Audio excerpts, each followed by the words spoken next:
I love your energy for some reason, so I'm going to give you one of these big Kiltoni choke dogs. So you can start riding with a little bit of momentum.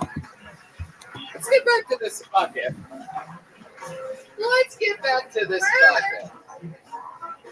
How about one more time for Charlie Trace, everybody? There he goes. All right, next to us, your next comedian, Riley Olana, everyone. Riley Olana. Riley. Hell yeah. All right. How many of you guys like it when comedians do good on this show? How many of you guys like it when comedians do bad on this show? Wow. Well, you guys must be having a blast tonight. Oh, no Riley. Okay. Wow, look at this. Some people dropping out. Some people are afraid to follow Charlie Trace here. Okay, make some noise for Robert Dreleka. Robert Dr. Leka. Oh, wow. Here he is.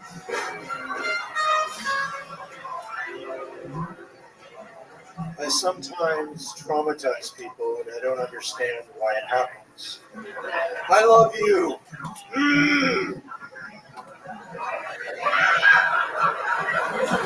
In my youth, I was bitten by a snake. The snake drew blood, so I caught the snake.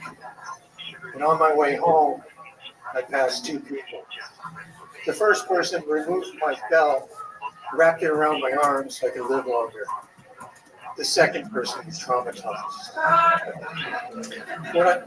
When I got home, I put the snake in the bathtub. I filled it up with water and it gave birth to 15 live snake babies. I now knew how my dad felt. My mom barged into the room in a panic.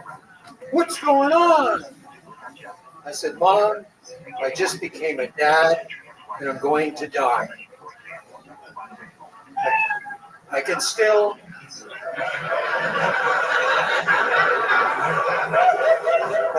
hear my mom scream in my mind today. I love my mom.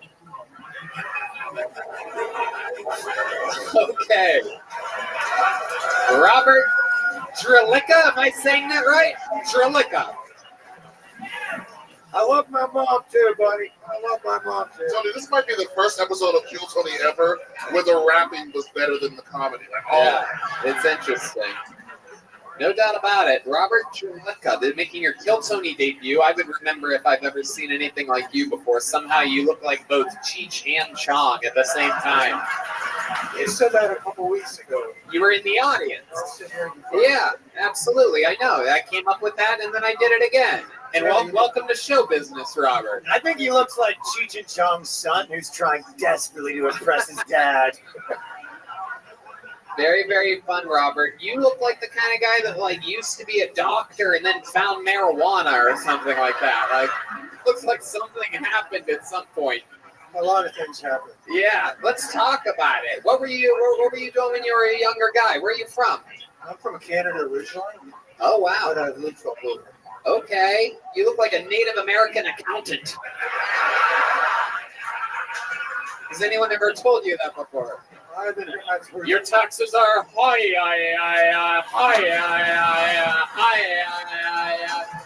Where's the backlights, you asshole? Fucking lighting guys smoking weed in the back. Stupid asses. This place is a dump. The true chief financial officer. Yes. Good one. Chief Big Wallet. I love it. Welcome, Robert. So let's talk about it. You were up in Canada, I'm guessing very far north, right? Just across from Detroit. Oh, okay. Well, there you go. All right. Very good. Windsor. Yes. Okay. So you're from Windsor, Canada. How long have you been in America? Is that spirit? Yeah. I have no concept of time. Okay. Very good. No concept of time, Robert. And so what happened? You came over. What do you do for work, Robert? I'm a world champion handyman and an electrical contractor. Really? Yes. A world champion handyman. Have you really won a competition? I'm self-declared. Okay. All right. Very, very good. He needs a world championship handicapped man.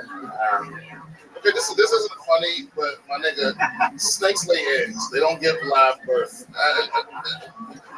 Where were you going with that joke? We had let you finish. Which joke are you talking about? The long one. He thinks he told multiple jokes. This guy's about to put a fucking spell on you, Brian Simpson. You better be careful. I see the way he's looking at you. Oh my goodness. Hell yeah. So Robert, let's talk about it. What do you do for fun? I put a tiger on my head and I travel around the country. You what? I have a 3-dimensional Okay. that I put on my head. Okay, we're gonna have a security guy come up and check you for weapons real quick. For the first time in this show's history. I follow Tiger Woods sometimes. I've been seen all over the world. I bet you follow a lot more people than that. Where were you when Jerry died?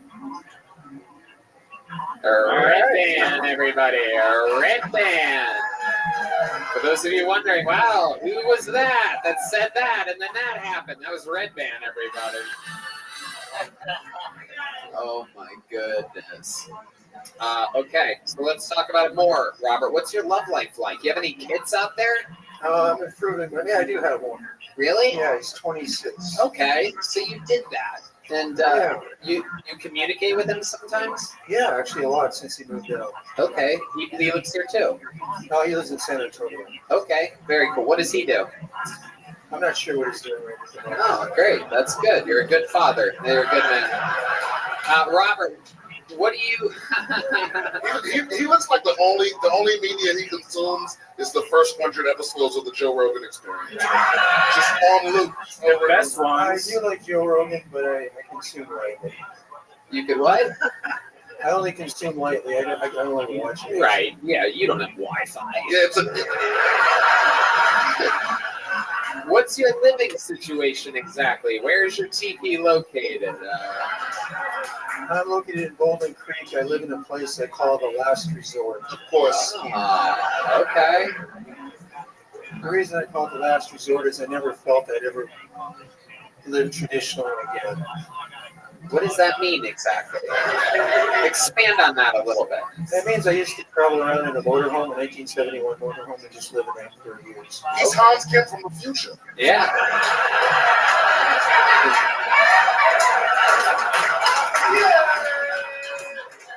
I sometimes get out of society and then I sometimes come back in.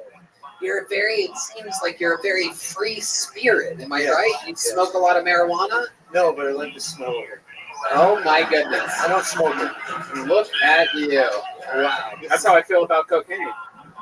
Oh my God, Red Band. Don't do jokes like that. You have to stop. He's trying to overcompensate by doing the oldest joke in the book after his Jerry Garcia joke flatline here. Jesus Christ, Red Band. All right. So, Robert, what else? I feel like there's something else, right? Hobbies or something? Oh, there's a lot of things. Yeah. I was featured on America's Got Talent. What did you do there? I was the compliment man. A compliment man. Well, so what did you do? What did you I get compliments. right? So like the people that perform there? Basically, I was performing in Austin on the streets, doing a lot of street performance. Uh-huh. I never had to try out for America's Got Talent. They contacted me. I didn't even know who they were, Right. but they said, "Hey, do you want to be on TV?" How did they contact you exactly? Smoke signal. By telephone. By telephone. Okay. All right. So then you got on America's Got Talent and you went on stage and did what exactly? Without just saying that you gave compliments. What exactly did you do? I basically did some complimentary jokes, and they actually, Holy shit, this is you right here. yes, Oh my God, you're like a totally different guy. That was my first beard ever. Yeah. Never had a beard before. You're like the worst, Wow. worst Targaryen. Yeah. You know what? Despite what's coming out of your mouth, despite what's coming out of your Oh my mouth, God, he's about to call you the N-word right now. It's so weird. you have so much soul, you don't even need shoes. So much soul, you don't even need your shoes. What the fuck are you talking about? It's his compliment. He's trying to disarm me with compliments. I don't It's know. not gonna work, buddy. I'm not trying to make it work, buddy. Whoa. He really is. He really is about to call you the N-word. We are moments away. I want it to happen. Robert, don't do it. Don't do it, Robert. I'm just kidding. Wow. I find you to be such an interesting man. How long have you been doing stand-up? I started when I was in business to deal with bill collectors. So I would create characters to deal with the bills collectors. That's how you know you're dealing with a crazy motherfucker. When you ask a motherfucker a question where the answer is a number, but they tell you a story, I have out no of their fucking concept. mind.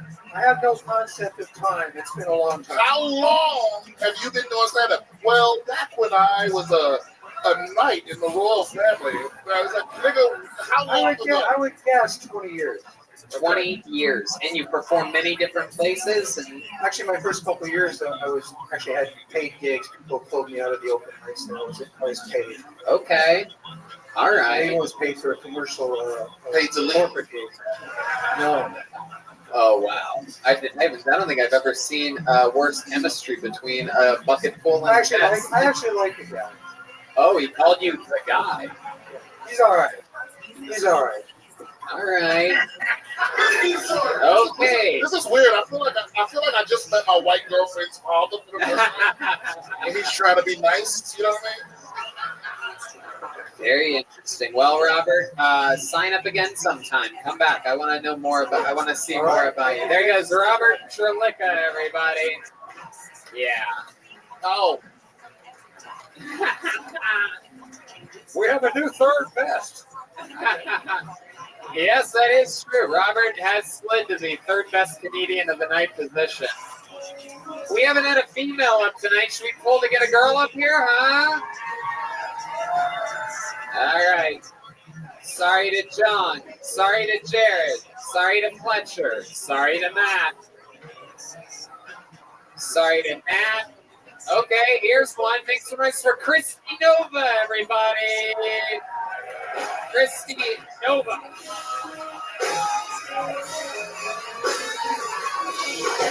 Christy Nova.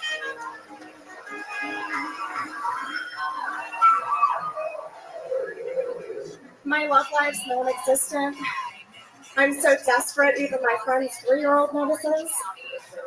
She gets running around calling me taxi, because even she knows that I'm kind of easy to hail, but easy to get inside.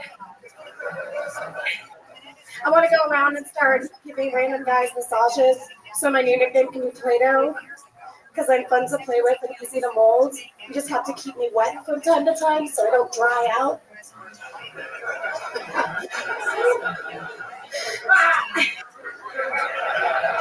I don't know what guys want anymore. I already have 2 different colors of hair. This side, I'm a girl with purple hair. This side, I'm a girl with teal hair. Straightforward, it's like we're having a threesome. Especially if I haven't taken my medication that day. I hate that with this hair, people just consider me one of 2 L's, liberal or lesbian. How am I supposed to tell them that I like a nice cock and a cocked gun? I'll leave it at that. Wow, Christy Nova coming in with jokes. Very, very fun. Christy, have you been on this show before? I've been on a couple of times, but it's been like 6 months. 6 months, right. So welcome back. Christy is a camera operator here on the show, right? What would we call amongst... Yes, I guess that would be the title for it, right? That works, yeah. Christy, how long have you been doing stand-up? I've been doing stand-up for about 3 years on and off. Okay, 3 years on and off. And what do you do when you're off? I've been Twitch streaming. Right now I've been doing a lot of production work and just working with the great Yomi. I love it, indeed, absolutely. I know you look like you're here to protest the show, and it turns out that you actually work for it. Yeah, I like to keep people guessing. Indeed. Can I give her just a little bit of advice? Okay. Because I fuck with Chris. I'm not gonna shit on her because she is making my drinks, but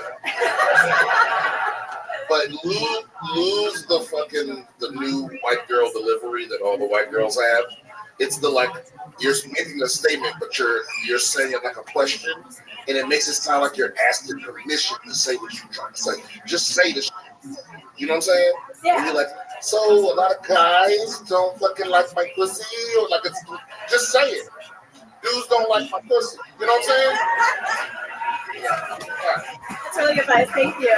Indeed. I appreciate that. Indeed. Christy, tell us more about your life so we can find out more about you. Okay, I moved to Austin a little over a year ago, and I've loved it. It's completely changed Where'd my you life. move from? Dallas, Texas. Okay. Hell yeah, Dallas doesn't let people walk around with hair like that. No. They also don't let you smoke weed anywhere. They're very strict. Okay, so you smoke weed as well. I smoke a lot of weed every day. Crazy. I can't believe you smoked weed and the last guy didn't. I just like the smell, Tony. I've been performing for decades. Next, we're going to find out she's the one with 10 piss jars outside of her room. How did you know? Christy, what's your love life really like in real life? I'm sure there's a lot of guys that are interested in fucking Arya Stark if she had Down syndrome. Oh, shut up! She works for me, you faggot! We're gonna have to bleep that faggot. Oh, bleep that one too.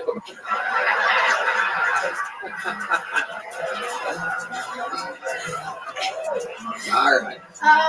Yeah, no, I get hit on by a lot of guys with no jobs or no places to live, which is, I mean, good for them, but Right. A lot of I've unemployed. done that before, and I'm looking for something different. Right. So you aren't hooking up with any unemployed guys from now on. So basically, nobody that got pulled out of the bucket tonight has a chance with Christy. Very true. I don't know. There's one guy that has like at least $20,000 cash in his assuredly very small apartment somewhere. It's probably not hard to find.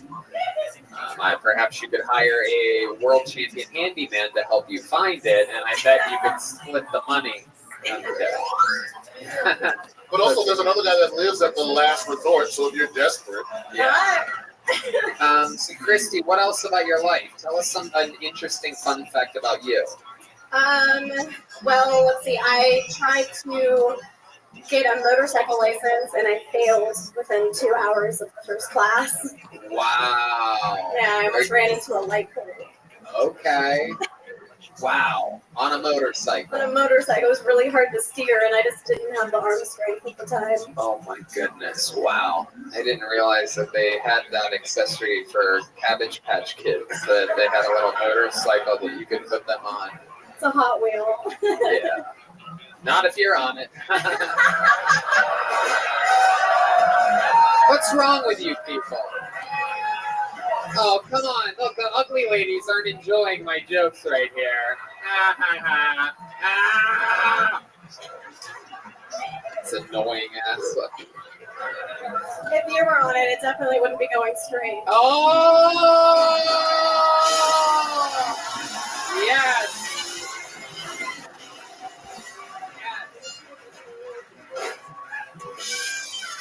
That's what I'm talking about. You're gonna have to put that in when you make the highlight reel of this episode. But I love it. Ladies and gentlemen, how about one more time for the great Christy Nova, everybody? That was great.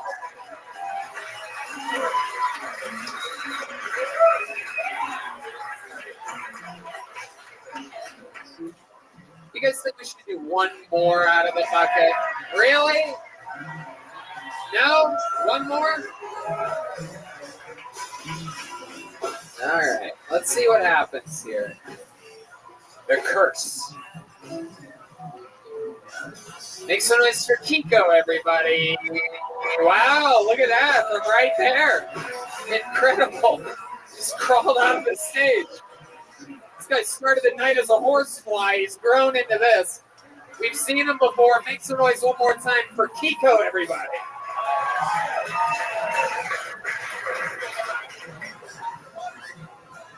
Thank you for having me. I signed a release form to give permission to be on this thing. First time that Tony ever got consent for anything. Thank you for coming tonight. This country is a bad Scooby-Doo episode. Everybody's riding their green scooters over everybody's ancestors, not giving a fuck. I went to do that shit. I went to go get a green scooter here out in Austin. I fucking took out my wallet to pay. But then I looked on my license and I couldn't do it because it turns out from my license that I'm a grown fucking man and I shouldn't scoot around the city like a fucking asshole. Because I have a car.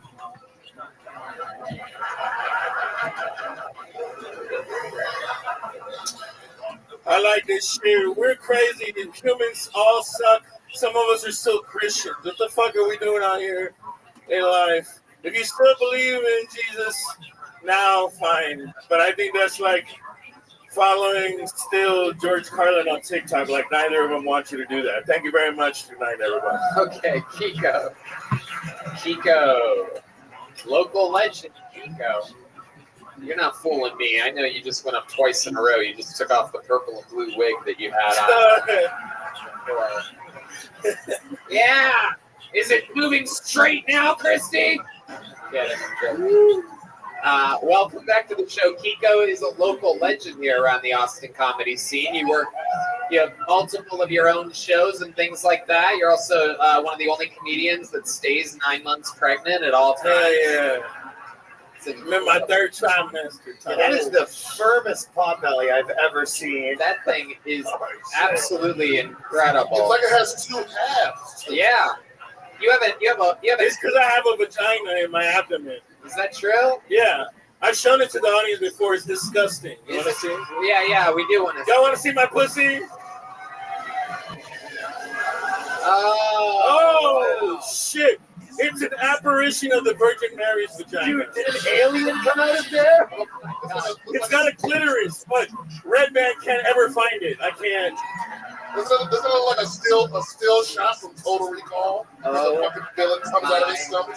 What the fuck happened, dude? Hey, look, everybody, I'm Colombian. Don't ask no more fucking questions about the stars. shit. You were fueling heroin through your stomach. Yeah. They put it in like through the front. That's crazy. Wow. Pounds of it. What's the actual answer? What did they have to do? I had a botched fucking gallbladder removal that fucked me up. Oh I man. thought it was like childhood. Yeah. You got the operation in your mother country? No, over here at the Poor People Hospital, Oh. Brackenridge, motherfucking, they don't give a fuck. Oh. He asked for a gender reassignment surgery, but the doctor was not drunk. Yeah. They put the pussy in the wrong place. Wow. It is incredible. That is. I think you should tell people you had a C-section. You can't see that one. Kiko, so let's talk about it. How long you been doing stand-up comedy? My first week I did this show. It was a year and a half ago. Wow, I didn't realize that you started then. That's incredible. Yeah. I've seen you do And Ron White was the guest with Russell Peters that time. Okay, Yeah. all right, very good. So you started a year and a half ago. Yes, sir. And how do you make money? I make music for a living, You make and that's how I make my money. Really? Yeah. Can you give us an example of like what type of music? You play I do anything, man. We could do some things tonight. I don't have to play guitar, man. It's cool. You can just sing. I can play guitar. Or just hang out outside Home Depot and wait for a band to come ask you to join. Hey, mister, I do it for less. Oh, are we going to see him do a sick guitar solo? You want to see him do a I guitar wanna solo? Yeah, we play guitar, sure. All right. Here he is. It's going to be weird when the hand comes out of the stomach that starts playing it.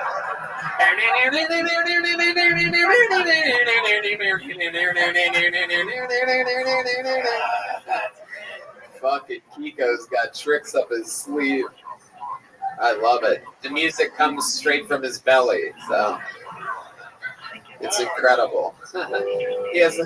You've heard of Smash Mouth? This is Smash Stomach, everyone. Hey, what are you yelling at me about? All right, so I don't know.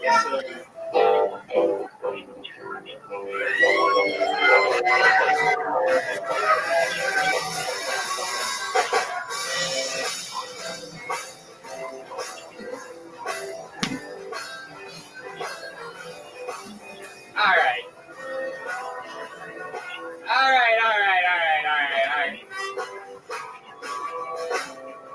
If I can't get you, I'm gonna lose my life for trying. If I can't get you, I will lose my life for trying. When I'm in love with you, wanting for you, resting on my mind. Wow. Wow. Wow. Why are all of these musicians trying stand-up comedy? It is crazy. They're like, well, I like rocking and rolling, but I really want to be completely uncomfortable with no instruments at all. Kiko, that was fucking awesome. How about a hand for Kiko, everybody? Well, thank you. Wow. I was just about to stop you, and then you started singing, and you have the fucking voice of an angel and the face of a devil. Yeah. Last time you said I looked like Adele in her prime and shit, so it's true. Adele in her prime. Oh, what? Yeah. I was funnier back then. It's different. Yeah. I don't have to try so hard. It's because your voice is hilarious, so it worked. Oh shit! I don't even think. Did I just bomb? I don't think that even qualifies as an insult at this point, Kiko. Very, very fun performance. It was so fun to squeeze one more person up here. Thank you, Kiko. Another appearance here on Kill Tony. Follow him at Kiko Comedy. Kiko Comedy with a K. And he's sitting right there. It's an easy walk. There it goes. Perfect. Ladies and gentlemen, your final comedian of the night is the longest standing regular in the history of the show. He's written and performed more new minutes than anybody ever. Ladies and gentlemen, this is the Big Red Machine, the Memphis Strangler, William Montgomery. Here he is, the real deal. Your final comedian of the night, William Montgomery, everybody.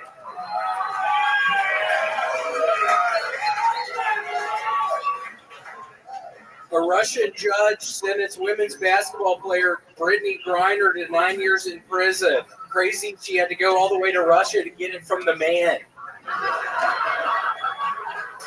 It's just a long ways away. That's what I thought. That was funny. Okay, let's go. Biden's forgiving everybody's student loans. If I'd known he was going to do that, I wouldn't have robbed all those people in the Kmart parking lot to put myself through medical school. 12 fucking longest years of my life. The other day, I hooked up my dick to fiber optic internet. I came in seconds.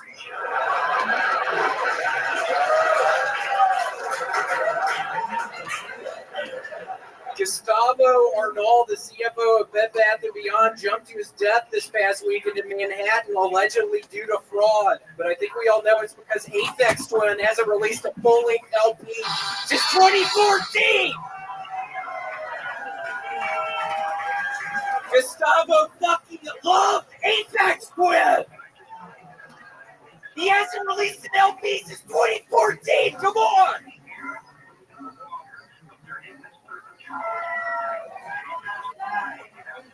Thanks for my dad. My dad's here tonight. What the fuck? Okay, that's my time. Thank you.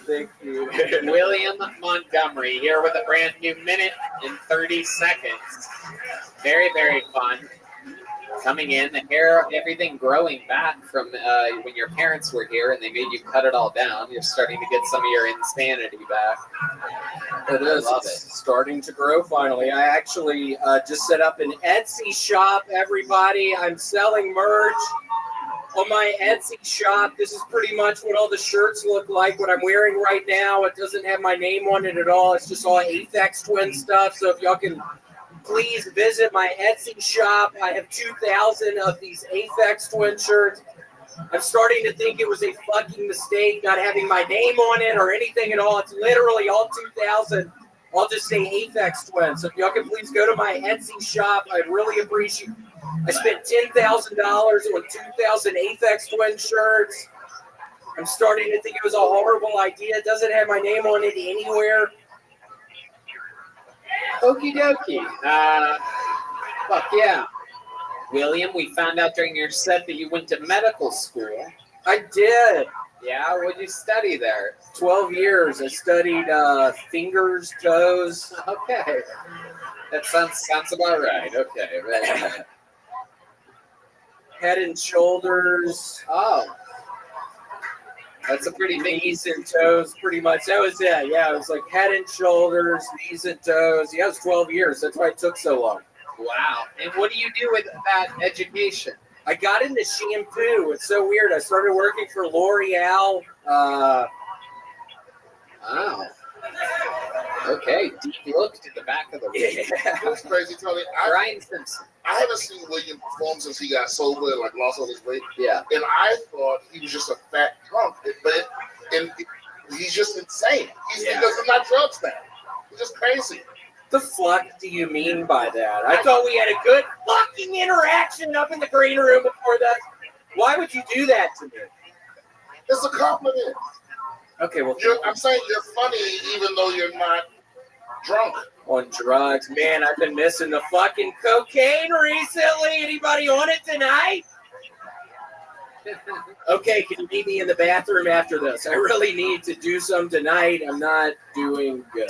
Have you really been having urges to do cocaine? What sets it off? What do you think this is coming from?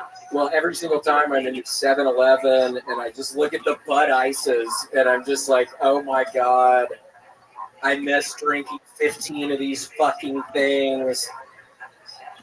Right. Doing a fucking grant. It was, I miss it. So I gotta stay strong. What do you do in place of that when you have those urges? What do you end up doing? Do you remember Play-Doh? Yeah.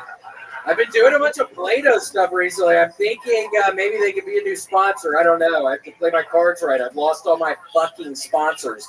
I thought he meant like Socrates' pupil, like if he was reading. No. Yeah. No Socrates in this man's life at all. Was he a painter? Wasn't he a painter? Okay, why'd you do the fucking drum, dude? That was so loud next to my fucking ears, man. I'm not kidding. That was so incredible. Stop fucking doing that. Seriously, stop doing that. Thank you. And why does this microphone smell like shit tonight? I don't know. I swear to God, it was the first fucking thing I noticed when I picked this fucking thing up. It smells literally like shit. Well, there's a lot of people that went up before you that could, it could literally be anybody. Very, very fun. William, what else is going on? Stop yelling at William, people. He's very easily distracted. Perhaps. Yeah, who the fuck is acting like the hero up there right now? Who the fuck?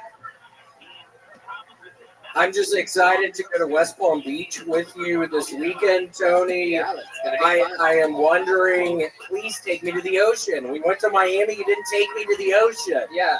All right. Will you take me? No. What am I going to do? What am I going to rub fucking sunscreen on you? Would you? No. I'm giving me somebody to put it on my back. We really can't go to the ocean, Tony. I don't go to the ocean with gingers or black people. That's my deal. Neither do I. Oh, shit. I don't know what that is. I'm kidding, Brian. Brian, do you go to the... You a fan of the ocean? You a fan of the waters? I don't go places with white people. Right. No. I'm not a fan. I'm not a fan of the ocean. No. Indeed. No, it's dangerous. It's pretty dangerous. Yeah, I can swim at home. Yeah, I swim in my bathtub. Yeah, me too. Do you? Why you look at me like that, like sexually? I swim in my bathtub. I don't believe you swim in your bathtub. You really swim in your I bathtub. mean, I go underwater. Yeah, me too. That's swimming. Okay. You know, it's something. Okay. Okay. How far underwater do you guys go? All the way? You like curl up your legs a little bit? Because you'd have to like bend your knees. You'd have to like really, it would be, some of your legs would be out of the water. I go a couple feet down. I have one of those things. I got one pre-installed, the things that old people have, the kind with the door. My bathtub has a door, and I get like 2 feet down under there. That's not even a thing that exists. It exists. They retrofit the bathtub onto your existing bathtub. So you can get into the bathtub, like there's a door. Oh, okay. Also, I just sold William a shower and rebranded it as something. Space agent. There's some nice man. He came to my apartment. I swear to God, I was so close to fucking poisoning this guy. Did he happen to have a tie wrapped around his head? The guy that put in this bath for you? He did. He did? A tie? Yeah, he had a tie wrap. How'd you know that? Wow, this is very interesting. We had a guy up there. You didn't watch tonight's show at all? No, I've been getting high with fucking Danny Brown up there, and I'm horribly on edge right now. I fucking come up here, I'm high as shit. Fucking microphone smells like shit. Well, that's because First fucking joke doesn't work. My fucking nerves are amplified. It's a nightmare tonight. Some fucking dumbass up there keeps fucking screaming. I'm trying to talk about my fucking bathtub with the door. By the way, don't get one. Don't get one. It leaks. I don't know who decided to put a fucking door on the bathtub, but it was a horrible design flaw. Literally, it leaks all over the place. You seem very angry tonight, William. Is there any chance you might want to give some winks away to the audience? The famous, oh, there's one. Whoa, whoa. Oh my goodness, Red Band not even looking. You gotta love it. I'm winking at you, man! Oh my goodness. Oh my goodness, that is crazy. Okay, Red Band. Very good. Fucking idiot. God. Fucking idiot. That's all I was thinking. I could fucking smell you tonight when I fucking walk behind you. Wow. William taking shots at Red Band for no reason. Red Band, one of the least smelly, morbidly obese people that I know. Somehow always doesn't smell. I'm always waiting for it to happen, but... Thank you. Yeah, you never smell. Yep. I shower. Yeah. Very good. Turns out they make extra large showers as well. I have one of these open door ones that William recommended to me. It was a nightmare. You're sweet, you got that. I didn't think you were actually going to get it. I didn't think Janice wanted you smelling good at y'all's place. Janice was his girlfriend. She loves it when it stinks. Yeah, she's Asian. She loves dead fish smells. Okie dokie. Yeah. Yikes. Zoinks. All right. William, very, very interesting. You covered the death of the CFO of Bed Bath & Beyond. That's true, right? Yeah. He literally, he jumped from the 18th floor. Oh, man. In his honor. What do you... And what exactly was the joke again? The reason he jumped wasn't due to financial fraud. It's because he's a big Aphex Twin fan. Let's cover this one more time, because you bring up Aphex Twin all the time. We have our 10-year anniversary show quickly approaching. June 10th, 2023 is the date that it's set at. Does Aphex Twin still play? Yeah, he does. We're actually in communication. I think he might come to the 10-year anniversary show. Yeah, I've been in communication with Aphex Twin. It's weird that's his actual name. Aphex Twin, yeah, I think he's coming to the 10-year anniversary. So it's really... No, I'll be very honest with y'all. I don't even know who the fuck Aphex Twin is. It's just a thing that I started doing, and it's an easy way to get a laugh. I don't even fucking know who the guy is. Whoa. Wow, you're furious tonight, William. Very, very interesting. Is anything happening in your personal life before we go? Yeah, I haven't fucking peed in 3 days. How would you feel? Oh my goodness. When I'm drinking tons of soda water, I literally haven't fucking peed. Shit hasn't come out of my penis for 3 fucking days. You should be in the hospital, my nigga. Why you doing a spot? I'll say that a little slower. I couldn't fucking understand you.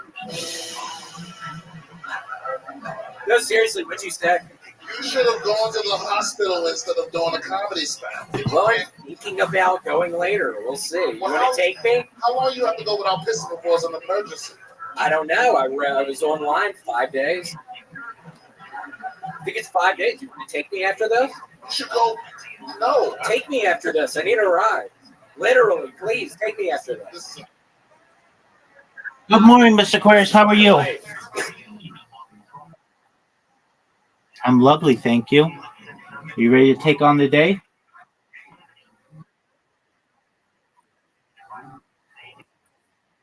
Go. Girl. I'll be here for you tonight. You take care. Have a wonderful day. Thank you. Bye-bye. Mr. Aquarius, And this was another episode of Kill Tony, everybody. There goes William Montgomery, the great, the powerful. We did it again. Guys, how loud can this place get for the great Ron White? Come on. Make some noise. The Kill Tony debut of Ryan Long, everybody. And the great Brian Simpson, everyone. The drawing for Brian J. Ebelt is in. Absolutely incredible. Check that out at ryanjebelt.com. He draws every episode of the show. Very, very fun. How about a hand for the band, everybody? That's the Screwball Peanut Butter Whiskey Kill Tony band. Kill Tony brought to you by D-Betty Vodka, the Red Rose and the Yellow Rose. That's Michael Gonzalez on the drums, John Dees on the keys, Dave Scher on the bass, and Matt Muelling on guitar. The great Paul Deemer was on the horns earlier. Red Band. Love you guys. Good night, everybody. Thank you so much. Good night, everyone.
Hey, this is Rabbi coming live from Walker Gas Company here in Austin, Texas for a brand new episode episode of Kill Tony. Get up for Tony.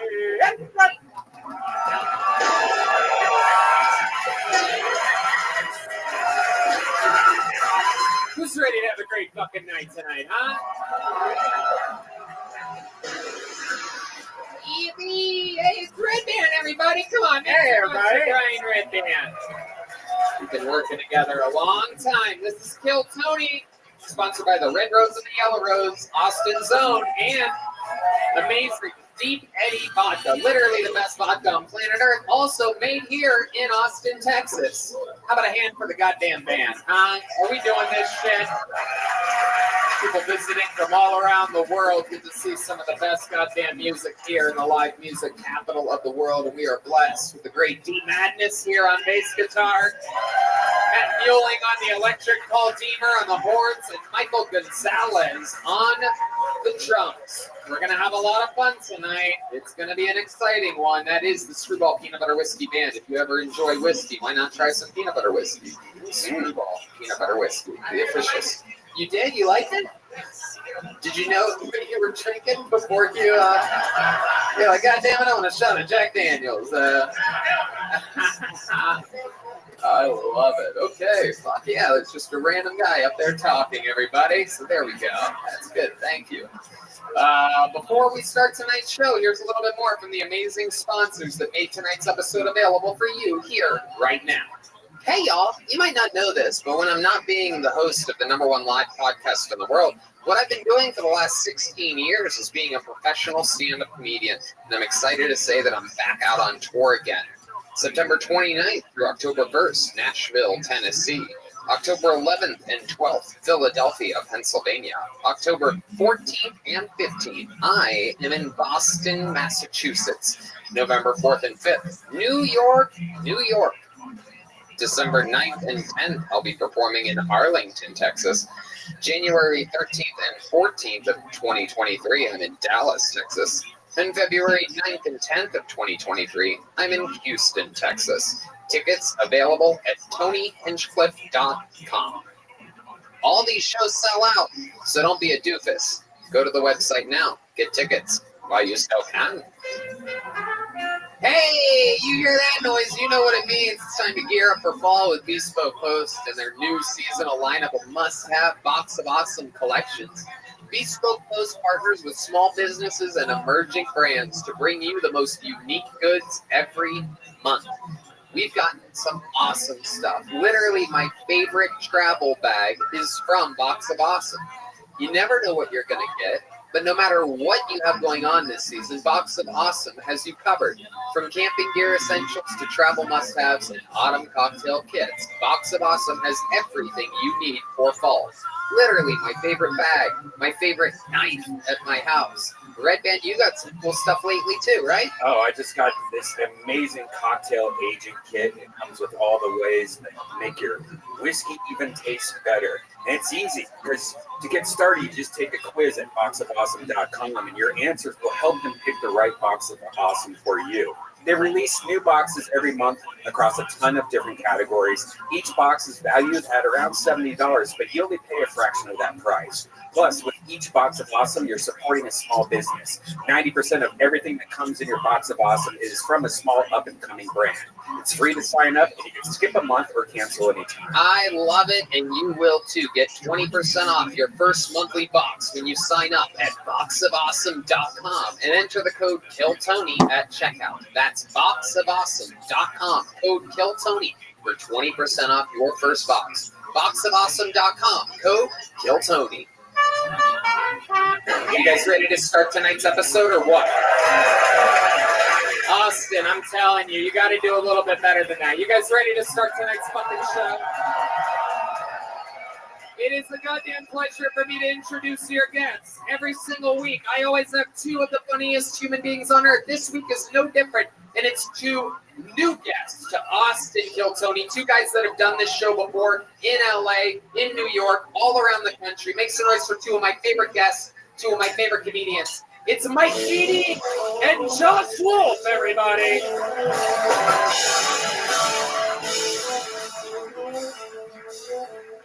Mike Beatty and Josh Wolf. Yeah. Josh Wolf. Mike Beatty. Yeah. Boom. Two of my favorites. Hello, gentlemen. What's up, man? How are you? You know how I am. You're doing great. Josh ate what appeared to be a fucking happy meal of mushrooms in the green room tonight. So A fistful, someone said. anything could happen. Yeah. He's like 75 years old. He looks like he's 24, and he looks like he's 17. It's incredible. That's the fountain of youth. It's mushrooms and edibles. Yeah. You know, I'm really excited to. I'm like, you guys will see when the mushrooms hit. They'll be looking special. Yeah. I'll be like, Mike Feeney, buddy. here, him and I often were at the same auditions for a ventriloquist dummy when we were in show business together, and here we are. We sit on a good laugh. That's you know? right. You and me both. Yeah. Welcome back to the show. You guys know how it works. You guys, of course, have your own very popular podcast. Here's the scenario: Mike Feeney with your Brendan Sagalow and Mike Kevin. That's right. And Josh Wolf has the amazing show Hey Man with his son, Jacob Wolf. That's right. Josh and Jacob Wolf. That's right. And you guys have been guests on this show before. Some of you in the audience might be new to this chaos. On this show, a comedian comes up and they do 60 seconds uninterrupted. You know their time is up when you hear the sound of a kitten. That means they have to wrap it up then, or else they bring out the angry West Hollywood bear, which is essentially just a really loud sound that cuts it off. The stage shook. That scared the fuck out of me. There's going to be a lot of that tonight. Oh my God. I fucking clutched the pearls right away. Did you see me? I just installed subwoofers underneath the stage also. Yeah, the stage does growl with the West Hollywood bear now. I think they've kicked in, by the way. So we're going to have fun. I interviewed them after their 60 seconds. A bunch of them signed up for the opportunity to get 60 seconds on this stage. I interviewed them, find out more about their life after their short stand-up set. And there's also 3 regulars that write and perform a brand new minute every single week. Not an easy job at all. We have seen them go from... for example, your first comedian was living in his van a year ago, and now he opens up in the round in the middle of arenas with me and Joe Rogan. He's doing the London O2 Arena, we just found out. October 22nd, living in his van a year ago. Ladies and gentlemen, doing your first minute tonight, this is Hans Kim.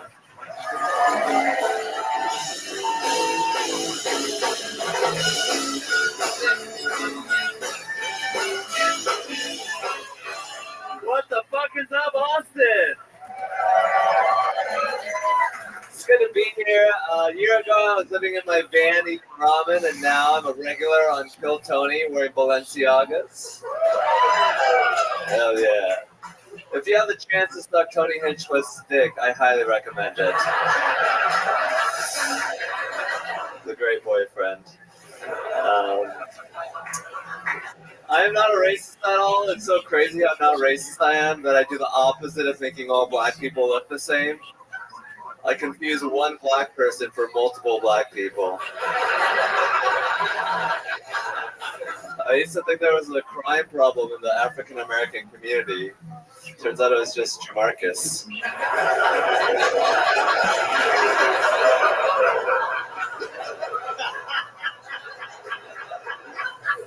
He hates me. Thank you. Hans Kim, making it look easy. Coming in, getting the party started week after week after week. One of the hardest things to possibly do is a brand new minute of material, and you pulled it off again.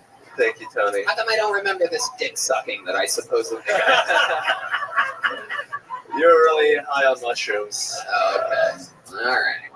Do you have your Iron Man snowshoes on? What the fuck are those? Those are insane. These are called Balenciagas. It's you're sucking the wrong dick if those are the Balenciagas you got. Whose dick do I have to suck to get better shoes? That's a Balenciaga. Where did you get those? From the famous Danny Brown. Whoa! So you sucked his dick. Yeah. How did you get those from Dan?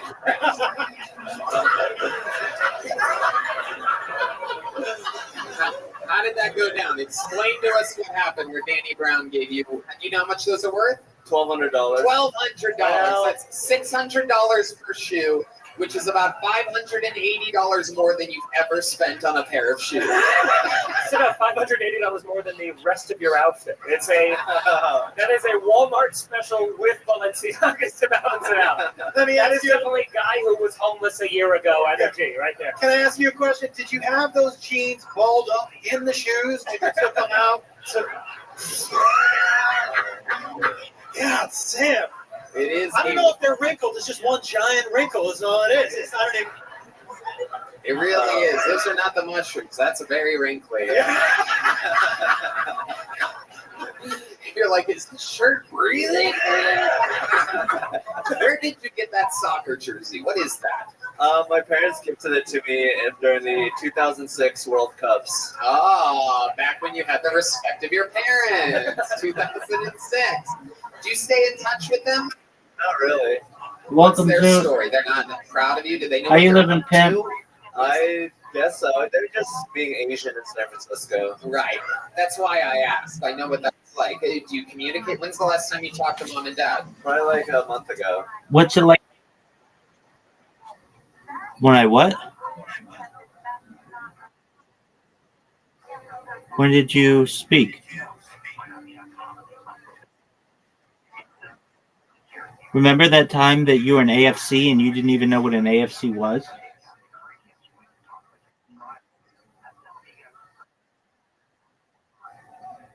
Okay, you're still in AFC.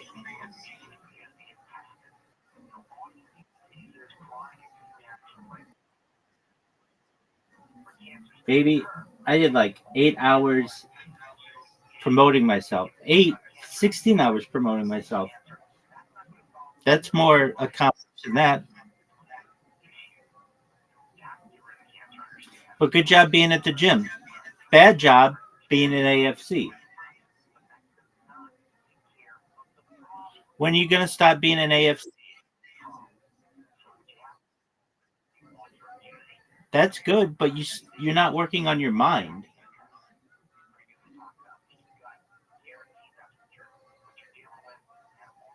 You don't know what an AFC is.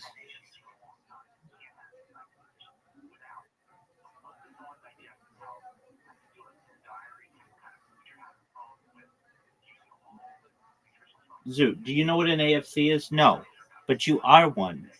Frankly, you could run for mayor of AFCville and win by a landslide now. You think you know what you're doing, but you don't. You're like, okay, I'll go to the gym and I'll pick up all these chicks. Dude, you still don't have the mental game to pick up tens. If you want to do that, you need to read The Game by Neil Strauss. Then you'll know what an AFC is. You'll know what peacocking is. You'll know what higher status is. And then you go to the gym and you'll have a whole new idea of what you're doing, because you won't just be like working on the physical body, but you'll work on the mental, on your mental game as well, and you'll have an edge on people. But nevertheless, more importantly than you being an AFC or you going to the gym, are you ready to get your fucking ass kicked at mini golf? All right. Well, just give me a second. I'm going to use the restroom and then we'll play. Okay, and what is a call like that? Explain to us what it's like. Explain to these normies and these Saudi Arabian cowboys in the audience. Explain to them what it's like having Asian parents in San Francisco. It's very, very fraught with difficulties. They're very, very shrewd, and they're very cunning. Wait, what the fuck are you talking? Cunning? You have cunning parents on? Yeah. Your parents are super villains? They're cunning? They're super Asian. What do you mean by super Asian? Break that down for us, because we don't know. Well, he already said cunning. I feel super Asian. It is fraught with difficulties.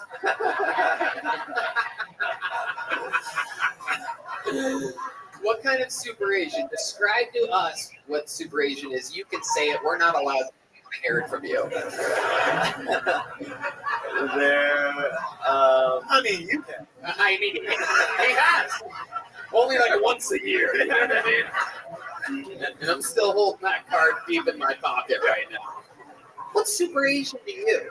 They're very practical, you know. When we talk, it's all about information exchange. It's not about emotional exchange. So give us an example of exactly what you mean by that. Like, what kind of information is being exchanged? This is good. We've had you on the show a long time, and we're getting to really get in on the psychology of Hans Kim.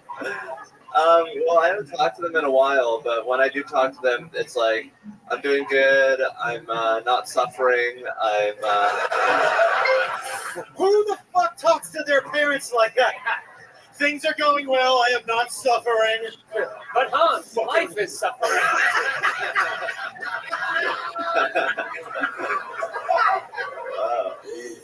Oh my God. So when you say you're not suffering, do you mention that you're performing in arenas, jetting around the globe at the biggest, best places that 99.9% of comedians never get to perform in? That's true. Do you mention, because like they might appreciate a statistic like that. You know what I mean? He's like, it never came up. Yeah. I just said not suffering and ended it there. I figured they'd get it from there. Yeah. Why tell them I'm thriving when I could just say not suffering? Why would I want them to sleep well at night? I don't want to brag, Goodness. So when you talk to them, do you talk about everything, everywhere, all at once? Thank you. That was hard to not stutter on that. Yeah. That's a tough one. All right. What the fuck, Zoot? It's a real rush hour. It's just an Asian movie. That didn't even make sense in the context of how you said it. It didn't make sense at all. No. Are we just going to list You Asian movies like now? Jackie Chan. Yeah. By the way, I have to ask you a question I've always wanted to ask you. Are you the only Asian dude named Hans? There's a couple of us out there. You've met them? I've Facebooked them.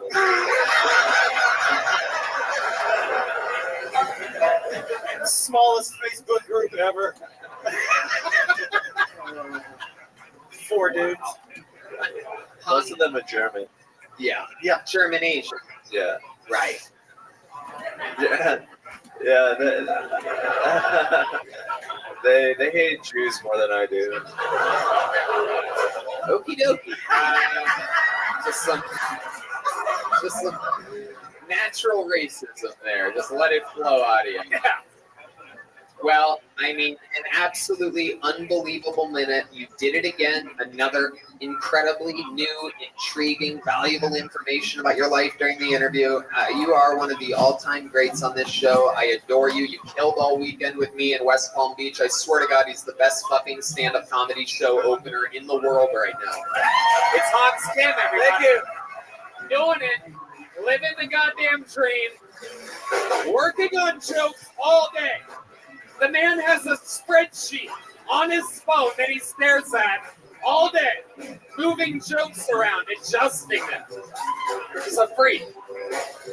All right, now is the part where, just to remind you, this is not Hans Kim. I just pulled a name out of the bucket. It could be anybody. It could be somebody's first time. It could be a local veteran that's waited forever to come to the show to try to make it and get gigs and work out of his performance here tonight. Anything can happen right now. Your first bucket full of the night goes by the name of Sissio Mantis. Chicho Mantis. Chicho Mantis. There he is. It's Chicho, everybody.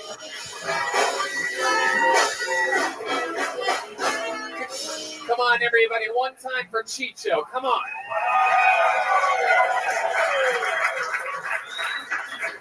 So there's this fuckboy from my hometown who thinks he's a tattoo artist now. And he knocked up this chick, and all of a sudden, they're in love. And just to prove it, he tattooed Amore across her pregnant belly. And posted a pic on the gram. The comments are all heart eyes, fire, bro, flames, bro, keep up the great work. And then there's this one that says, An armoire is a piece of furniture, you fucking idiot. He really spelled it armoire. This poor bitch is now a walking advertisement for IKEA. And I guess that's what happens when you furnish inside. He designed the baby shower invitation, and he wrote "Bye Bye Baby," BYE, BYE. He's not sticking around. Okay.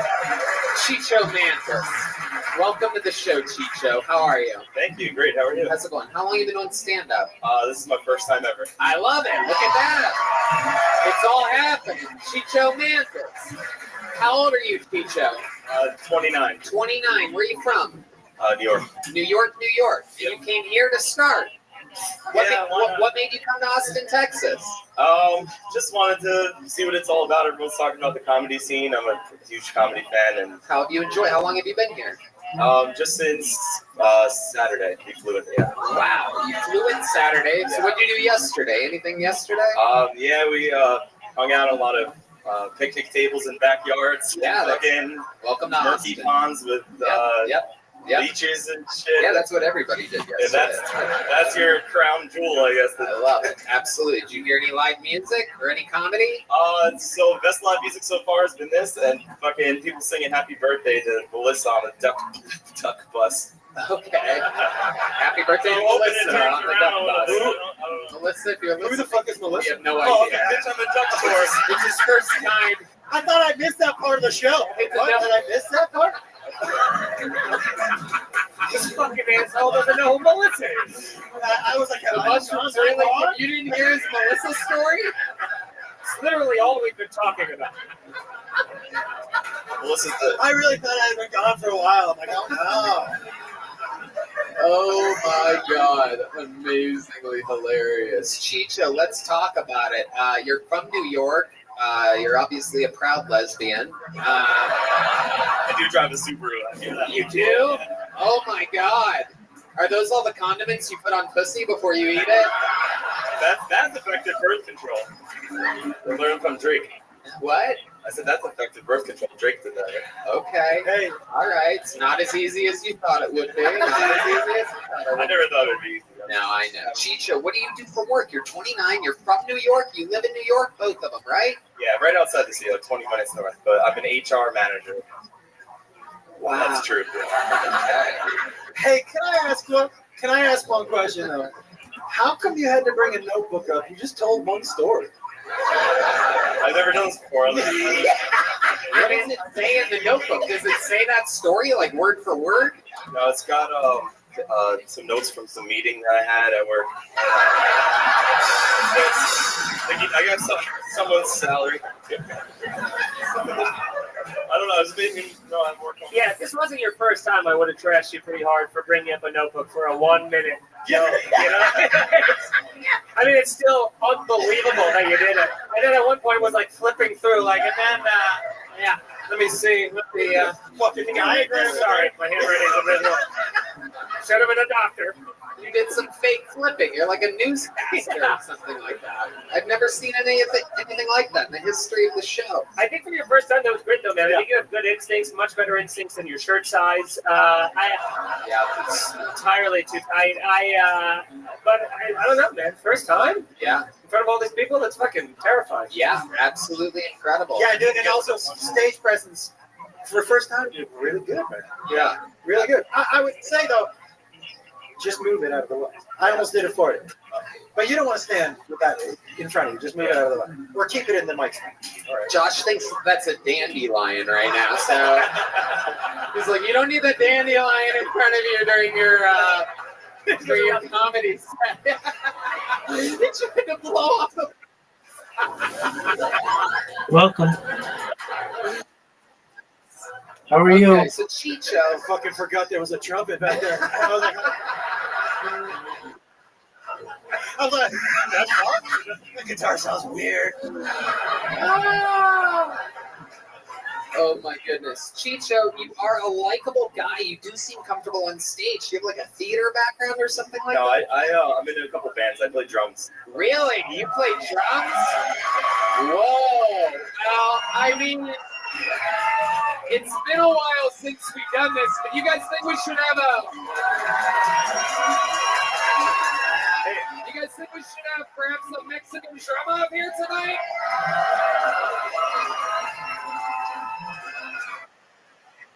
Yes, I can. Well, How are you? I don't know if you guys know how this works. You're talking at the time of your life. I don't think I'm well, thank you. Your sound is really low, though. Dude, Jesus Christ. Your New York liberal Oh, okay. fatty bullshit. Yeah, I'm just chilling watching Kill Tony. I'm about to go to bed. God. I don't even It's very late here. It's like 4 in the morning. Anyway, thanks for pulling my name out of that bucket. How's your day going? How dare you, sir? Or ma'am. Anyway, Oh, okay. history of the show. Very cool. How's your day going? Drama where potentially someone who a comedian does a minute and knows how to play the drums. Excellent. They get to have a drum Well, solo competition with the resident drummer. I'll of the tell show. you what. If they win, In about 8 hours, I'll be refreshed and such, and I would love to talk to you. But as of right now, I'm going to be getting some sleep, okay?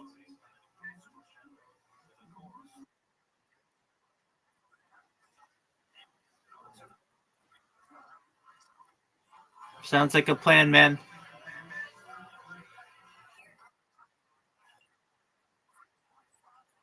Please do. People do that. You're more than welcome to. Absolutely. I keep the stream on and I keep the podcast going, so there's always something going. Excellent. Well, I will see you in 8 hours or so, my friend. You take care. Night, buddy. Take care. I will do my best. Thank you.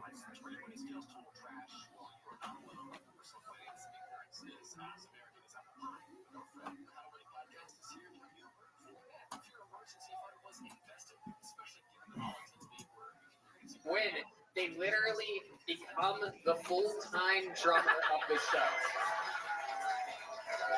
He has an opportunity here on this show. He has an opportunity, his first time ever doing comedy, to be a full-time member of a comedy show.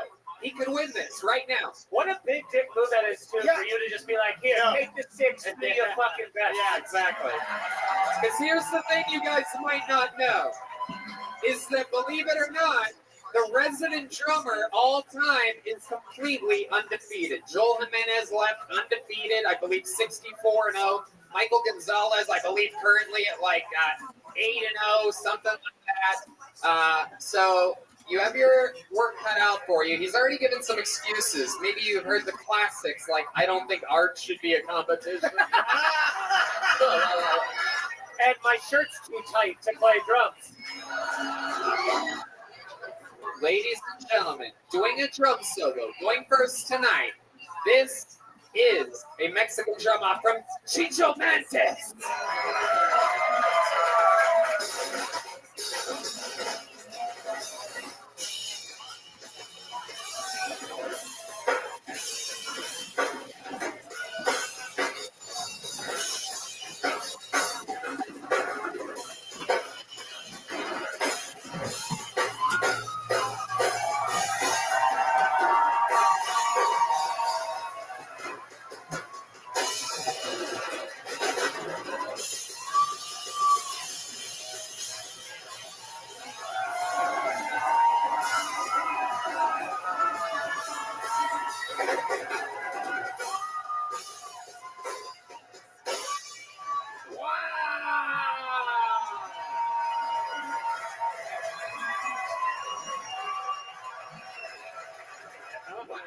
Some of the crowd is on their feet right now. Oh my goodness, the gay man stood up, everybody. The gay man. He's got the gay mode. Dude, what's crazy about that? Absolutely unbelievable. I do believe we watched him get better throughout that drum set. He dropped he lost the drumstick like right out of the gate and somehow caught it and knocked over the snare 6 times and still never broke the bass. We just literally just watched him go from not knowing how to drum to right now he slightly has a chance of winning this fucking thing. By the way, did everybody else see how good his titties looked when he was drumming? I take back what I said about the shirt. They are fully supported.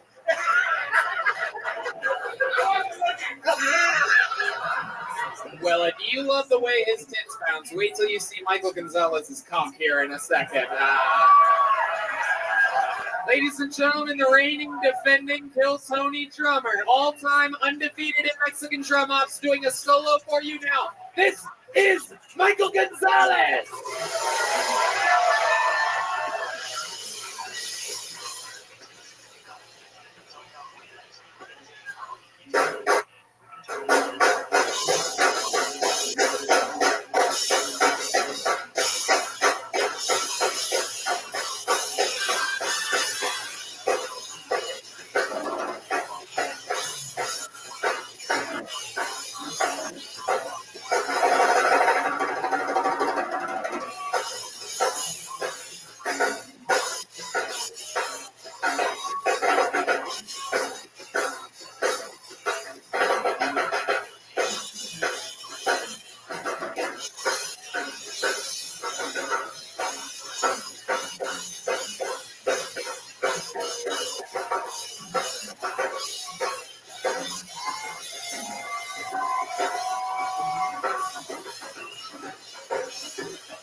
Wow. Jesus Christ. The man is fighting for his life. This is not a fucking game. This is how he makes a goddamn living. Michael Gonzalez. Now here's the crazy part. You ready for this? Yeah. The audience decides. Well, can I just say? Yeah.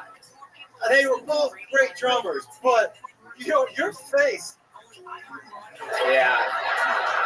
Yeah. I mean, he's gonna win on just facial expression alone. I agree. I'm a little bit biased, but he has that drummer face that we all love. Yeah, that was dope. Yeah. Or his face is completely normal and it was just melted. Yeah. He's like his face, the way he turned into a Mario brother there was crazy. Dude, when he became my dad and started telling me all the things he hated about me, I was like, wow, this is like crazy. Ladies and gentlemen, how many of you have our newest friend from New York, Chicho Mantis, winning that? Whoa, that's pretty good. I need a new job. That's pretty good. Yeah, working a job. That's pretty good. That's pretty fucking good. How many of you have Michael Gonzalez? I mean,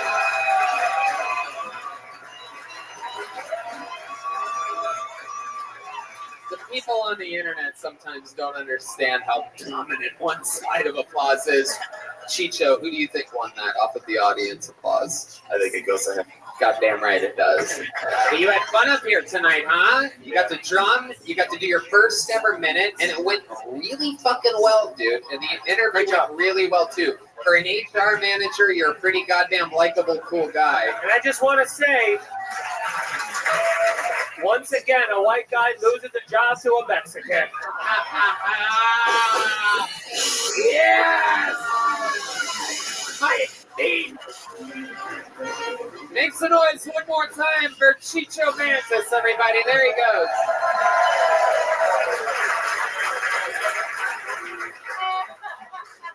Unbelievable. You guys having fun yet, huh? Goddamn right. Back to the bucket we go. Make some noise for Bijan Jalali. Bijan Jalali. Bijan. Oh, here he comes. Come on, everybody. Noise for Bijan Jalali.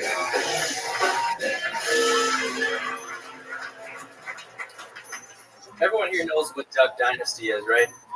Yeah, it's like a pretty popular conservative podcast reality show. I didn't know they made gear. I bought these in like Magaville, Wisconsin, and at the time I didn't realize I'd be walking around looking like a guy who takes dick, but also loves to shoot waterfowl. So that didn't land.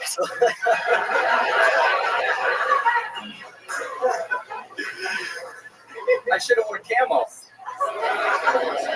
Because I was going to refer to the fact that I looked like I just came out of a dominatrix dungeon called Grousewitch. You know, where you can seize the taxidermy while you take your punishment.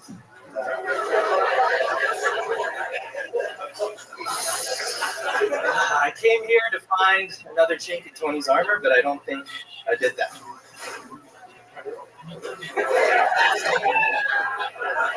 There you go, Bijan Jalali. Am I saying that right, Bijan? You are. Welcome to the show. How about a hand for Bijan, everybody? He's here. You have the courage to sign up. He's having a rough week. This is what you look like since Nate Diaz choked you the fuck out on Saturday night. A little bit drawn out and dehydrated, but it's okay. I like that you thought the shoes were the gay thing about you. Is that what he was talking about? Yeah, I do believe he thinks the shoes are the thing about him that would make it look like he sucks dick. Not the fact that you look like the guy that holds a dog in a purse or anything like that. It's pretty incredible. Bijan, how long have you been doing stand-up comedy? August 24th. So I didn't count the number of days, but holy shit. So last month. Yeah. Okay, that would have been a good answer. Sorry. The day was November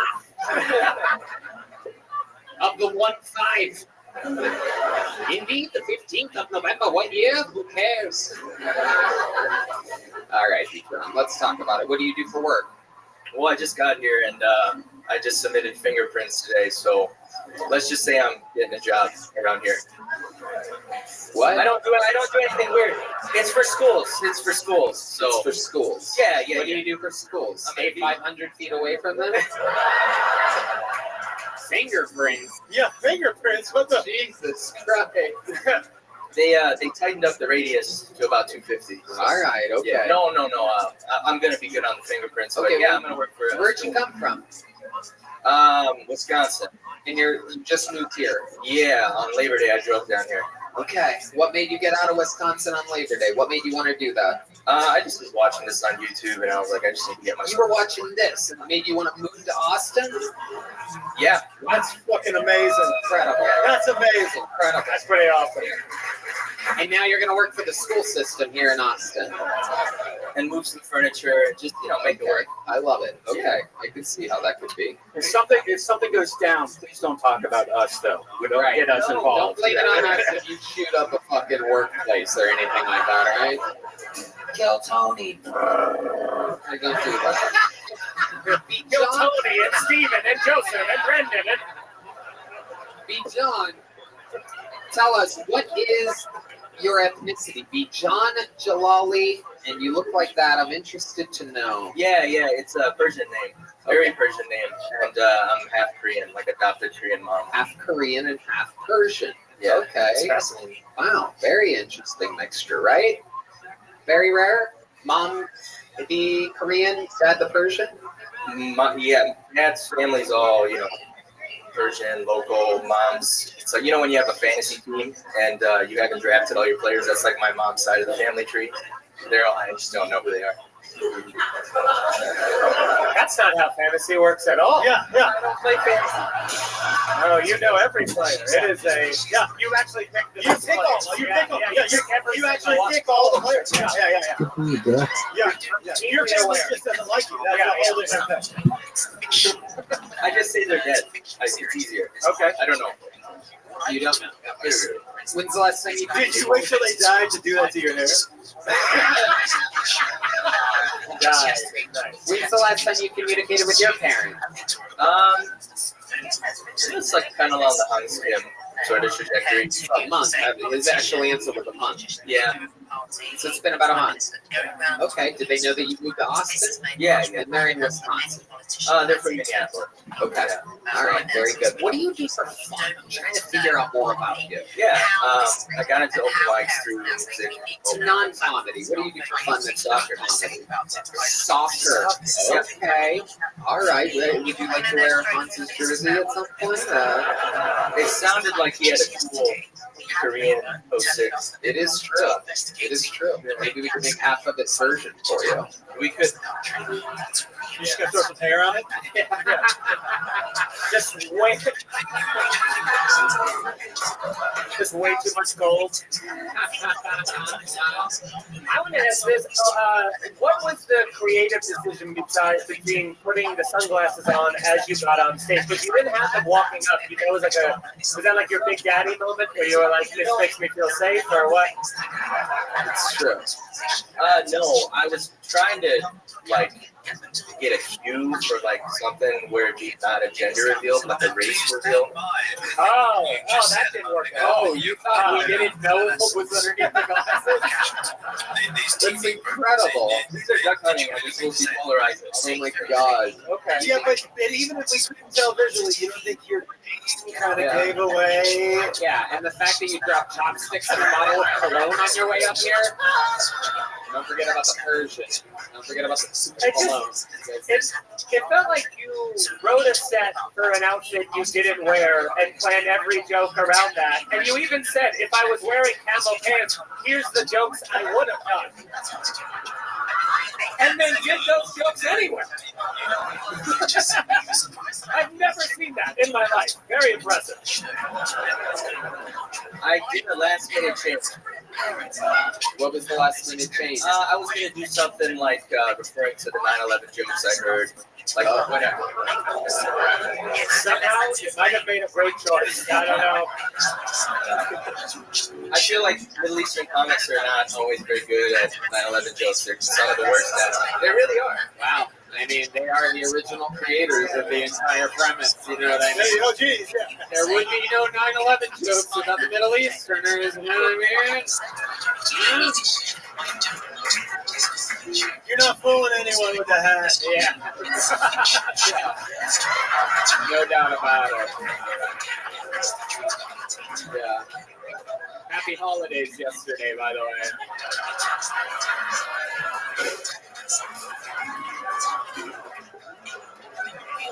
Unbelievable. You still have birthday cake on your chin. It just has two really long candles that burn with fucking...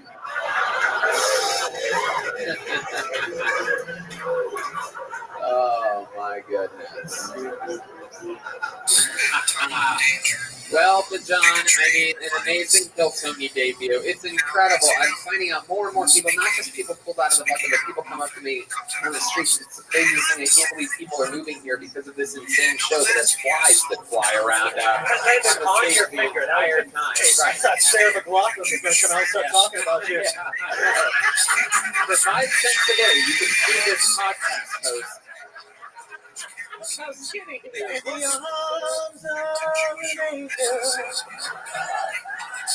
Be John, an amazing Kill Tony debut. Congratulations. We'll see you again soon. Sign up again. Austin resident Be John Chalali has entered Austin. Yeah, we should do that, shouldn't we? You know what? Actually, let's do one more bucket. You guys like beating people out of the bucket?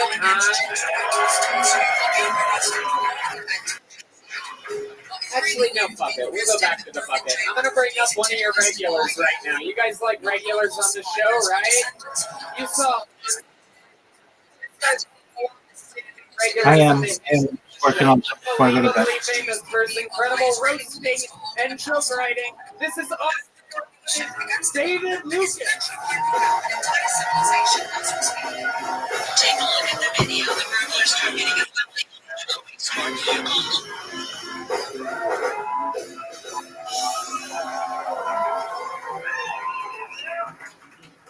Yeah.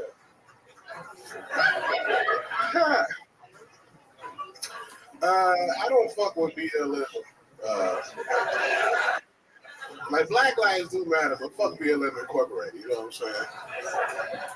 For real. It's not a black organization. Jules here in downtown Los Angeles, the burglars went disarming all the cameras and the alarm system on Sunday. And this appears to be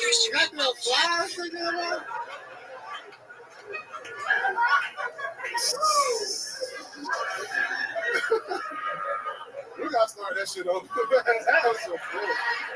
What the fuck? God, I guess you can feed a nigga for 10 cents a day.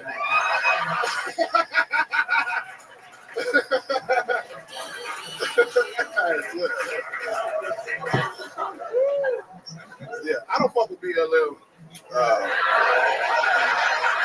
Like Black Lives do matter, but fuck BLM Incorporated. You know what I'm saying? That's not a black organization. That shit is funded by the LGBTQ. You know what I'm saying? Like the only people that give money to BLM is purple-haired managers at Trader Joe's. Them the only.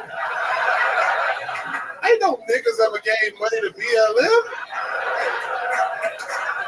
I knew it wasn't a black organization because them motherfuckers never had a cookout. If you want, like, what are ribs at, motherfucker? Ain't nobody told me to meet at a park and bring drinks. That's why I'm like, fuck BLM Incorporated. All right, that's it.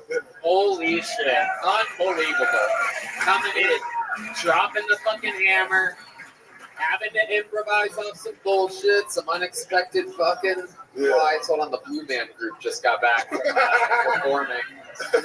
You, Jesus, you two creeps. David, well, an amazing performance. And you just dropping a sledgehammer on the room with big fucking real ass topical and fucking true to you punchlines. It's absolutely incredible. And I think you might be a little bit more expensive than 10 cents a day, by the way. Hey, you can wear all the black you want to. We still know you gay as fuck. Wait, what does wearing black have to do with being gay? Yeah, man. You can't hide that estrogen in your body. No, that's not. No. Wearing black is thinning. It doesn't take away gay. Tony, your titties look like the girl titties from the R. Kelly video. Wait a second. Them motherfuckers look like mini ice cream cones, nigga. Tony got the pyramid titties, you know? You know the titties girls have in middle school?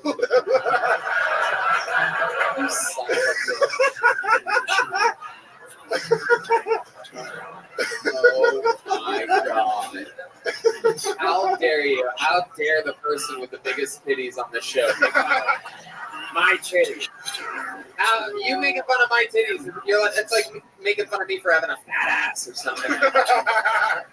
You ain't got a fat ass, but you got a fat asshole, motherfucker. Oh, you stop it. You son of a bitch. See, I could actually argue, believe it or not, I would be willing to argue, like we have a Mexican drum off, I'd be willing to argue that if we had an asshole size competition, you would win. I think I would be willing to bet that not only do you have a bigger asshole than me, that you also, from all the food coming out of it, have a looser asshole than me. Tony, we know you got that Cool Whip container back there, motherfucker.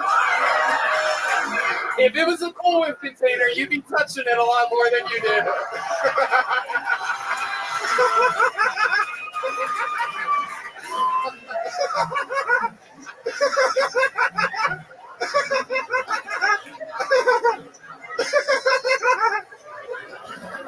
Tony, you can shoot a paintball bullet out of your ass, motherfucker. At 100 miles an hour, nigga.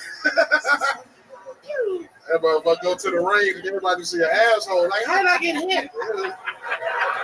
Yeah. Why does this bullet smell like shit?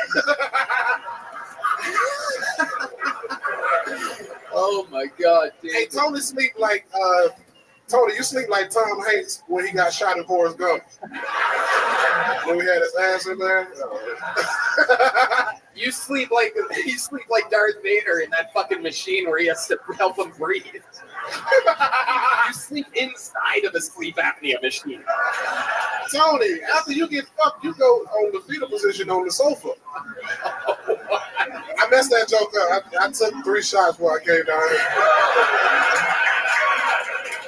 And Redman got your colors on his right wrist. That's Oh, yeah, that's true. Those are my colors. Gang, gang, bang, bang. You know what I mean? I feel bad whoever put his legs in there. That wolf booty hole back there, boy. You got to get through the enchanted forest when you get that booty. Every time I wipe, it looks like one of those pads to get the hair off your back. Oh my goodness. Jesus Christ. Well, Chewbacca booty. It's true. I love it, David. Absolutely unbelievable. Yeah, man. Have you guys ever seen anything quite like David Lucas before? It's great, man. I saw you at the Comedy Store. That's my dog, Mike Feeney. Josh Wolf don't remember me, but I remember you. Yeah, absolutely, man. Yeah. I've been looking forward to this exchange all night. Yeah, Tony told me not to roast the guests no more because y'all don't be want to come on here. You can say whatever you want. Well, you almost pushed Don Herrera into calling you the N-word once. Sometimes people... I really did. He was like, yeah. Sometimes he gets on a run and he just does 6 in a row, and the guest is like, Tony, what the fuck did you invite me to? Why the hell is this fucking... And then they just stop talking. And they just keep going like that. They don't say it, but they fucking... It's somehow worse. Yeah. No, my brother mouthed it. He mouthed it.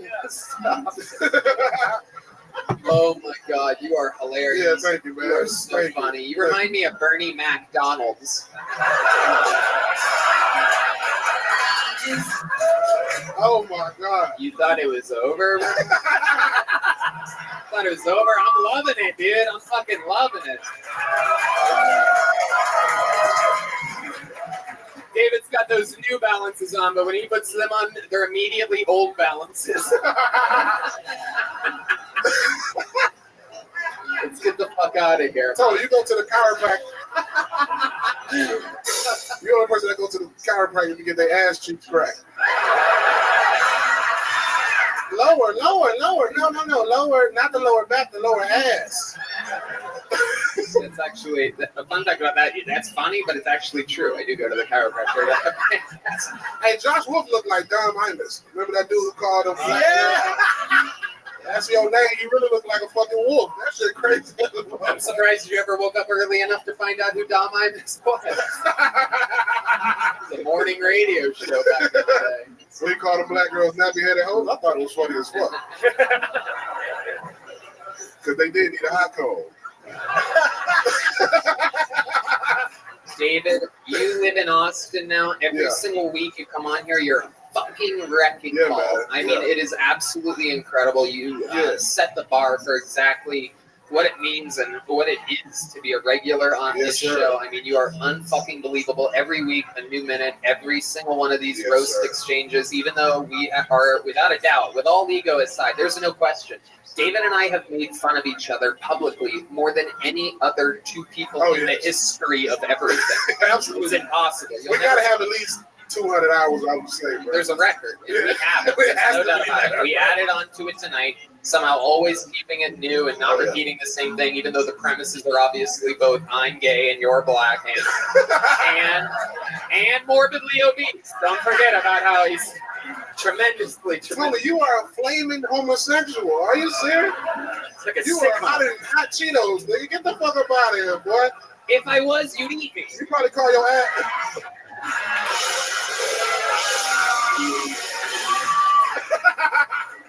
Make some noise for David motherfucking Lucas, everybody. Let's go. We're doing this shit tonight, people. Hell yeah. Come on, everybody. One more time for David Lucas. That shit is not easy.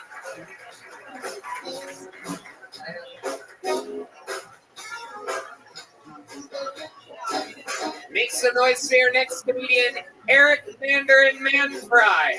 Eric Mandarin Manfry. Shout out to the fine people over at Escobar, the Pastel Cartel, best vape pens.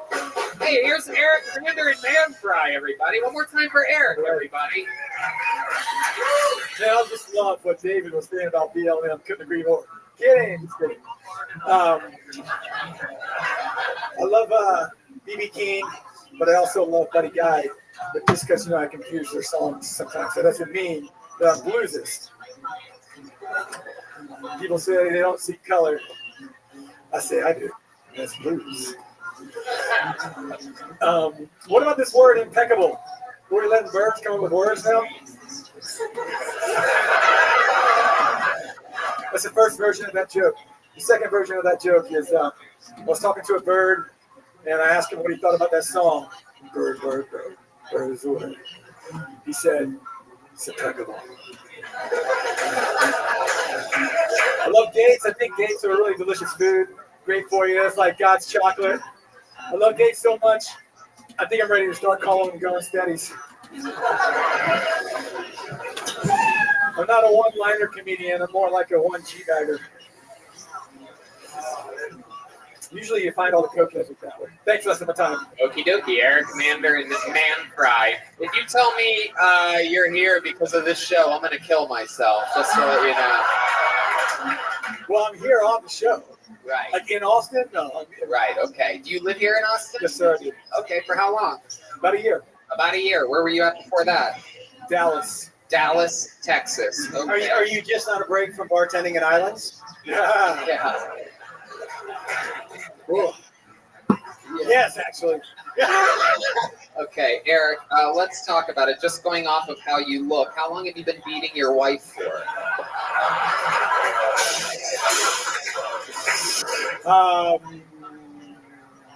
Okay.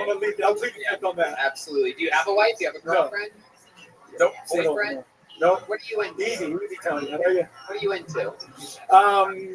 Into real estate, investing, and not working for a whole lot. Yeah. Okay. I'm into optimizing energy.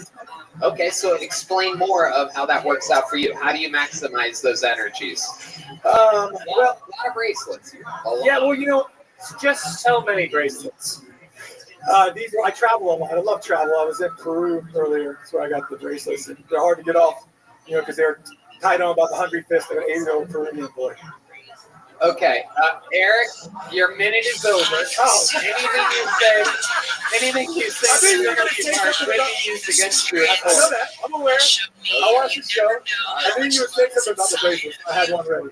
Okay, very good. That's the one you had ready? Yeah, did you? You might want to let that one bake a little bit longer, Eric. I don't think it's quite ready. Yeah, it's not ready. It's a word shop. Yeah, okay.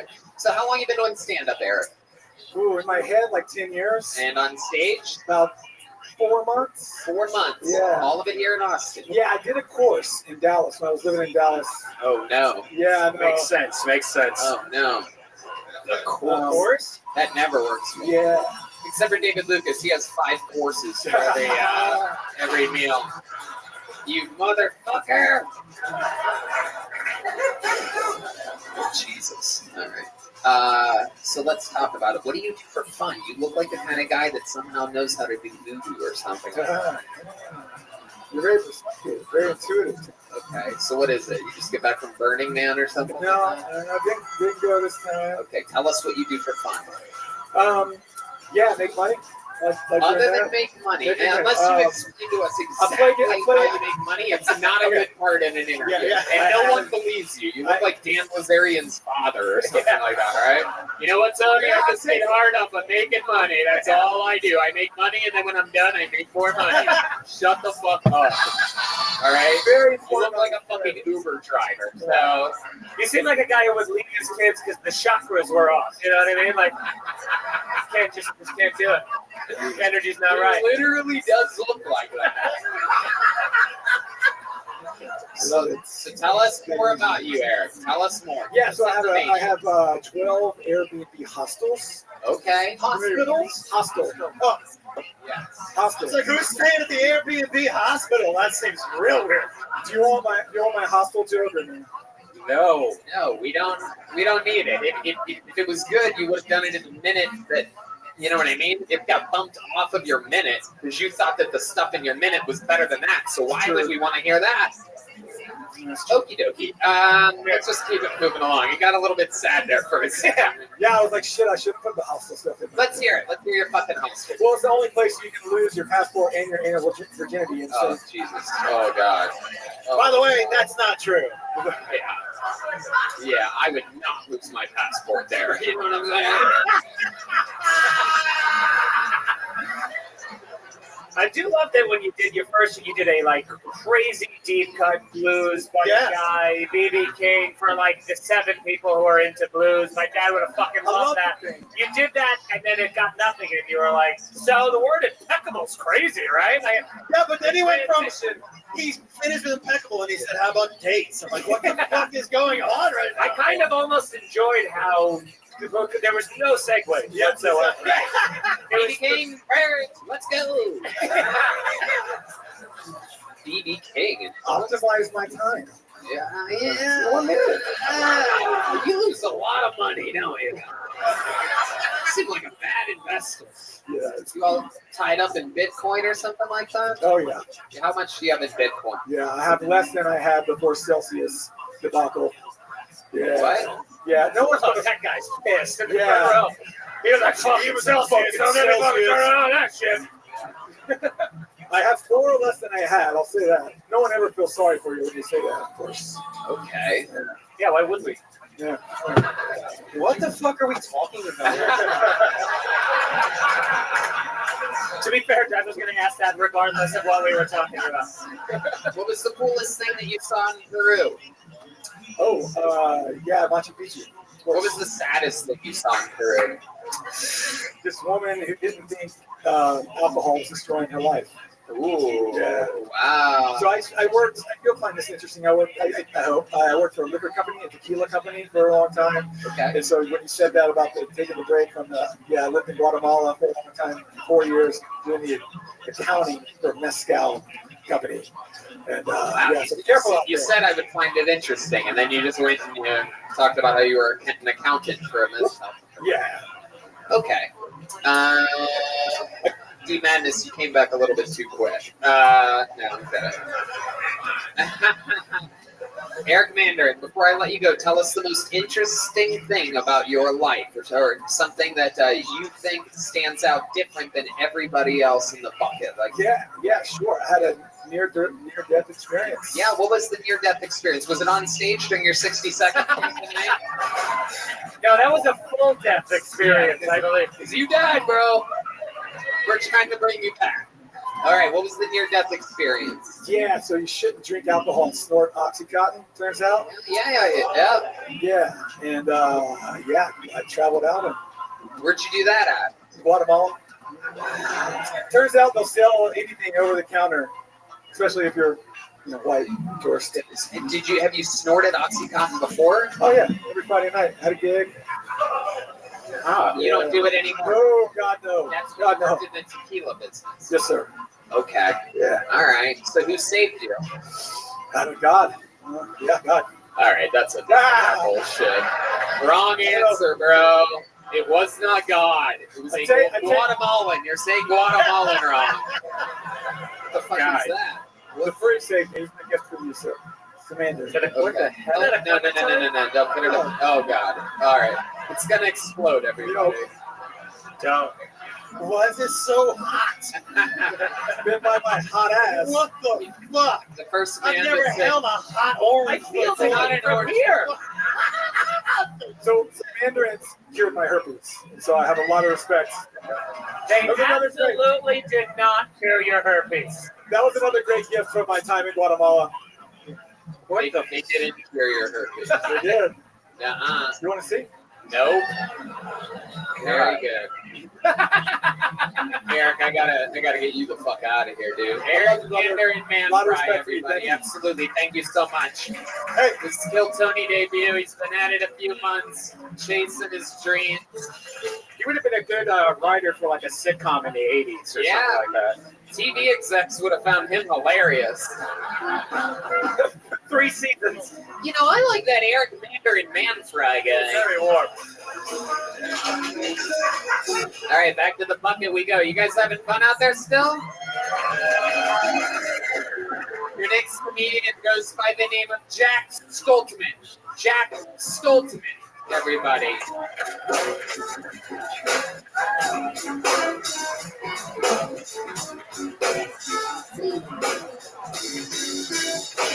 One more time for Jack, everybody.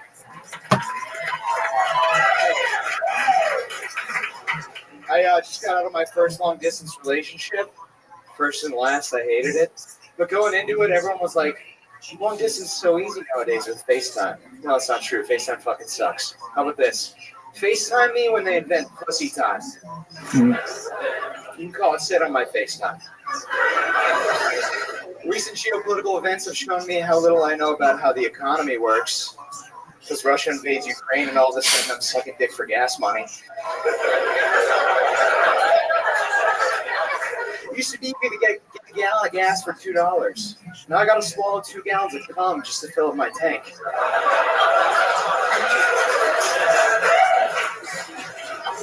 You know those Joe Biden stickers? They say I did that. People put them up at the gas station. I put them up at the glory holes.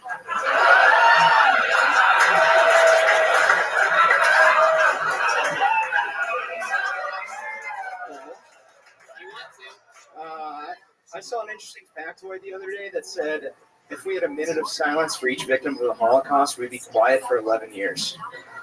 And I got to thinking, if only the Jews had tried that in the 1930s.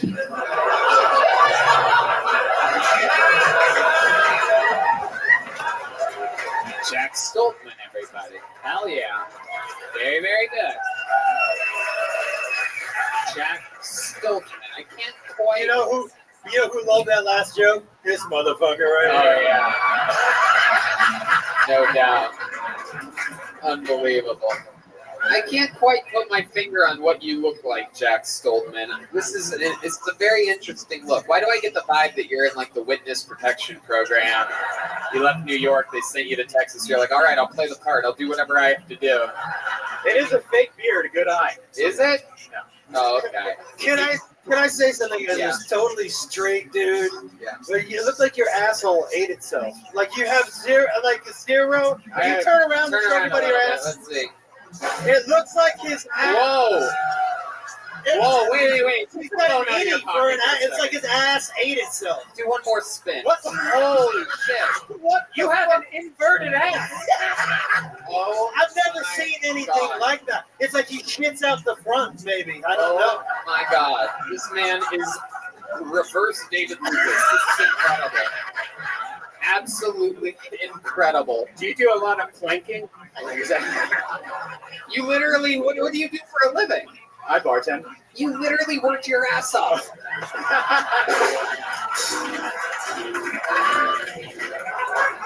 Okay. How long you been bartending for? Why do you look like a guy that only serves moonshine?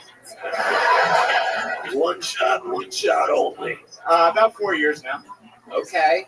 All right. And how old are you? I'm 26. 26 years old. And how long have you been doing stand-up comedy? 8 months. 8 months. And what made you want to start doing this at the ripe age of 26? I would like to do it for a living. I would like to make money from this. Incredible. Yeah. You did very, very good tonight. Really, really, really good for somebody that's been doing it for 8 months. Yeah.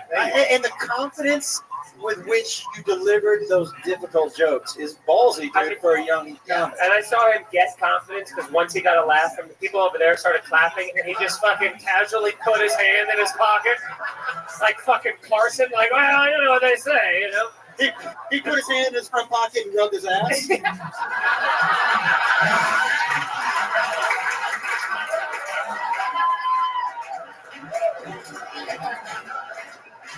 Oh, fuck. So I have to ask, you're wearing a shirt that literally is a map of Real Texas. Foundations is your partner for more efficient real estate operations. We combine our deep industry experience and proven frameworks to A long time ago, it says, don't mess with Texas on the sleeve. I haven't even seen the back. If you're tired of paying high prices for your wireless plan, it's time to make the switch to InfyMobile. 5 gigabytes a month for $75 a year. Get 10 gigabytes for $99. For unlimited data, pay just $200 a year. That's 50 to 70% cheaper than the big guys. And the same trusted networks you already rely on. We make switching simple.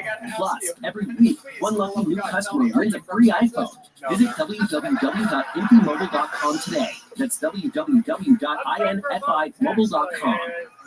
Hey, hardworking folks, listen up. If you're tired of paying through the nose for your wireless plan, it's time to switch to InfyMobile and keep more of your hard-earned money. Here's the deal. 5 gigabytes a month for $75 a year. Need more data? Get 10 gigabytes for $99 or 15 gigabytes for $150 a year. And for unlimited data users, our 20 gigabyte unlimited plan is just $200 a year. That's 50 to 70% cheaper than the big guys. And the same trusted networks you already rely on. As we make switching simple, bring your unlocked phone, you don't need to buy a new one. Port your number so you don't miss a single call or text. And get this, every week, one lucky new customer wins a free iPhone. Terms apply, but you could be the next. Visit www.infymobile.com today. That's www.infymobile.com. Stop paying more than you should. InfyMobile, wireless that works for you. Switch today at www.infymobile.com and start saving. If your job at a healthcare facility includes disinfecting against viruses, you know prevention is the best medicine. And maintaining healthy spaces starts with a healthy cleaning routine. Grainger's world-class supply chain helps ensure you have the quality products you need when you need them. From disinfectants and cleaning supplies to personal protective equipment, so you can help deliver a clean bill of health. Call 1-800-GRAINGER, click Grainger.com, or just stop by. Grainger, for the ones who get it done. Love this podcast? Support this show through the Acast supporter feature. It's up to you how much you give, and there's no regular commitment.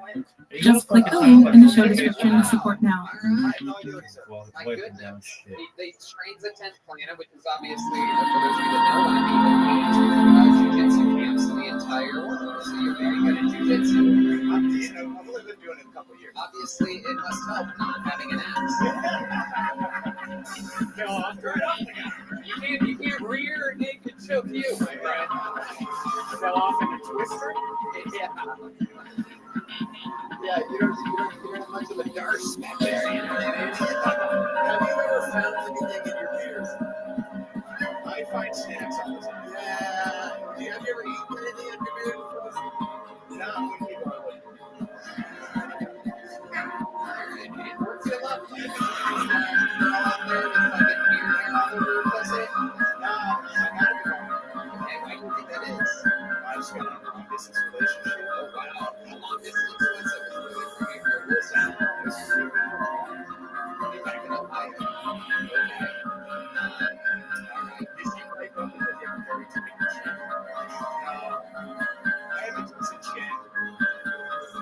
I haven't seen my chin since I graduated high school. And you've never surprised me. No doubt. The carpet matches the trees. Hello and When he welcome sits to on the another toilet, he must look like episode Red of Band's phone. You know what I'm saying? If that's a fucking Welcome hinge to like that. Wild Ride. It's like a joke if you know what I'm talking about. Yeah, it's flip phone here. We'll put Like a picture of you, Red Man's questions. phone in that part of the Thank episode. you, Thanks, Steve. I appreciate it. answers. Thank you for joining me here today on Twitch and on Facebook because YouTube just shut So down Jack, my let's account talk about it. How long were you for with the this time girl? being, Why but I'm didn't it told work that will out? get Why fixed didn't up she come with pretty you to soon. Texas? And if not, she I'm just had gonna yell out this message and Oh, all of my Oh, wow. nations High on school. every platform I possibly can. I'm grad able school. to. She was I actually don't want to 6 waste years my older. time on them, so Wow. we're going to get right Oh my into goodness, these that's incredible. topics. All So today's right. episode of And have you Mysteries been with with a a Mystery girl is in all Texas about since you've been here? You've human been here and alien 8 months. No, I've been here 3 months. Oh, you've been here 3 months. You've been on stand-up 8 and months. a So you lot of started in documents Columbus. of levels I actually started in Florida. at the Dulce What made you start in Base. Florida?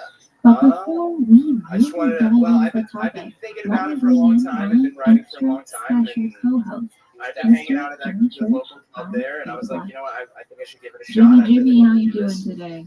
You may not want to talk about it anymore, but I'm mad as hell. I can't take this anymore. It's unbelievable, Christina. Listen, I'm just going to tell the audience, and we've got some comments starting to flow in. It's a different day today for you. But I'm going to let everybody know that I got a call from Christina first thing this morning, and you see on Twitter. He said, "What's going on?" We spent about 20 minutes at the bar. They took my YouTube down. They what? And now I'm going to say this, and then we'll move on because the Dulce Base is one of the most exciting subjects that we could ever do, and it's a great choice on your part. I'm very excited about that. So we'll jump into it in just a minute. Look, everybody's flooding in. They found you. See, they found you, Christina. They found you. You're loved out there. But let me say this. I've had my ups and downs with YouTube over the years. I've had to fight the good fight. I've been demonetized a couple of times, and really had to go toe-to-toe with them. That being said, what they chose to do to me, without explanation, by the way, I had to fight that. I got it back, and it took about 2 weeks. But I also took a year off of YouTube after that. I was like, I'm done. And I just let the channel sit there. I wasn't going to let them make money off of me. I just wasn't going to do it. So I took a year off. But your case is different. You've got no community strikes, no violations, a clean channel, and everything positive. And your content isn't violating any standards. So, but this is what happened to me, and I'm sure it's the same thing with you. It's an automation system. So they have got millions of videos that are being uploaded every hour from around the world. And they have software that looks at all of that content, all of the existing content, and it's looking for stuff. Automated. And when that automation system gets triggered, they could have found something in your content that had nothing to do with the content. It was a false trigger. Okay? And you have to get a human being involved to go and look at your channel to make sure, but that's the problem. That automation system is messing with people's lives. Their content, in some cases income, and without any consideration of anything, and the software pulls the trigger, and there isn't anybody there to double check before the channel gets pulled down. And that's a problem. That's a problem with censorship and everything else, where you're guilty first, and then you've got to prove your innocence. And that's not what this country is based on. But I am sure that is the case with your YouTube channel. You've got to get a human being involved, and once you do, you'll run clean. Your decisions for the future are your own. Do you want to continue with YouTube, or not, and find another way to go? Unfortunately, YouTube is one of the biggest platforms in the history of mankind, and it's tough. It's really tough. That is true, Josh. That was not the mushrooms, by the way. That was an Let's dive into today's topic. There's a lot of things that I talk about, and hopefully we can do it well. You're such the right ray of sunshine. Just get off the subject, Jenny. I'm done. I'm done. Let's go. Let's go.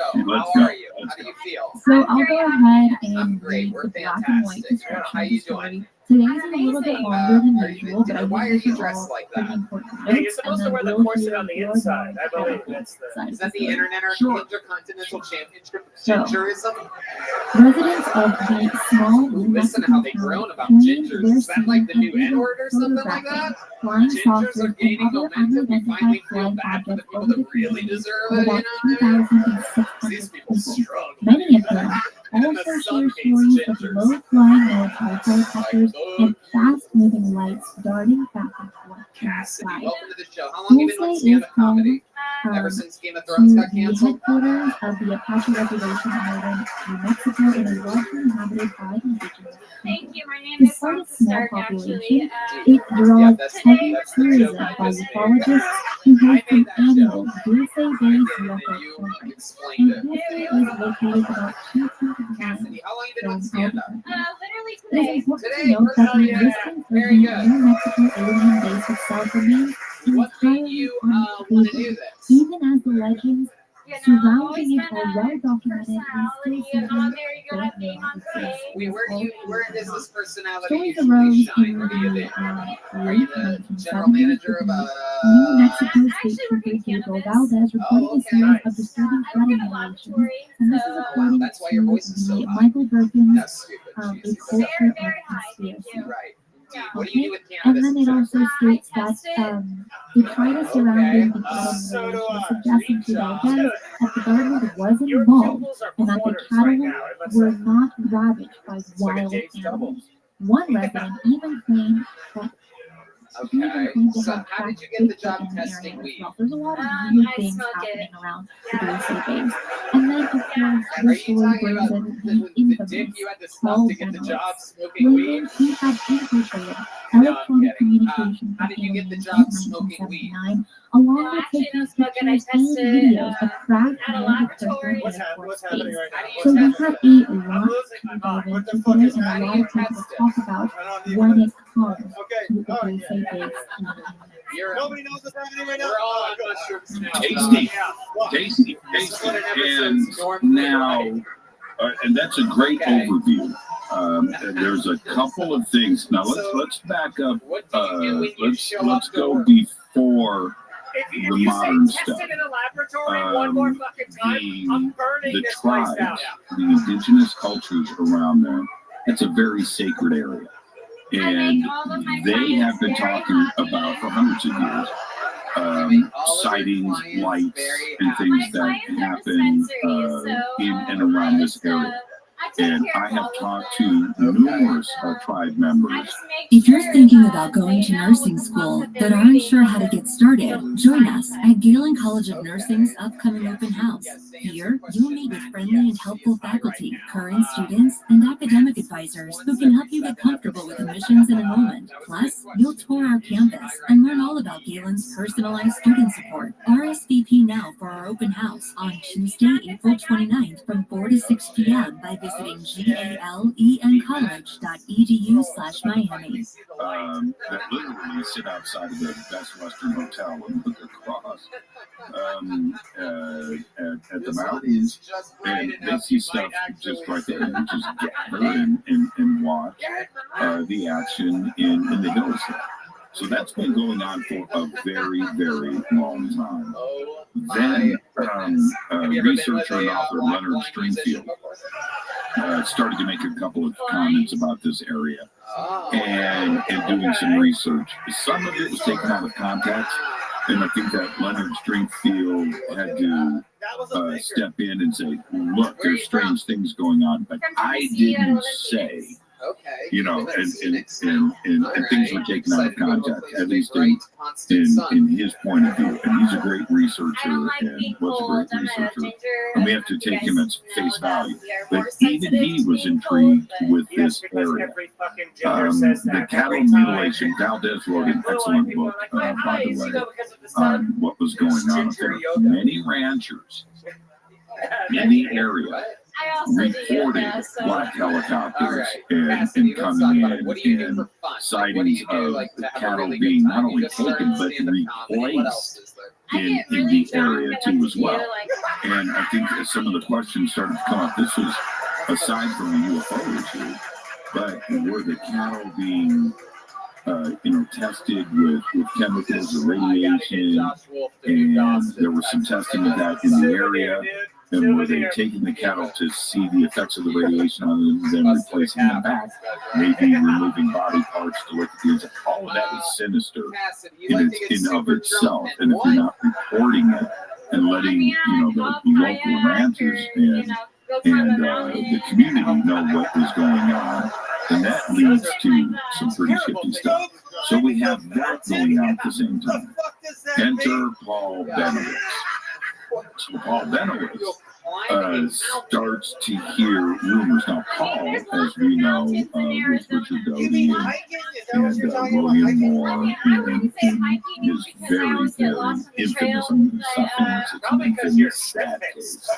But Paul had a lot of resources available to him with his company that had Air Force contracts, like Air Kirkland Air Force Base. And but he had the ability to get into private aircraft and fly up and in and around that area looking for this alien base that was reported to be there. Most embarrassing moment of my life.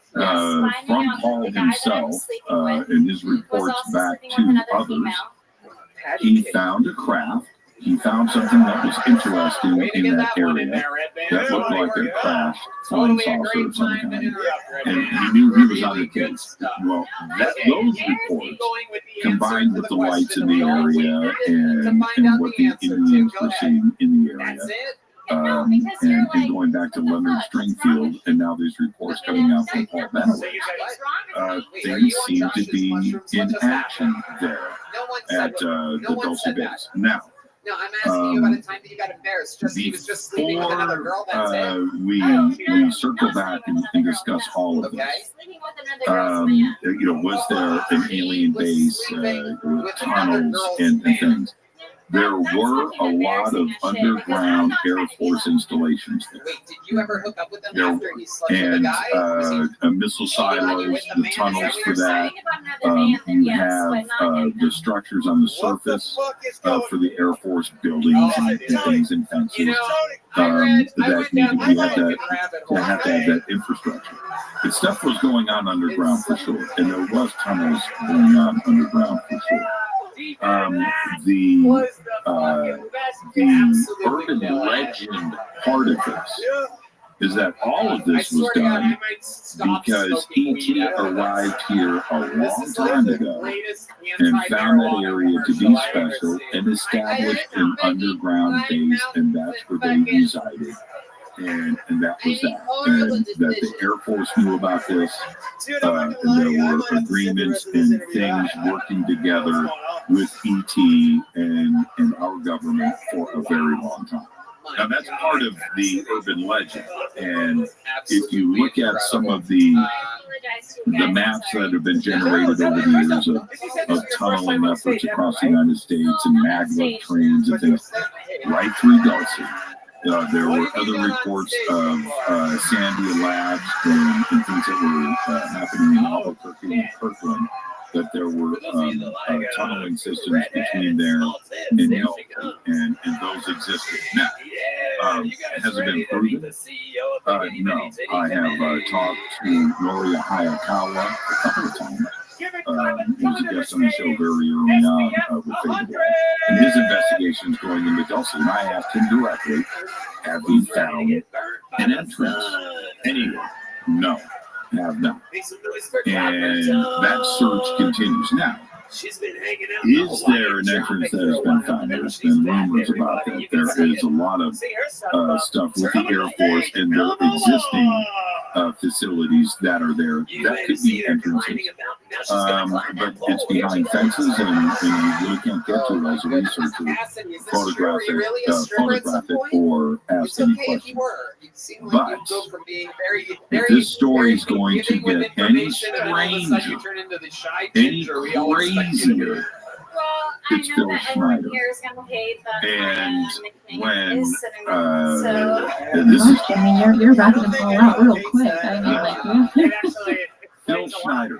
And now I think that Phil Schneider, his name, his face, and his story has become so respected in ufology And some of the things that he had said,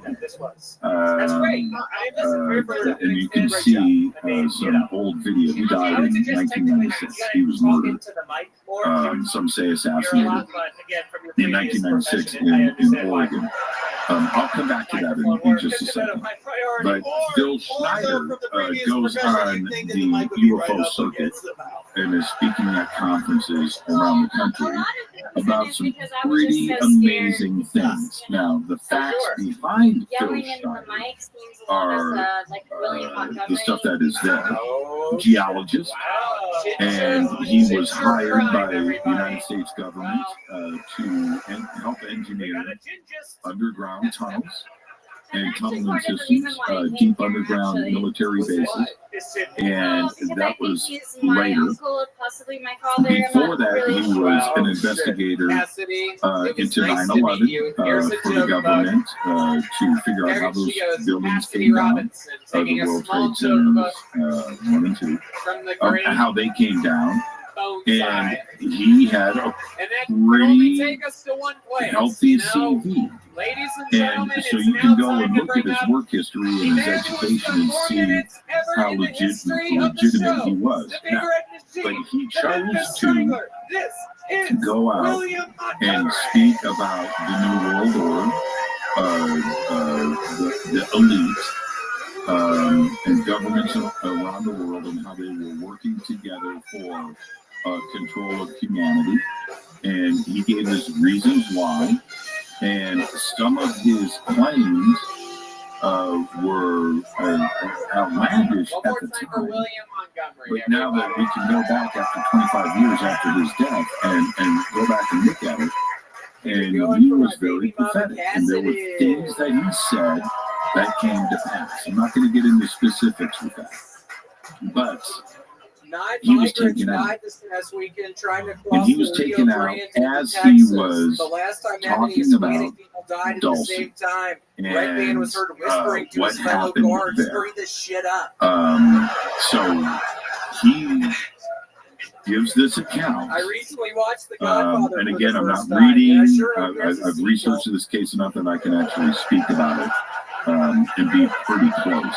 And if I have any of the facts wrong, excuse me. The new remake of The Little Mermaid is racist people up in his account that him and Alan spoke about, and you can check out the videos for Phil Schneider online.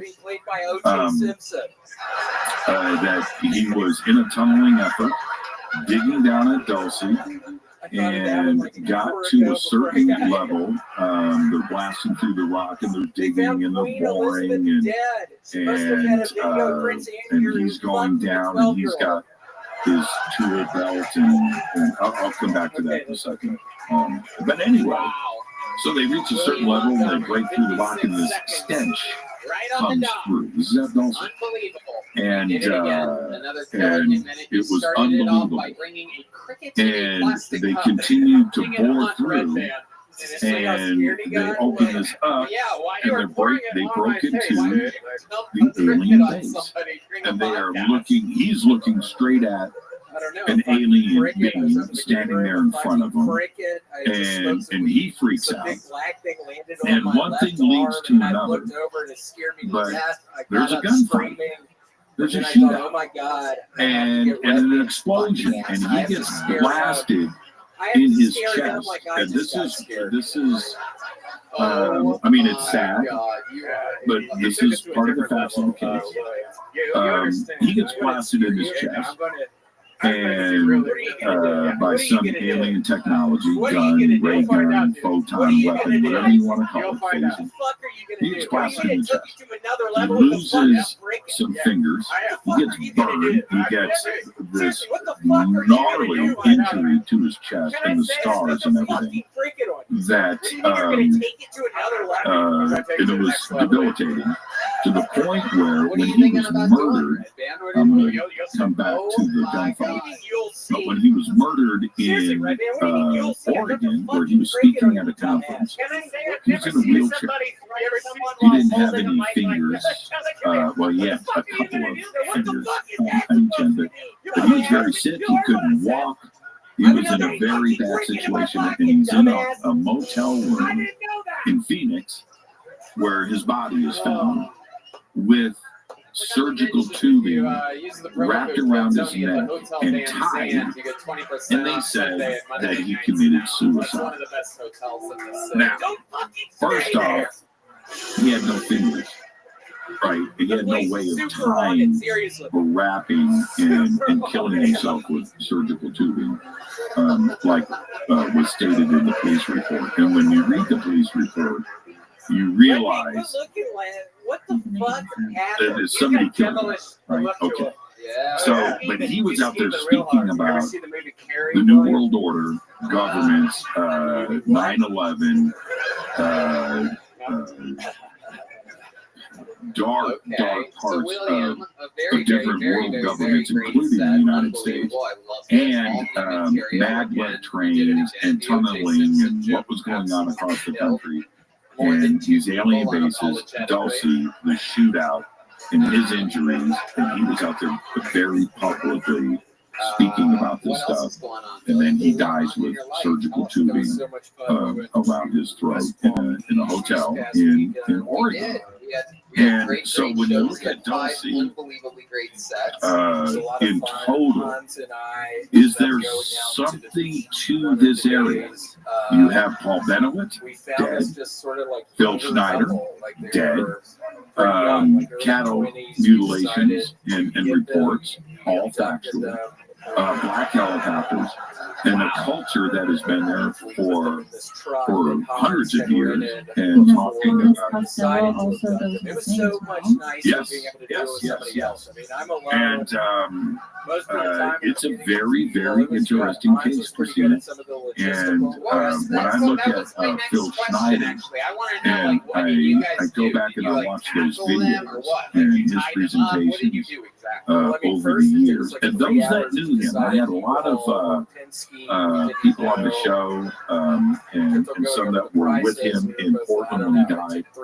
And I don't want to get into that, but one of his roommates that last speaking tour was on the show and spoke very candidly about those last days and what was going on, and how happy he was in life to start getting his health together, his relationship with his family, and he had goals and things were great. He wasn't suicidal, and the way that he spoke in public, he was a true whistleblower,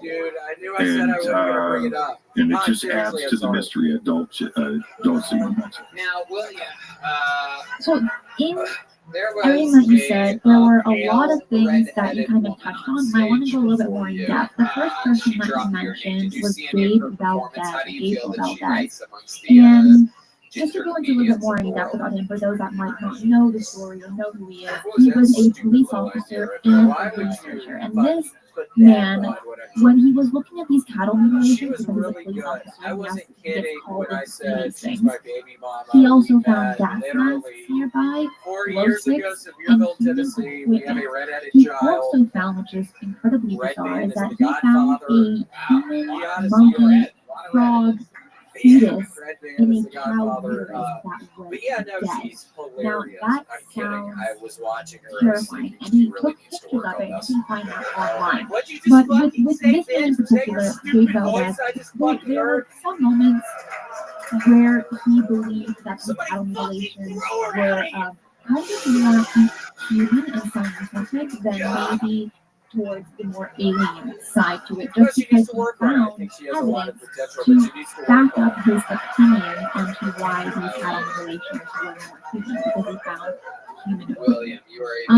But he did an interview for the California UFO magazine, this is volume 4, number 2 paper in 1989, and he stated that he believed that 80% of what Paul Benowitz was saying was accurate when it came to the aspect of the military activity around Mesa. And because he also stated that he saw dark green human helicopters flying around Mesa at that time as well.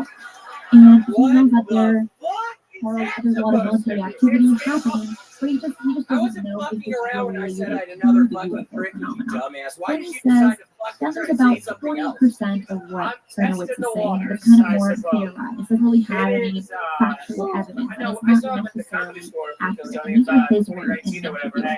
But Gabe does say that other people also came out Tell everybody you that put had out a very picture similar actually today stories on your Instagram as of you with Bennewitz's abs stories. on the Now, beach he wasn't from this sure, weekend in West Palm Valdez Beach. wasn't sure if these Tell people were everybody just how much attempting weight to have you lost? fabricate whole stories or if I they were honestly don't know. genuine. I think if I So had to I guess, feel there was like maybe a probably man 260 doing or civil something. service, right, I being a don't know. policeman and also Okay, a researcher, But we don't it's know what that very means hard until you to tell us know what who you to are now. believe, who not to believe, and where to get your information, just like how it is for us today What as do you well. weigh now? Yeah, and there's another part to this because Valdez, and When in someone his asks you how much book, weight you lost, you don't just tell them. we're talking about a law enforcement Once weighed person 260, who so I is guess going on the get a record. job at a carnival. But We'll take it he down. was in that You can give a area. ballpark.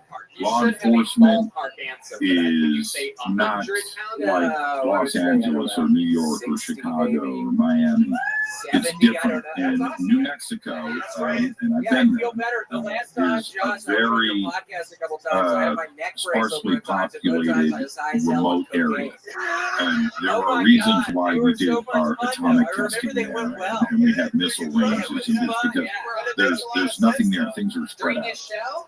And during his podcast, I went in and the did a couple Dulce T-box. I base fastened on my and neck that brace real mesa tight, and I fucking went in there. is very remote, very difficult to get to. Bennewitt's had to those fly people to it. listening And to the it's show not around the like world that might have you some can weight issues, go how on would the you Indian recommend that they reservation lose, part the and 70 go pounds? up to the edges of Like, it. say, But what first goes and on foremost, beyond the fences and beyond the mountains, that is hundreds of square miles of remote nothing.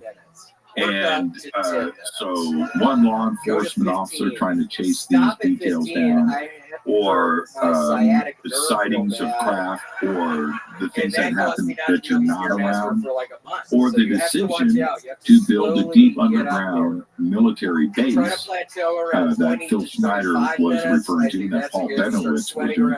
That's a location where you're going to do that. The other part is, I mean, nobody's going to know what you're doing. But the other part is, it's a pretty cool place for ET to make camp and to go unnoticed for until you do get found. And that's exactly what we're talking about here. When you speak to researchers and those that have investigated the tunneling system, I've got maps and things that have been sent to me. When you look at that, it is absolutely remote. And so for a researcher to choose to go and investigate and go up there, it's nearly impossible to do. It's easier to get out to Area 51. You know where it is. Here in New Mexico, it is wide open. There's the flat desert areas, and then there's the mountain regions, and it is very, very rough terrain. So for me to go to somebody like Norio Hayakawa, where's the entrance? Wow. You go and check it out. It's impossible to do. There's no roads. You can't walk. It's not about that. You can fly over it if you can afford a helicopter and go and start poking around. But what is it that you're going to see? What is it that you're going to find? It's a Dulce is a fascinating case. Absolutely fascinating. And talking about what's in the report, there is people say that in one part of the mesa, there is this kind of a circular section with trees that grow. It does basically got kind of like cuts in that. And there is theories that are up in top of the mesa. Some people believe that it was a UFO during an emergency landing crash caught fire and caused fire on the street. There's another theory saying that it was not actually a UFO, but a plane that crashed and then burned all the trees as well. But the weird thing about this crash in particular is how we know about nature when something burns within time it heals back. But in this case, this little patch of area off of the mesa, there has been no vegetation sinks. Nothing goes wrong since that crash in the late 70s. And so I guess if you're looking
Hey, this is Rabbi coming live from Vulcan Gas Company here in Austin, Texas. For a brand new episode of Kill Tony, get up for Tony!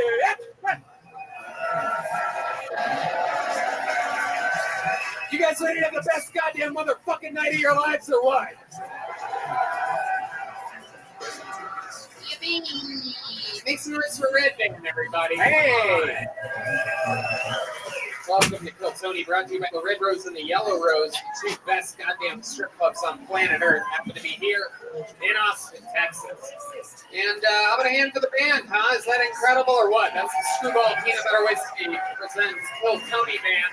That's the great Michael Gonzalez on the drums, Paul Diener on the horns, Matt Mueling on the electric guitar, and that's our good friend D Madness here on the bass. Well, Tony, brought to you by Deep Eddy Vodka, another Austin company, absolutely killing it. Our favorite vodka on planet Earth. And the Hotel Van Sam, where now you can save 30% by using the promo code Kill Tony on a Sunday or Monday night if you come and visit. How many of you are visiting from another place? That's what's happening here. People said, why would you move the show to Austin? You're going to lose all the tourism that you got in Los Angeles. And hey, the tourism follows us, right? Isn't that exciting? Who would have possibly ever would have guessed that people will fly into a live show that they enjoy? Absolutely incredible. So the Hotel Van Zandt is where you can stay. Here's a few more of the amazing sponsors that made tonight's episode available for you here right now.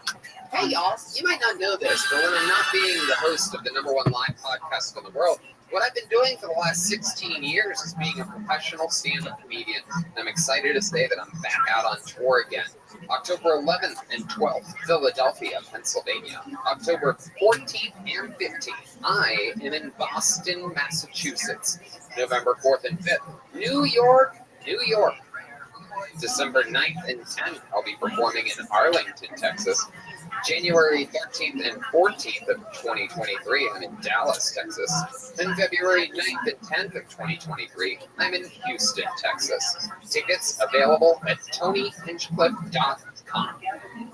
All these shows sell out, so don't be a doofus. Go to the website now, get tickets while you still can. You know, a lot of people have asked me about the big move to Texas. Am I happy with it? Am I thrilled about it? The answer, of course, is yes. You know, California, on fire.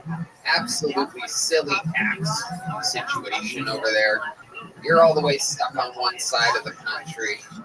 Makes traveling easier being here. The only catch with Texas is the heat.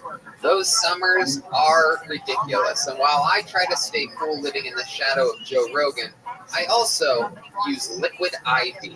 I use liquid IV for hydration that's 2 times faster than water alone because life's better when you're hydrated. I'm out on the golf course multiple times a week. I'm stuck at these airports traveling. The planes make you dehydrated. There's so many things that try to take the water out of my life, and I use liquid IV sometimes twice a day to stay on top of it. Red Band, you know everything about the medical field. Tell us how you stay hydrated. Of course. I use liquid IV all the time, and I love the flavors so much. My favorite are the fruit punch and the grape. I have one in the morning, one at night. I put it in one of those big water bottles, and it's so convenient. The packaging, it's just this little thing. You throw it in your bag or your suitcase, and it's awesome. One packet of liquid IV and 16 ounces of water hydrates you 2 times faster and more efficiently than water alone. It contains 5 essential vitamins, B3, B5, B6, B12, and vitamin C. It has 3 times the electrolytes of a traditional sports drink. And liquid IV has 10 refreshing flavors, including pina colada, lemon lime, tropical punch, and grape. It's non-GMO and free from gluten, dairy, and soy. Yum, yum, yum. They're also great people. On top of keeping us hydrated, they also have donated over 24 million servings around the globe, around the world that need If you're looking up for the helicopter, you better look for that specific area. Well, that was always what was put on Paul Benowitz when he did his flyover.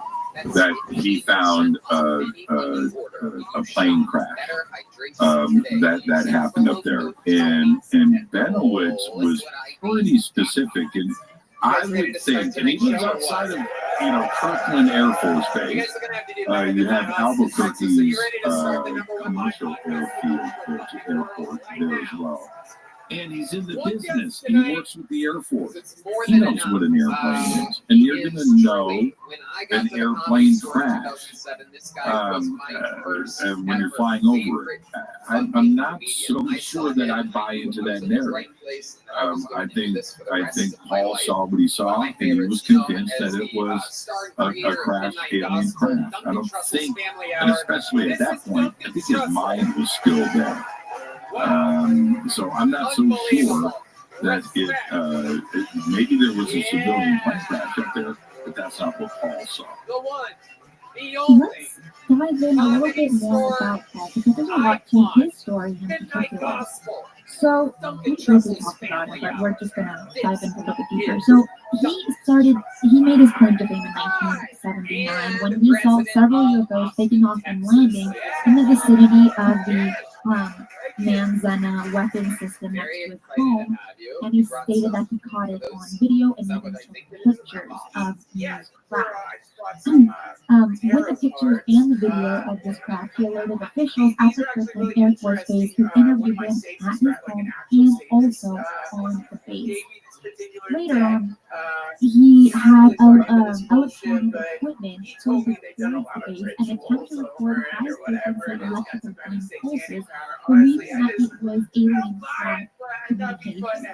And I'm not really sure how he was able to decipher that and believing that what he was touching was alien communication. But later on, he says that from the more research that he did, the more that he saw, he believed that aliens that at least were here on Earth were hostile and a threat to humanity. And he also had this obsession into proving that the government was dealing with aliens.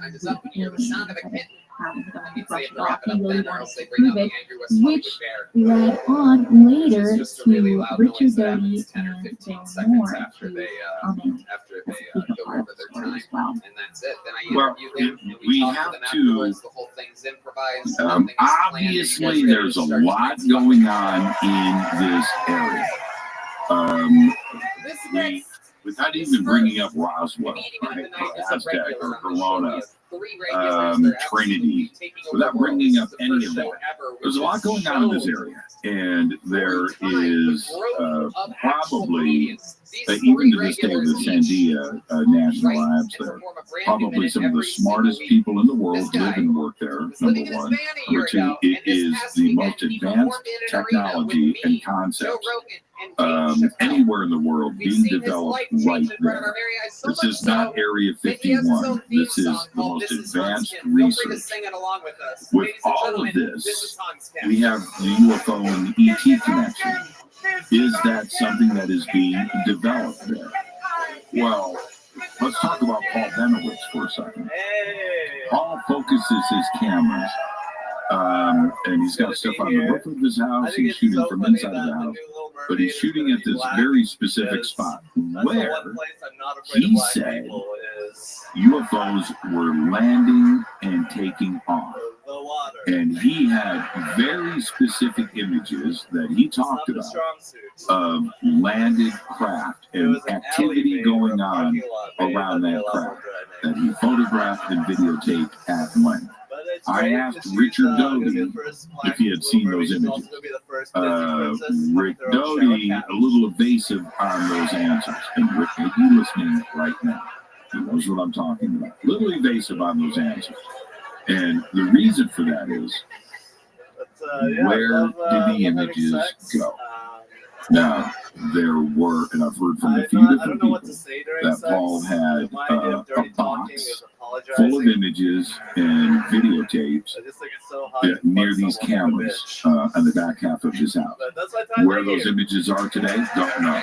His computers with the data on it, where's that? Where are the hard drives?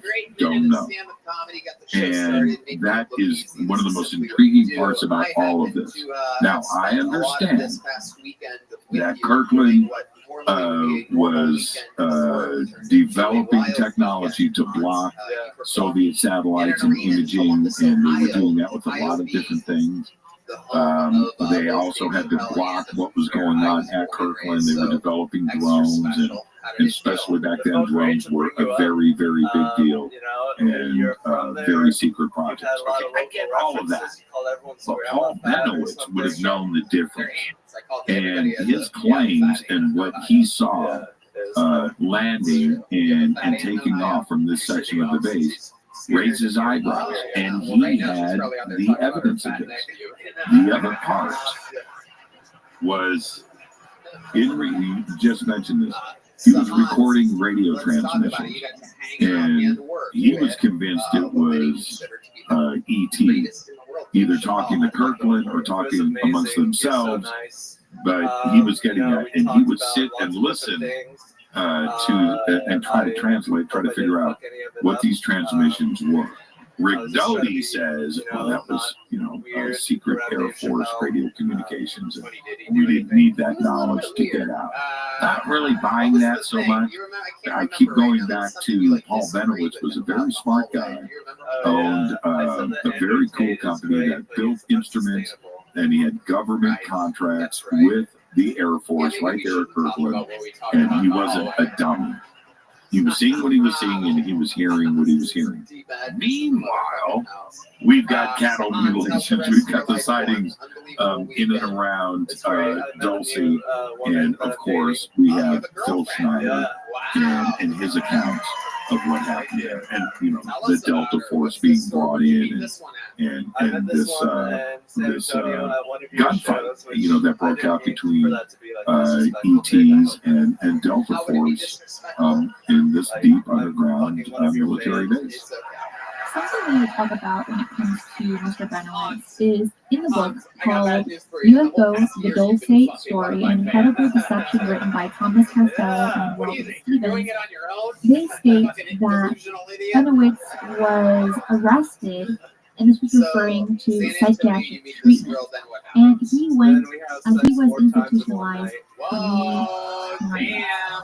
again, this is stated in the book. Now, the first time he was arrested, it was stating that he needed to get a psychiatric treatment, but then was later released when he was completely sane. There was no reason behind him being arrested for that, but it was kind of more to intimidate him. Again, this is from the book. Later, he was arrested yet again for the treatment to be psychiatric treatment. And this second time, He was given electric shock treatment to derange his memory so that he could no longer recall what he had been seeing or what he had filmed above Dulce. Now, I could not find evidence to back up that statement from the book, but I mean, I guess with this whole story, all the documents that we read about this, it's very difficult to corroborate, right? Very evidence is coming to back it up. So I think this is important to know about Mr. Benowitz while we talk about the story is he was institutionalized 3 times during this. Was it because he was insane? Or was it because he wasn't supposed to see something that he did and the government didn't choose to get rid of him? Well, we don't know. Yeah, and again, going back to Rick Doty and his accounts of all of this, I think that a certain amount of what Rick said is probably pretty valid and pretty accurate. But the disturbing part about it, if we take Doty's accounts of this as being true, I'm just going to say this directly. Rick saw the instability there and knows that leading up to this, we didn't even talk about the other the cattle mutilation parts. Okay, hold on. Let's back up for a second. So, Paul Benowitz and a friend of his, they get introduced to a woman had called the police and said, "Hey, I'm watching cattle getting abducted, by a couple of craft. One is big, one is small, but they're taking." The police literally tell her, "Hi, for you. Oh, give Paul Benowitz a call. This is outside of our union. We don't deal with you." So she gets a hold of Paul Benowitz. Paul and his friend, who was a hypnotherapist, bring her over and they regress her so she could remember more details about this cattle abduction thing that she saw right outside of Kirkland Air Force Base. And she described 2 large craft, one big, one really big, that were doing the abduction. So this thing, and so they did all this crazy stuff when they were regressing her. I'm talking about like literally tinfoil hats, and they would take her into Paul's like Lincoln town car that he lined the inside of this with like 3 layers of tinfoil. I'm not making any of this up. I hate to say it, but it was tinfoil. And they would do these regression things but they were getting more and more information out of her about what was going on. This, combined with what Paul was doing at his house, he's going to conferences. He's feeling pretty strange. This UFO thing is happening. He calls the security at the base, right? I think something is going on there. Rick Doty comes into play. Now, meanwhile, he's still doing the regression with this lady and his friend. And the details are starting to get really sensational that is coming out of her. Was it factual? Don't know. Was it made up? Don't know. Was it leading questions with the hypnotherapy? We don't have any of those answers. But it was inside of Paul's head. Now, bring in Rick Doty.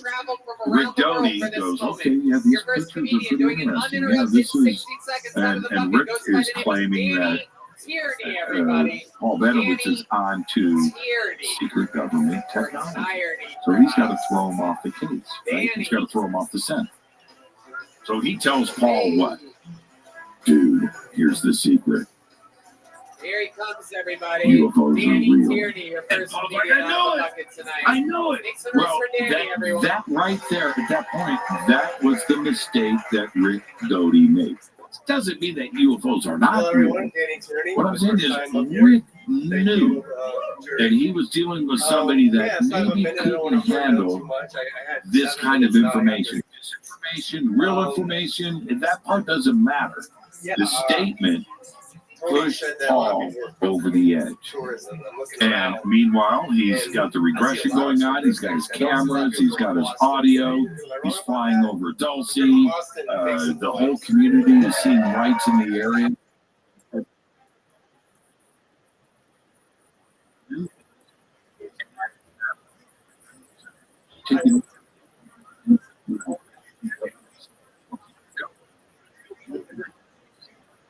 You know,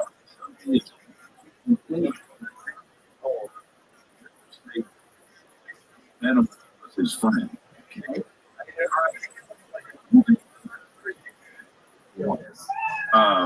And Rick has defended himself. I've asked him these same questions directly. I'm not picking on Rick, and I'm not defending anybody here.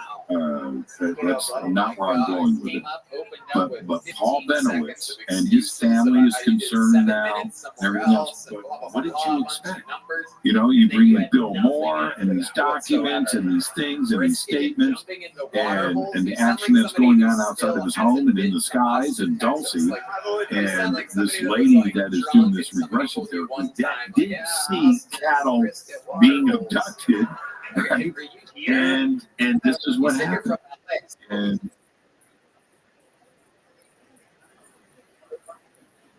it's just looking at Rick,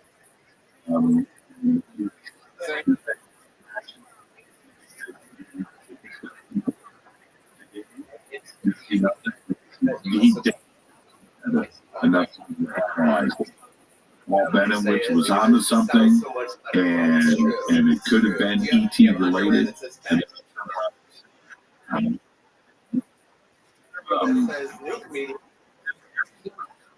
You know, military personnel, and he's going to come.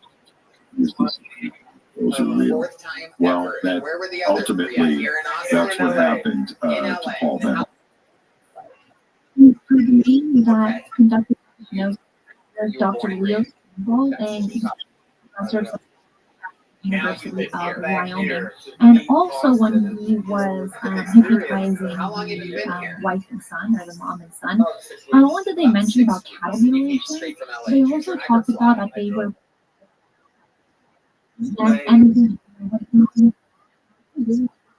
because you can have questions that kind of lead asking them.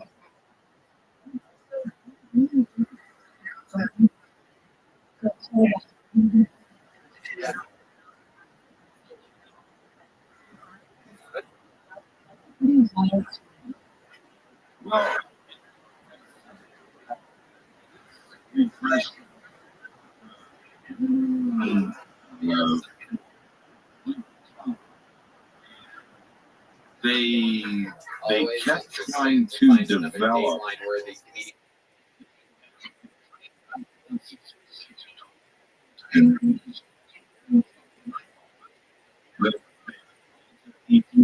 to them, and they want the radio interference and beam stuff into, you know, so they're driving around. They wouldn't do it at Paul's house. They're driving to these private locations in the car, 3 layers of tinfoil.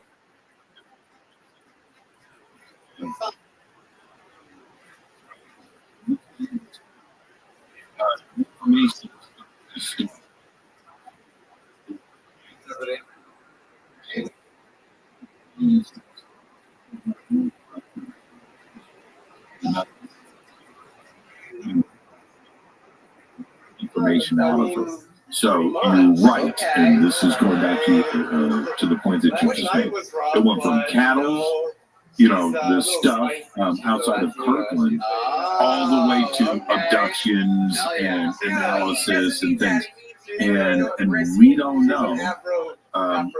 There is a lot of speculation around the way that they did the therapy. It wasn't in a controlled environment. It wasn't in a medical office. It wasn't in a doctor's office. It's in the back seat of a Lincoln Town car, you know, outside of Albuquerque in the desert. with tinfoil, on the windows. It's crazy. How much of that was induced? How much of it was imagination? Well, we don't know. That's the whole point, and everything else. Around Paul and his quest for UFOs. And also, the sightings that were happening, his recordings, his audio, his images, his interaction with directly. The crazy case. And that is not even right. Not yet, but with Paul, he's in grave and dying in June of 2003 after he took his own life. And then that makes you question, because there are quite a few deaths in the story that are somewhat suspicious.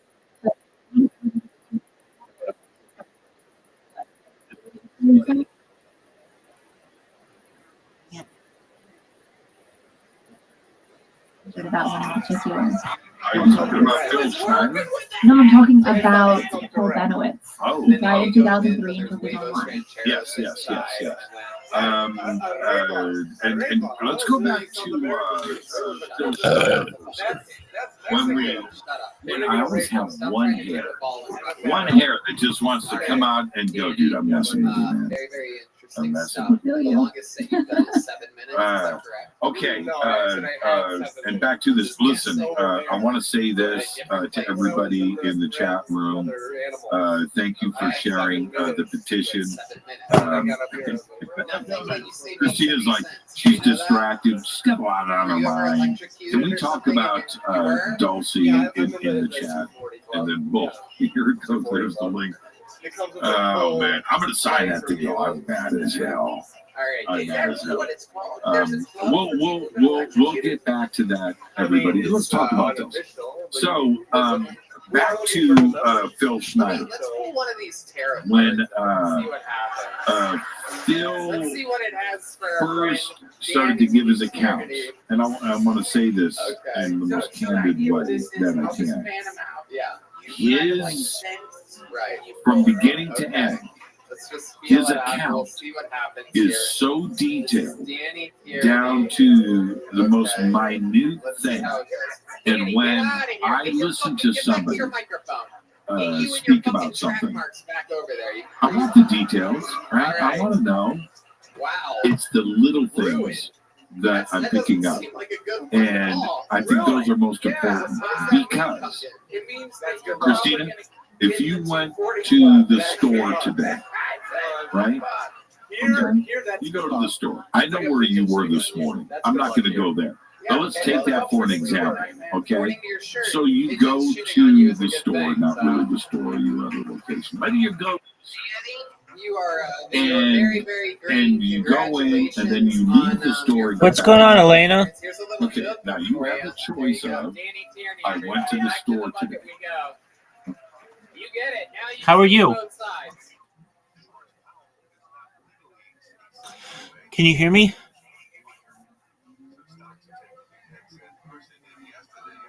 I hope you're having a good day. Hello, how are you?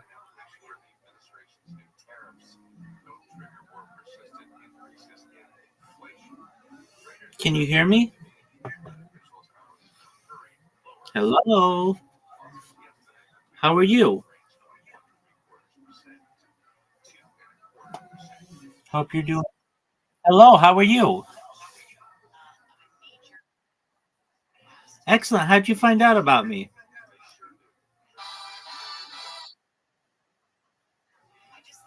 You meet me? How did you find out about me? Oh, you found me on YouTube? No way. Do you mind if I tell you about myself? I'm Rabbi Rothschild. I stream my life 24 hours a day, 7 days a week, 365 days a year for world peace. I'm currently live streaming on 16 different YouTube streams. I have more content online than any person in global history. I've been streaming more than 3.5 years since the pandemic. I've essentially created A time capsule for society.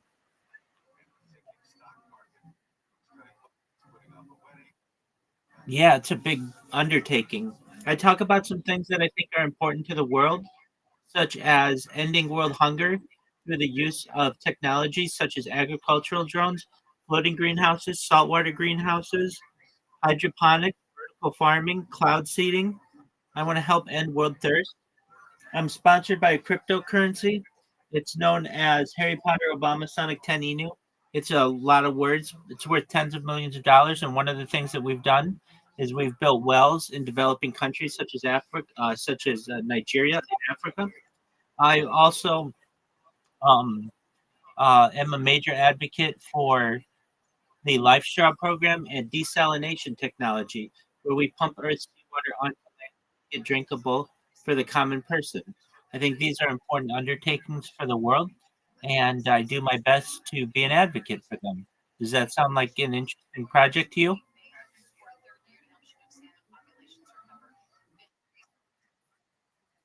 I am, but I had somebody who came in and they wanted to talk.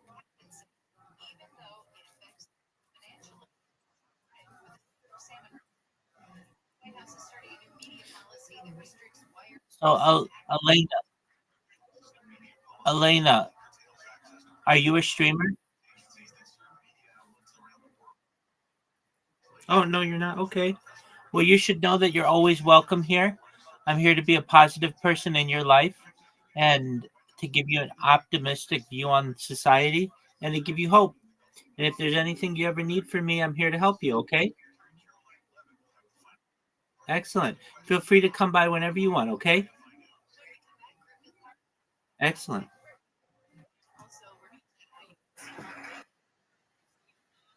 Do good and Danny, try. Let's see what happens next. Matthew Olson. Yes, Matthew Olson. Little pop from the comedian section. This should be interesting. That's usually very promising. Here he comes, everyone. Dog.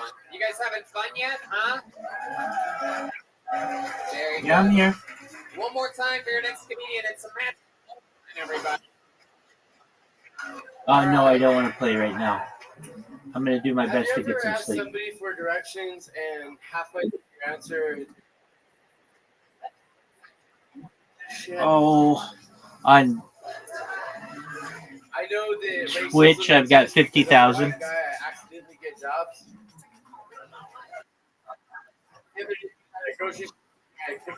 Fruit and the general manager came I don't know. I back don't and pay was like, attention to those things. Would you like the salary position from the produce department?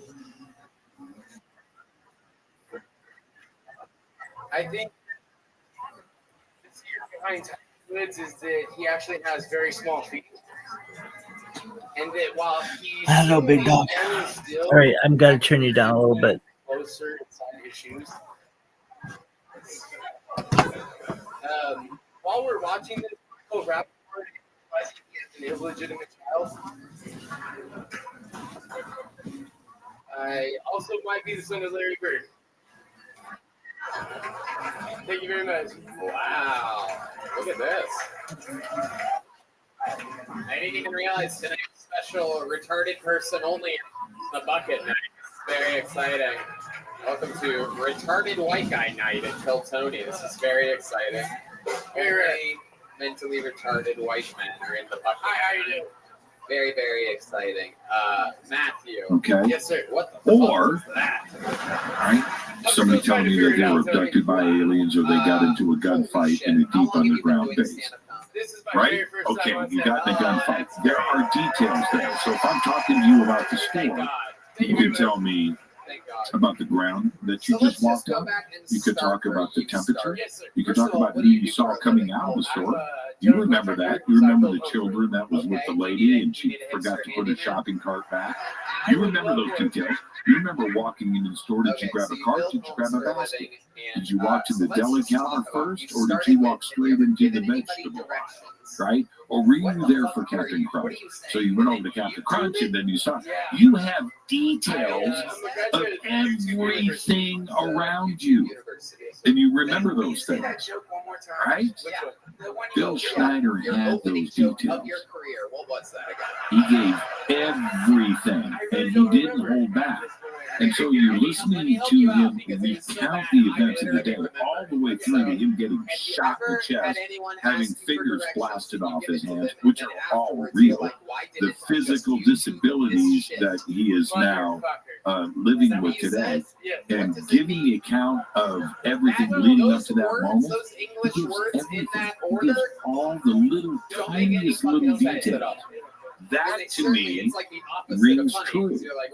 As crazy as it is that Delta Force go in and shoot them out with aliens at their underground base, as crazy as that sounds, that's not what he says. He gives the details of everything around that, and he stayed consistent with it. And I think that we constantly have to go back, and when we talk about Dulcie, we talk about Paul Benowitz and Nori Hayakawa and the reservation that is there and what surrounds the Mesa. Phil Schneider needs to be included in that conversation. He does. Oh, and there was one other part of this too. I believe, I could be wrong, somebody can correct me. I think Paul Benowitz found an entrance to the Dulcie base and flew over it and gave that information to Rick Doty. And Rick had to throw him off of the trail, once again, throw him off of the set. But I think that was something else that Paul Benowitz believed that he found. And he went back to pinpoint that location a few times and spent a lot of money doing it too. With Paul, I don't think he found an entrance, but he found like some kind of vent. Like there was smoke coming out of the mountain, which isn't a thing. That's not necessarily natural of all or something like that. Like this is not a volcano, it's a mesa.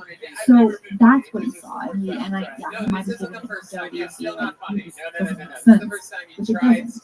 And with Mr. Schneider, what is interesting about his story is there was like practically a war between what he states as rays and scientists. And he says that about 60 beings died, including humans and other entities, and only 2 survived, him being one of the survivors.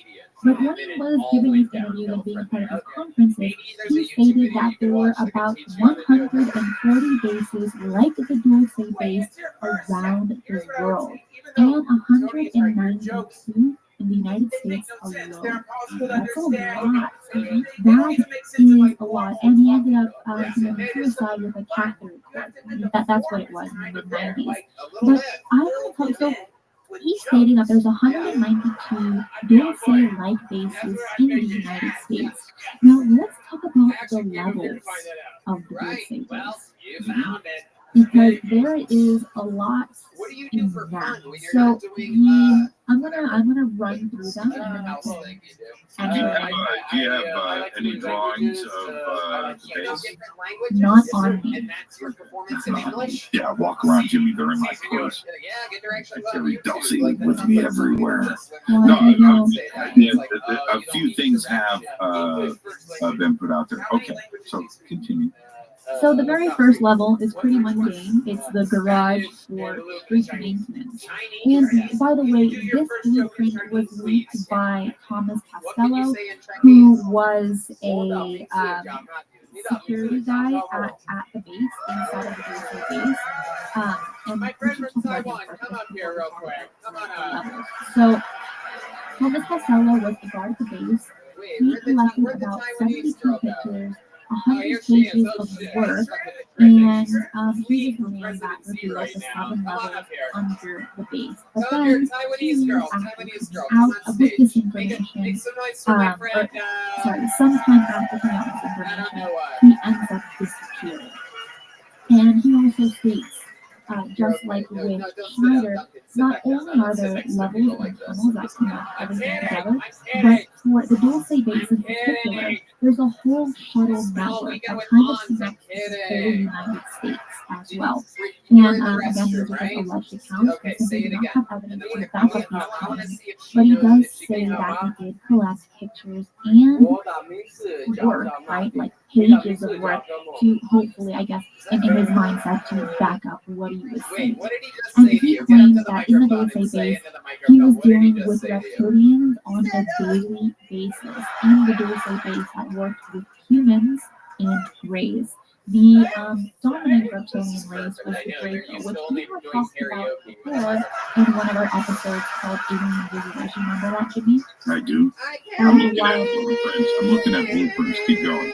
Okay, well, when you find it, share the screen.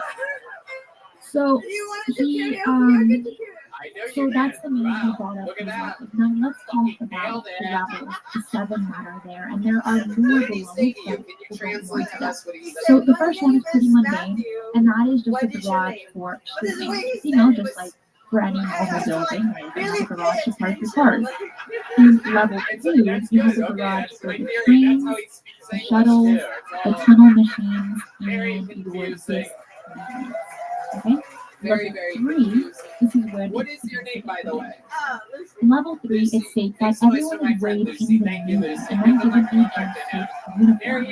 The weight of the person is put on a computer card ID every single day. If their weight changes to about 3 pounds above their physical weight, right, like compared to 2 days prior, they will be required to go under physical exams and X-rays. So it seems like here, and this is merely an assumption, that the reason to why they're being weighed is to make sure that all of the equipment stays there and that nothing goes in without being authorized and nothing comes out without being authorized. Okay, then you have level 4, which is human research in the paranormal area. This includes mental telepathy, mind control, hypnosis, remote viewing, astral travel, and so on. So things in this nature. Then for level 5, you have your alien housing. Yeah, the bunk beds. The bunk beds. And it says here that it is that there are armed guards on patrol constantly. And there are sensitive areas in the 5th level that require a handprint and an eye print station in order to enter these sensitive facilities. Level 6 is privately known as the Nightmare Hall. Genetic experiments. That's exactly what it is. It is genetic labs where they experiment on fish, seals, birds, mice, and are vastly altered from their original forms. There are also multi-armed and multi-legged humans, and even humanoid bat-like creatures. But here's the thing. It gets even darker than this. What the baby seal experiments? How can it get dark? You can't get darker than baby seals. But it does. In level 7, you have humans in cages, usually drugged or dazed. And there are rows upon rows of thousands of humans and human mixtures that remain in a cold storage. Now, there are drawings of this that were collected by Mr. Thomas Costello that maybe Jamie has found, and if not, I can look for it. But those are your 7 levels. Now, below level 7, it is unknown because humans are not allowed to explore below that. But it is suspected that there is possibly a huge alien culture area that connects the tunnels around Colorado, Arizona, and New Mexico, where the Draco are located. And those are your levels. Okay, just imagine, okay, so Schneider said that there are about 192 other bases like the Dulce base around the United States. And 1,400 across the globe. I simply can't imagine humans, thousands of them, rows upon rows, participating in incubators. I don't know, that's very sci-fi, very like horror story. But for it to be true and in multiple locations, it's very, I guess, difficult to believe, and I think if you saw it, might be traumatized over. It's not. Okay. I can only base things on my own experiences. Now, I just posted some pictures last month. Eric Awakening Man and I were out at Edwards Air Force Base, and we're standing in front of, warning signs, you will be shot if you're driving the black Jeep that says fade to black on it. And I'm seeing the warning signs, I'm like, should we? I've got a black, fade to black Jeep. Should we do it? Well, so we're driving, and I'm not making this up. So we're driving past all of these warning signs, and they're everywhere. We thought it was funny. It literally says, do not take pictures. So we jump out and take pictures of the do not take pictures sign, selfies. And and I see off in the distance this structure. So we go out and we're coming back and I'm like, man, I gotta find that thing out in the middle of the desert. It's on the other side of the fence. It's on Edward. And we find it. And it's a frigging building surrounded by a fence in the middle of the desert. Now we're on this side of the fence. In the middle of the desert, Christina, out, surrounded by these, got a little parking lot, and it's a concrete building with steps going down underground with vents. And we took pictures. I published them. I'm like, what is it in the middle of the desert? Where's that going to? Right? Okay. So there's that. But let me back up. When I was a kid, lived down in Central America, lived in Panama, and I lived on, and you can look it up, Fort Amador. Look it up. Look up Fort Amador. Fort Amador is a man-made extension of the mainland, virtually an island. As a matter of fact, there was 3 other man-made islands part of this, joined by a causeway. My house was on this. All right. You have your own motorcycle? One night I'm out. Right now, what happened? I might have been smoking weed. I was a kid. I'm out walking on this golf course that my house was a part of. The golf course was hiding an underground base. And I didn't know it. This is in my front frigging yard. Not down the street, not a couple of miles away. Why can't we get into it? My front yard. So I'm out there, and I hear something. What does that mean to you? In the middle of the golf course at night. What is that? And I come up to this air vent in the middle of the, coming out of the ground. And I bend down, I'm listening. What is that going to? Oh, shit. And I keep watching, and I find another one. And I find another one. And then next to all of this is this trench. Now it's big. So this trench is 30 yards across, and it's kind of a and it's a quarter-mile long. You had an amazing set. But it's huge at the bottom. So I walk down, and I'm walking up this trench, and I come up to this giant door. I love it. It is your birthday. With these, and there's a track 29 years old. And how are you celebrating your birthday? What is that door? The vent that I'm talking about is out there, maybe 50 yards away. My house is behind me 50 yards. And I've got this garage door going to an underground base in my front yard. Now I keep walking, and I find another one, and in this trench, this is in my front yard. There are 3 entrances. So now I walk up the hill.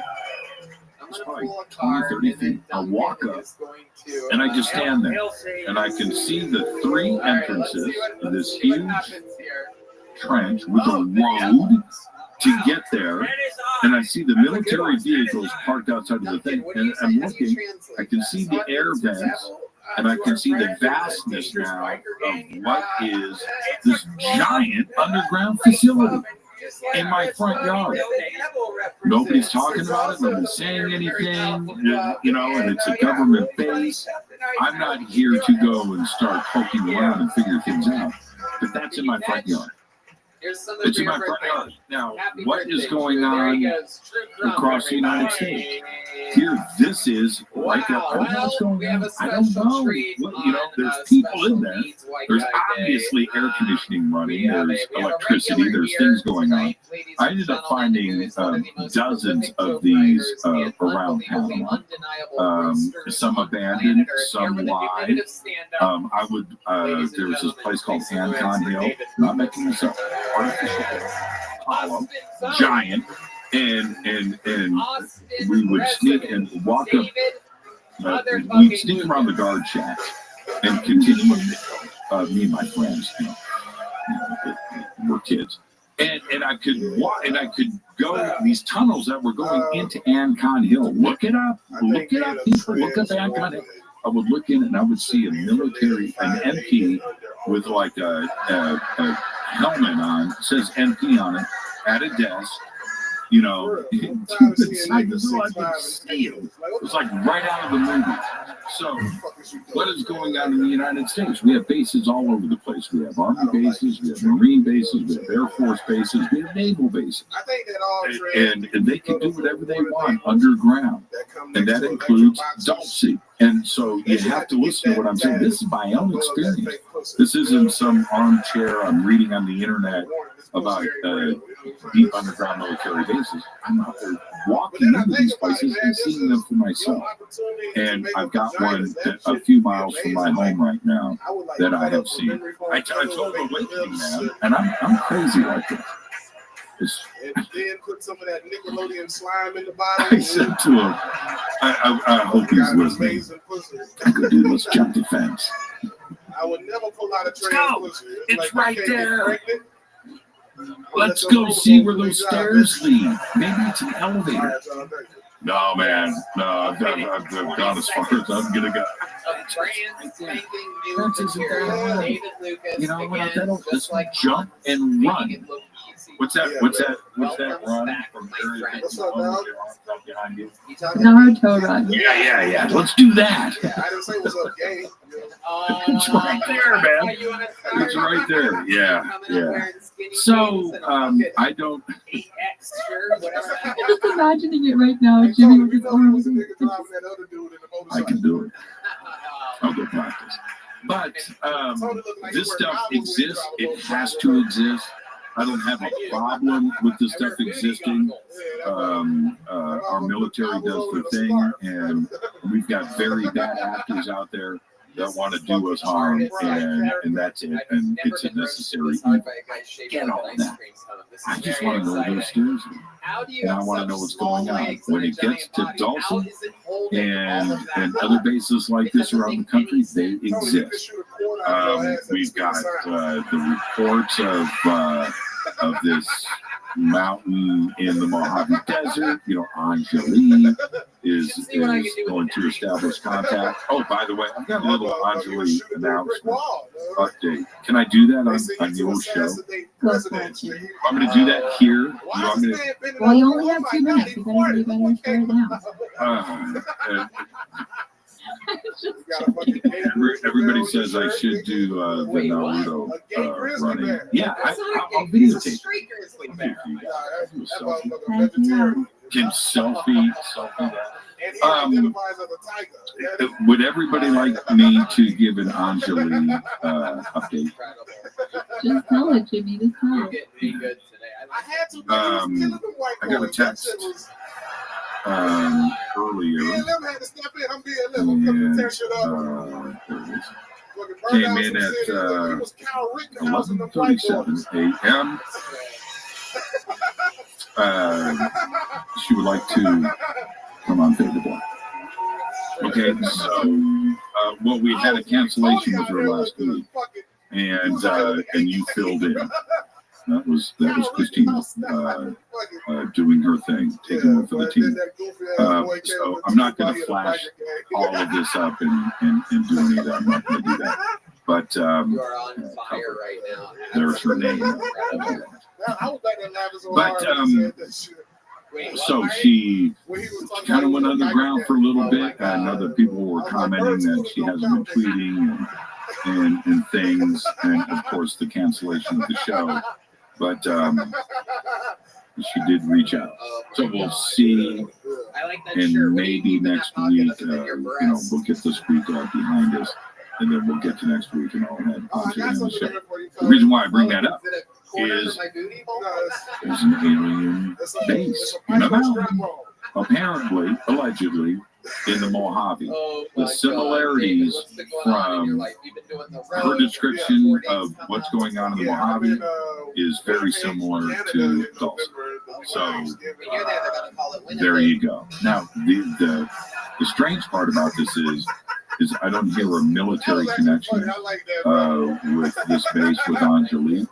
And the military doesn't know where it is at this point. But we're going to get an update next week, and we'll find out.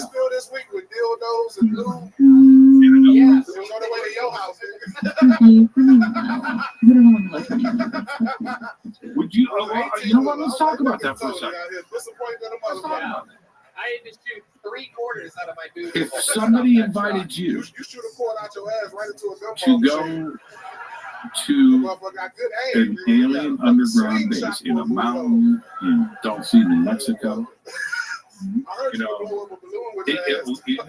maybe a nice place like Scottsdale, Arizona, next to the Camelback Mountain Mall and the Four Seasons. Would you do it? I'll make sure to bring some snacks in case they're hostile. Would you do it? Absolutely. I'm telling you, I gotta bring snacks just in case they're upset that I'm there. Everyone's happy when they receive food. Yeah, there are rumors. I was watching some of the comments out there that YouTube is upset about ramen. And see, I think that was the line that you went shrimp. You should have never said shrimp. I never said shrimp. Shrimp ramen, Jimmy. It's YouTube, and that's the problem. That's the problem. You can't say shrimp ramen on a YouTube channel. That's an instant flag. Instant flag. Yeah. Man, I'm gonna get me some ramen after the show. No, I'm not playing. I will post pictures. I am going to get ramen. There you go. Well, if you're gonna do that, I'll reciprocate that, and I will make hot chocolate coffee from your recipe. We're gonna pull a tarot card here. I don't know. One of the things when I talk to different researchers about Dulce, that one of the disappointments for me is the dead ends that everybody had, right? At least when we're talking about Area 51 or Edwards Air Force Base or Holloman, which is Edwards, or you start to talk about these different, you know where the locations are. You can drive to the front gate. You can even get arrested, right? With Dulce, we don't have any of that, right? We don't have the thing. We have the account. We have all of the things that have happened in the locations around them. I do want to say, going back to cattle mutilations and of course all the sightings and things. We don't have an entrance. We don't have anything physical to point the finger at Dulce. It's an amazing, that part of the case right there is one of the most fascinating parts about it. We know where it is, the general location, but we haven't had the one thing to push it. If we had an entrance, right, a guard shack, you can't go past it. But if we had that, then it takes it to a whole nother level. We have that, at Area 51. I've been to the gates at Edwards. I've been to both of them. I know that they're there. I can see the base. We don't have that with us. It's a very fascinating part of the case. The story went quiet, after it had come out. And I think a big reason for that is because there wasn't really mentions. All we have are some somewhat witness accounts, and that's really it. Nothing really tangible to grab on some really good evidence, and that evidence that was, David, you are such as absolutely like film and video by Paul we just Benowitz, added we to don't our have it. It's not open to the public. Oh yeah. You are a And monster. you know, and the two main guys, Anybody in the history of they're Rothschild. both dead. They're both dead. And were they suicided?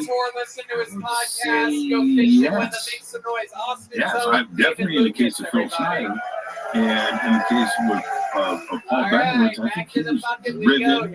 You guys remember what You know, night his it is, health right? was. Let's see if we can break But it. I You think guys he think was we can driven break to the it? point of if he did commit suicide, well, he was given reasons to do.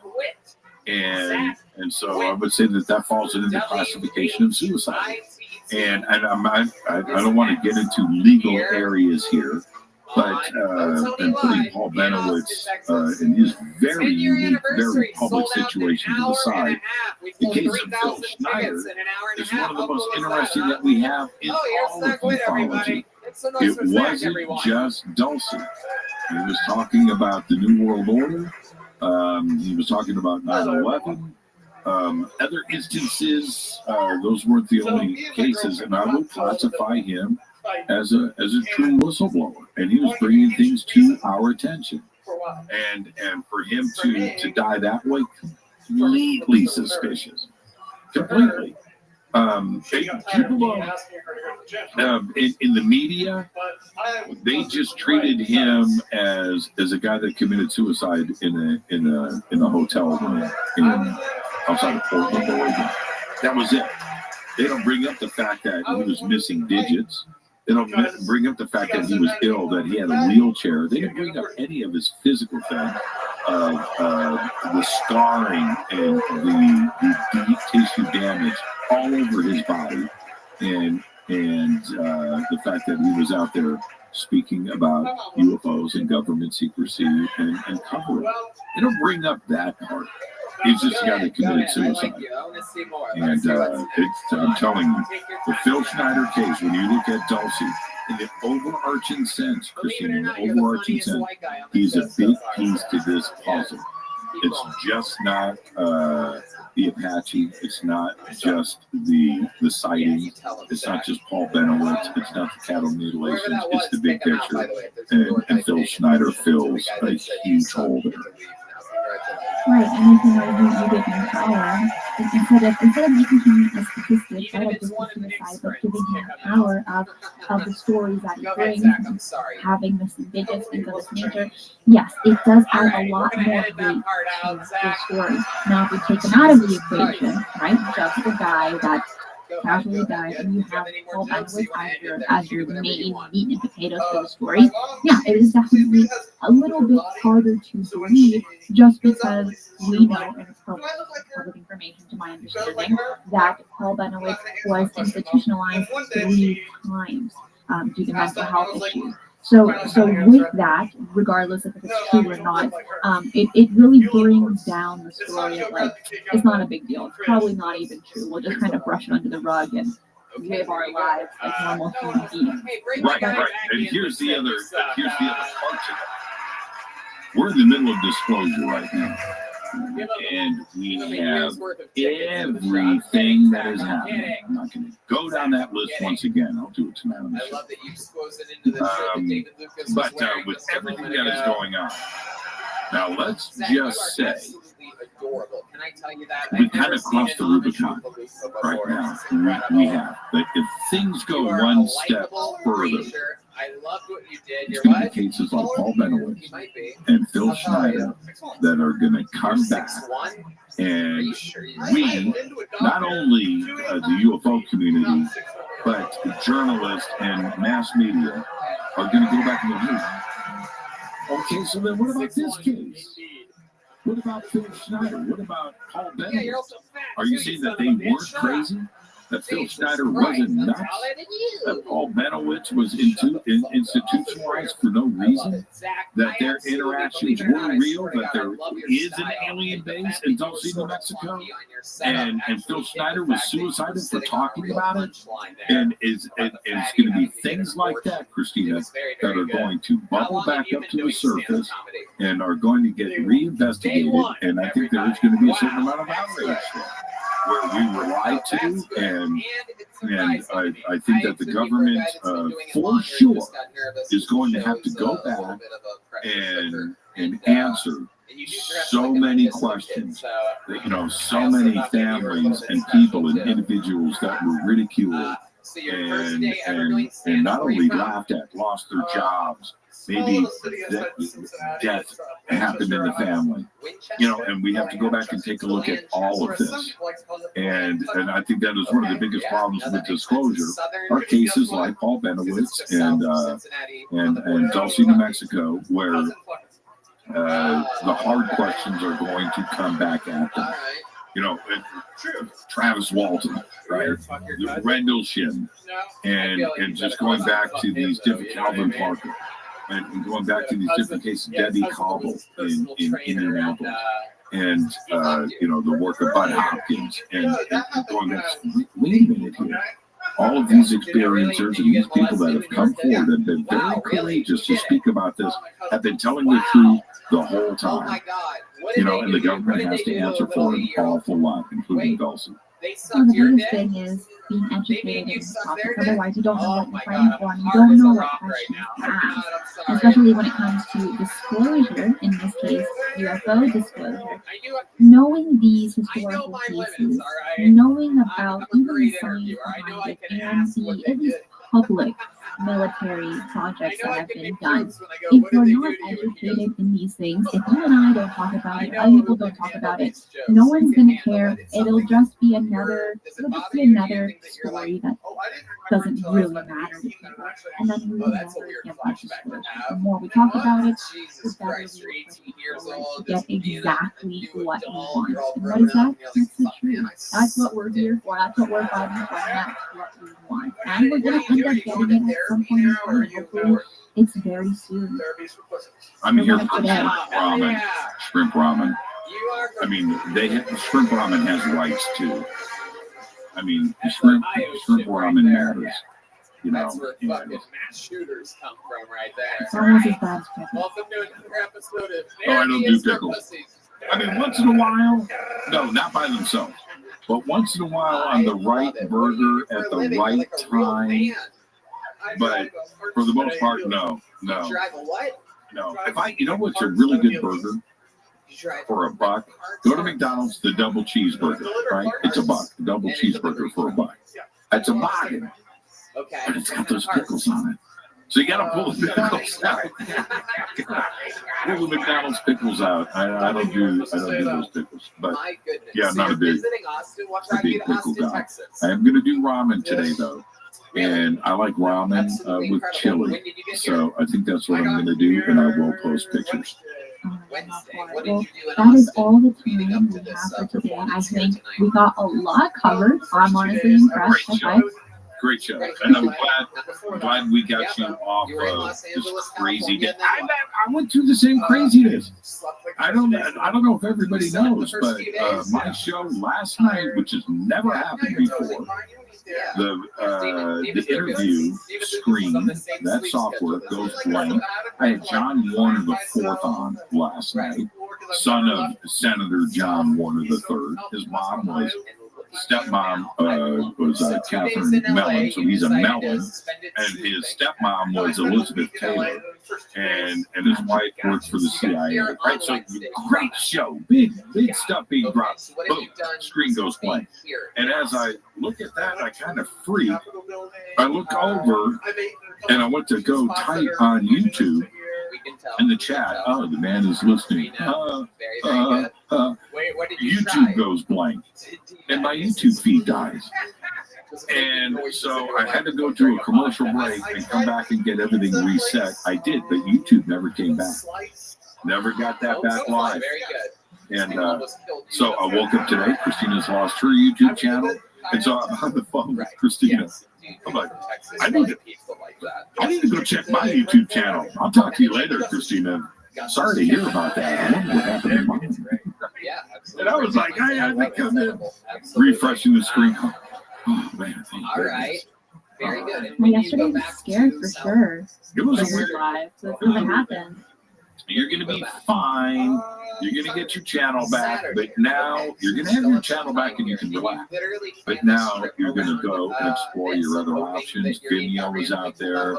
There's some other YouTube alternatives. And you can do that in addition to YouTube. And, Twitch is great. And are we doing Twitch today?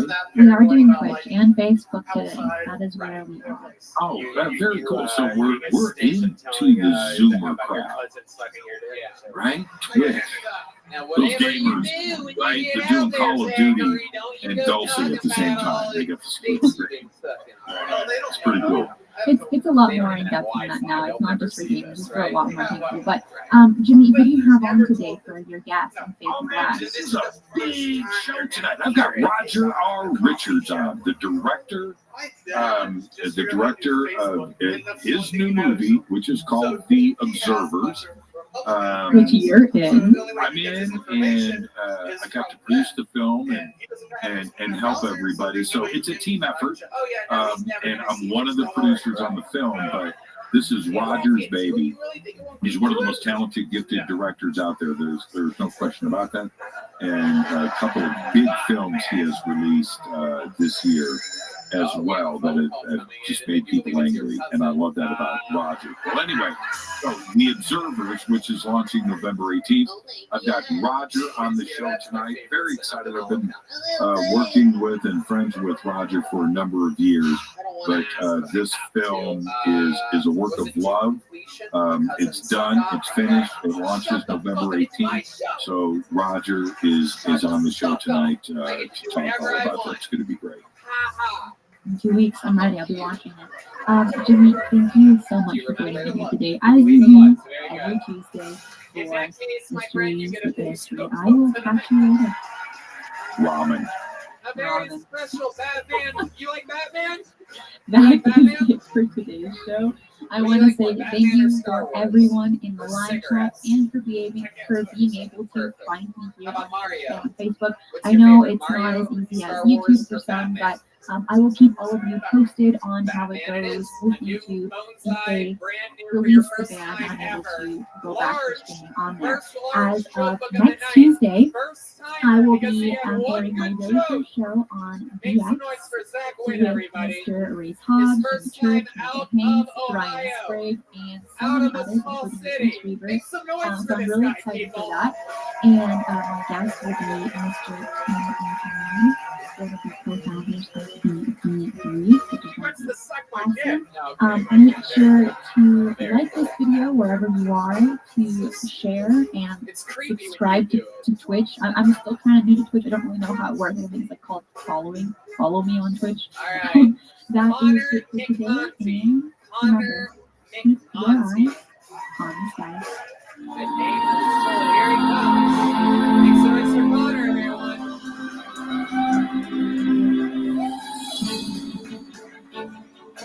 What's going on, everybody? My name is Connor. I've adopted Twitch. To this point in my life, it's like marginally better than being an abortion.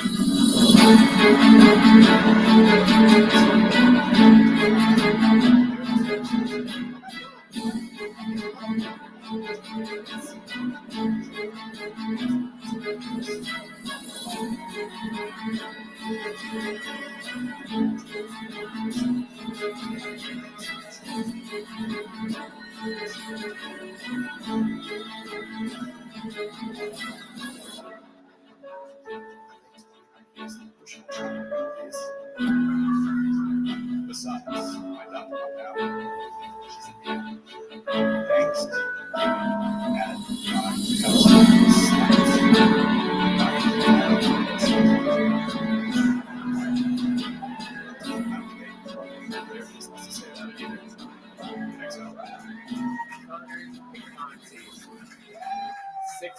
Love this podcast? Support this show through the Acast supporter feature. It's up to you how much you give, and there's no regular commitment. Just click the link in the show description to support now. Okay. And how old are you? I'm 29. What do you do for work? I work for a nonprofit that helps most veterans get higher education. Wow.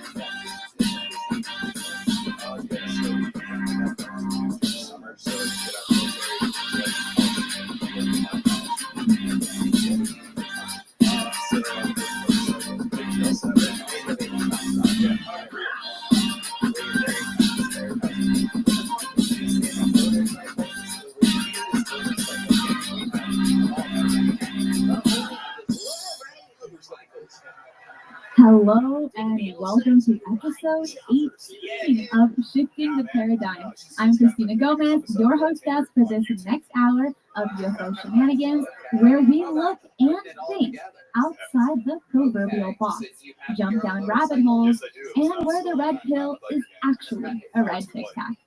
If you haven't had your paradigm shifted, get ready. I've been looking forward to having Mr. Lou Elizondo as my guest on Shifting the Paradigm for many months now. If ever there is someone who's really shifted the paradigm for so many, it is Lou. A lot has happened since our last interview for the debrief. The DoD UAP report was released on June 25th with a tremendous amount of mainstream media attention and fanfare. And then, within a week, it was old news. Not just the report, but the entire topic. We went from daily news coverage, speculation, special reports, and features to practically zero coverage in the space of a week. And it was back to the old news headlines. Here we are, 2 months later, and it seems like kind of nothing has changed. I mean, what gives? Did a lid come down on the entire topic, preventing any more coverage? Or is it just the same old news cycle recycling itself? What's going on behind the scenes? And what are we not hearing about? These questions and more we'll be covering here today on Shifting the Paradigm with Lou Elizondo. Lou, welcome to the show and for joining us here today. So exciting. Christina, thank you so much for having me.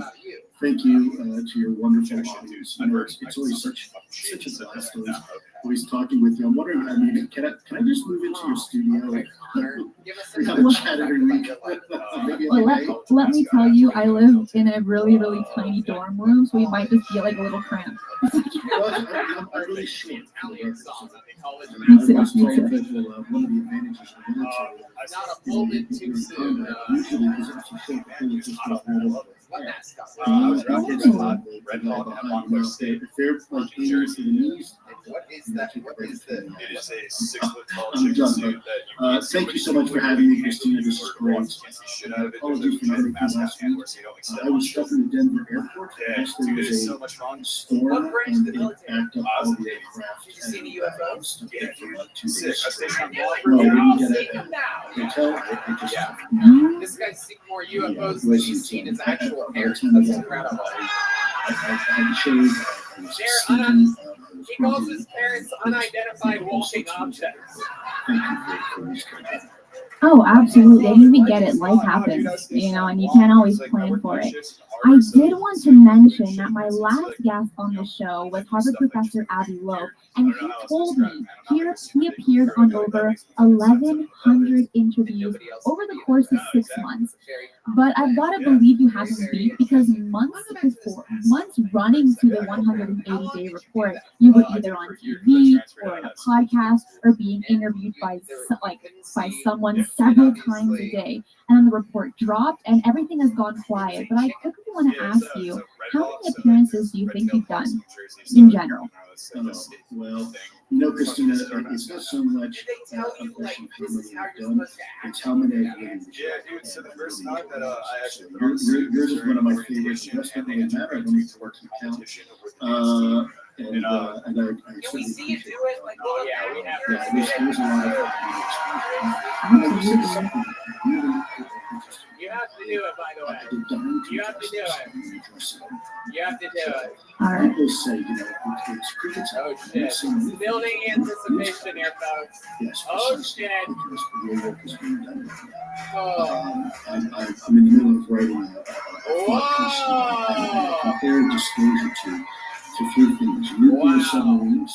I compare it to dark energy. Since you did it, we have a special treat. Bring him out. It's your parents, everybody. A Kill Tony moment to never be forgotten. His actual. Yeah, no, we don't have Just because you can see something, that was great. Something I love it. I love it. Someone who can't see that loves chicken. That's basically your mascot for Team Madness. That's incredible. I've been trying to set up that joke. And it's only when there's a sudden release of energy does everybody not feel the effects, right? Well, it's the same thing with disclosure. He saw that There's show a lot coming. of things It's happening incredible. behind the curtain. A lot of exciting things that are really taking this conversation to the next level. Connor, Unfortunately, the congratulations general on your public doesn't first see it Tony appearance. because some of the things Here's a little haven't joke yet for come you. quite to fruition. There you But go. make no Connor mistake, McMonty, everybody. absolutely Wow. 110%. You guys think we should go to this bucket one more I time? think the audience is going to be absolutely thrilled One more? when some of this stuff comes through. Because you know what, in this thing, Hold on. The daughter from there is Succession. We 60 should get back minutes to her that's going to seat. be Hold on, everybody. Oh shit, there goes one of the guys to get a fucking military college degree. And they're doing that because they Should we pull until we get a girl out of here? We haven't had a female comedian yet tonight. But there's a reason why Balance out the scales here. Sorry to Connor, I think there's a lot. Alan, Josh, Musco. Okay, here's one. This is a very polarizing character in the history of the show. I think she is a huge part of the future of stand-up comedy around the world, not only here in Austin, but she is a local Austin comedian originally from Dallas. Make some noise. A new minute from Liz Black, everybody. This is the future right here. A brand new minute of stand-up comedy. And also, if I may do a real From quick Liz Black. the Here last she 2 months, comes, I've been a little everyone. bit, Make some noise for Liz. disengaged. And I'm sure if you Guys, make some fucking noise for Liz Black. I think I mentioned maybe on Twitter that I was dealing with some health issues. I just got out of a relationship. I was dating a black I guy. was told by my doctor. I was unclear about the black guy because I was thinking, okay, probably either black guy or Hispanic woman. And Understand? A lot of people think when you're a white girl dating a black guy, that you're saying the N-word. And I don't. I don't say the N-word. And I found a lot of similarities between my desire to say the N-word and do cocaine. Here we go. Okay, number one, 2022, you shouldn't, right? Okay. We all know that. Number two, it is so fun. Pretty intense ride in the other side. It is problematically fun. I think we can all I kept agree. quiet about that for Number several three, reasons. you don't want A, any what hard I stuff. don't want is, a bunch You're of not people crazy. here to feel sorry for me or start You don't want to worrying do about that. me. You And know, number four, let's just be honest. I can handle You're one of myself. those people that claims you never would. And then two, you never we didn't have, have you the never full did. diagnosis yet. Probably because It your turns dad out did too as much. of just a few days ago, I was informed that Have you guys ever noticed, because that's mouse, this you know? mass they call large mass. Okay. Have you guys ever noticed how when you argue with dudes, they get may in introspective fact and be, shit? just a You know, they start asking you questions they should be asking themselves. which is it's You know, this one not dude was looking at me, he super goes, common. why would I Basically, lie? when we did the test, all the tests were saying that it was cancer. Oh no, dude, you're But then the 33. last You test don't they have a did, car. Why they are you were lying? surprised. They said, actually, you know what? Yeah. This All right, this I'm may gonna not look slide. like cancer. This may just be something that's quite benign. So I'm still undergoing tests right now. Right now, things are Talking looking about much, real much life better than stuff. they did just a few days ago. But I wanted to share that I'm with you. awesome, Tony. I'm so happy to be here. For being a Great little bit to- missing in action. great to see I wasn't ya. trying to be neglectful All of or ya. anybody. All of It's ya. just, I Okay.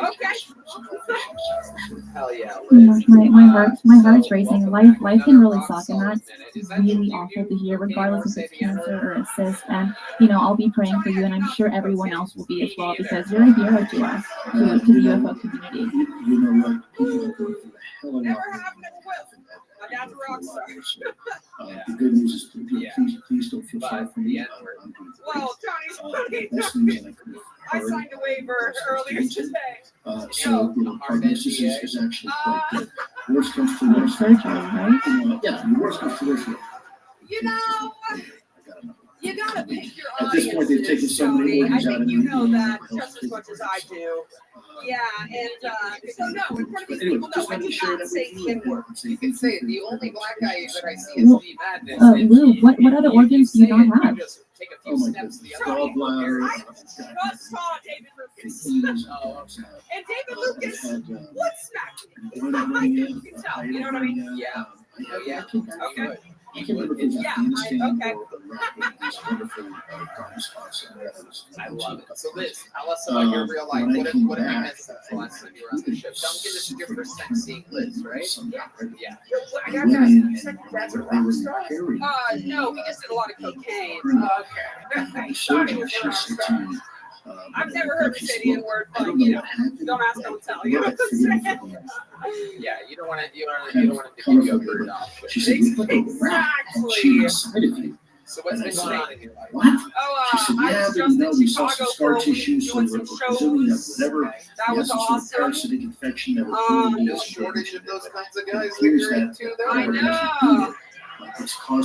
I know, it's kind of like Paris for me. Yeah, you usually end up on a tower. Nothing on the back line. So I think over time that kind of takes an effect on the lighting guy. Yeah, absolutely. That's insane. A lot of our great men and women. Honored to be on top of it. Okay. So you ended up in Chicago. It's not just. Yeah. It's not just that was dope. Chicago's dope. Tell us what you guys did for fun in Chicago. Challenges that ignore whatever that was. All right. I think it was a seizure, but I had it a lot better than most. No. I feel sorry for me. Another Chicago jet. We don't have time for it. Coffee will fix. There you go. It's always the coffee that always helps out. I quickly want to say to everyone in the chat that I have received over 200 questions via Reddit in an hour, or less than an hour now, 45 minutes. We're going to answer all 200 of them. No, we're not. But I got them on Reddit, Twitter, Facebook, email, Instagram in the last 2 weeks. And of course, I will not be able to ask all of them. I picked a few of the ones that I thought the most intriguing and original to ask, along with my own. I also want to say that I can't follow the live chat accurately while we are streaming here live. So if you have a burning hot original question to ask, then please help out this channel by doing a super chat, which will of course grab my attention from the rest of the chat and will be asked. So believe it or not, we had a super chat question already given to us by Sowilo R at around 1 p.m. right, so like 5 hours ago. For $20 supporting the channel. Thank you so much, Sowilo. And the question is, I'm condensing this question into one here. So it says, can we understand the psychology of those operating the UAP through observation, giving a sign that they enjoy toying with their pilots, even mischievously, therefore showing that their evolution could possibly be similar to ours? What are your thoughts on that? Wow. Right. Well, first of all, when we talk about the upcoming scene, we're not talking about the show. The problem with this topic is they're not part of the scene. Okay, yeah, sure. There are people that travel here from other places and try to do their first minute of stand-up comedy, which in itself is pretty exciting. It is. It is exciting for me. And I'm connecting with a sentient. Still working at the, what is it, dog walking? As such, I ascribe to no, I'm not working at the dog walking. The at-home dog walking. No, I started a new job, actually. I'm wearing a dress now at work. Oh, wow. Yeah. Okay. It's a big move for me, people, okay? Plus, I have one in a dress. I'm wearing tennis shoes. It's a movement, it's a statement. Do I have space underneath? Of course. Of course, I'm human. You know, you can't have your thighs sweating between you in the middle of work day. Look down, you water broke. You don't know. You don't know. Smaller women than you have been pregnant, not know. Anyway, you can't risk. But we have to force ourselves to think outside of the box. I do, yeah. How many other? We have to present right now too. I moved out of the hard to do because team. Okay. Yeah. I moved out of the other place where I had way more comics, and now I just have 2 whether comics. or not there How is many bedrooms? How many bathrooms? We have 3 bedrooms and 2 bathrooms. Wow, that's pretty good. It's certainly possible. But you then guys you share a have to presume that right? whatever it Yeah, we do is, share a fridge. One question that I have for you. I don't think I'm gonna like the question. Okay. You are. If I wanted to be mean, I would say that you are the reflector. and you know that in itself is kind I'm of not even going to do that. Oh, okay. Well, at least you're not trying to be mean. My very question similar to is human this: beings we all as far have as some thought weird process things and in our motivation. refrigerator. I certainly hope that not, everybody has, because we right? tend to be a pretty unpredictable What is violent weird species. that you have in I'm your not sure I refrigerator? would Like want you don't want to do another a human touch, or like that might just be species whatever your having own thing. Maybe access keep it to in the that crisper type of drawer, or technology, perhaps where the butter sticks go. because they may do human type Okay, things. okay. A lot of things that come to me. Humans The first thing that comes to me is I do have some weed edibles in my fridge. So I guess my It just question feels like is it just feels like the professional place to put them, I guess. And then after that, I don't know. I like to put bread in the fridge. I feel like I'm not going to come up with anything really cool on the spot. Bread in the fridge. Oh yes. You don't do that? attributes that Put the bread in the fridge? necessarily No. That's a thing mostly found in people that are morbidly obese. Really? Yeah. No. Skinny people. If the bread goes bad, we're like, I fucked up. John has a Guess I'll have to question. buy Thank you so more, much, or John, for the perhaps, 50. Wow. He says, Lou, will there definitely be anything definitively not even enough to shut down all debunkers coming anytime soon to put on the front page of the New York Times? The 23-minute high-def video, anything we haven't heard about yet, we can't lose momentum. No, I think you're right. We can't lose momentum, and I do think I've mentioned this before. Let's just reflect very quickly. I don't know. How many of you, by round of applause, keep your bread in the fridge? Let me, if I may, remind your audience just how much we collectively for all of us, included, have been able to accomplish in just 2 years. First of all, you have the acknowledgement that the UFO program existed in Israel. You also have the acknowledgement that these 3 videos were absolutely the next thing you guys like is kind of important people say. You also have the acknowledgement that we have no idea what they are. Goddamn, Lucy, you ever put bread in the fridge? You had the establishment of the UAP task force, not Lucy's talking about unidentified a shy Taiwanese friend. I love it. Unidentified phenomena. Don't let her talk very much over the homeland, so she's like, Then you on top of that, comes here you just to let her rip. President of the United Oh, States, look, there's a and the white guy president next to her admitted offended for her. Very good. Well, then on top of that, welcome you to have Austin, 180 y'all. million Jesus. today. And And what you that joke means, on top about of that, anything you that have has anything to do with the signed truth. document by the DEP sector. I love it. That's You the have obvious problems with your roommates, like taking your food, or we you need go down, you decide. long-term It's so strategy, crazy not that you just asked this something because to my get you roommate this just 140 left a report, note but on the long-term fridge. going into the future, you need Okay. resources, assets, and talent. So, first things, was apologizing. Did you hear about that news? The punter that got like in trouble for like sexually assaulting all those masseuses. Yeah. I don't know what that guy's doing. Yeah, those, Get ready, Yeah. because there's Well, it's a thing that happened. Hunter, hold on, wait. There was a guy with the masseuses that was a quarterback. The punter actually, what was it? Very good, a gang rape. I do believe this man was That at has the gang rape. all happened Full in of the last 3 knowledge. years. In the last 3 years, you have It was a gang rape. coming out It was and my establishing a gang rape. bilateral relationship. It was all of us. Very fun gang rape. We made an 8-year-old suck us off. It was incredible. What? You know, Very good, very good. Thank you. You did your part. I think the gang rape was far enough. Yeah, I get it. We're itchy for the. Anyway, did you hook up with anybody when you were in Chicago? Any of those guys put it in your deep dish? I like. I've been waiting 10 minutes to do that joke.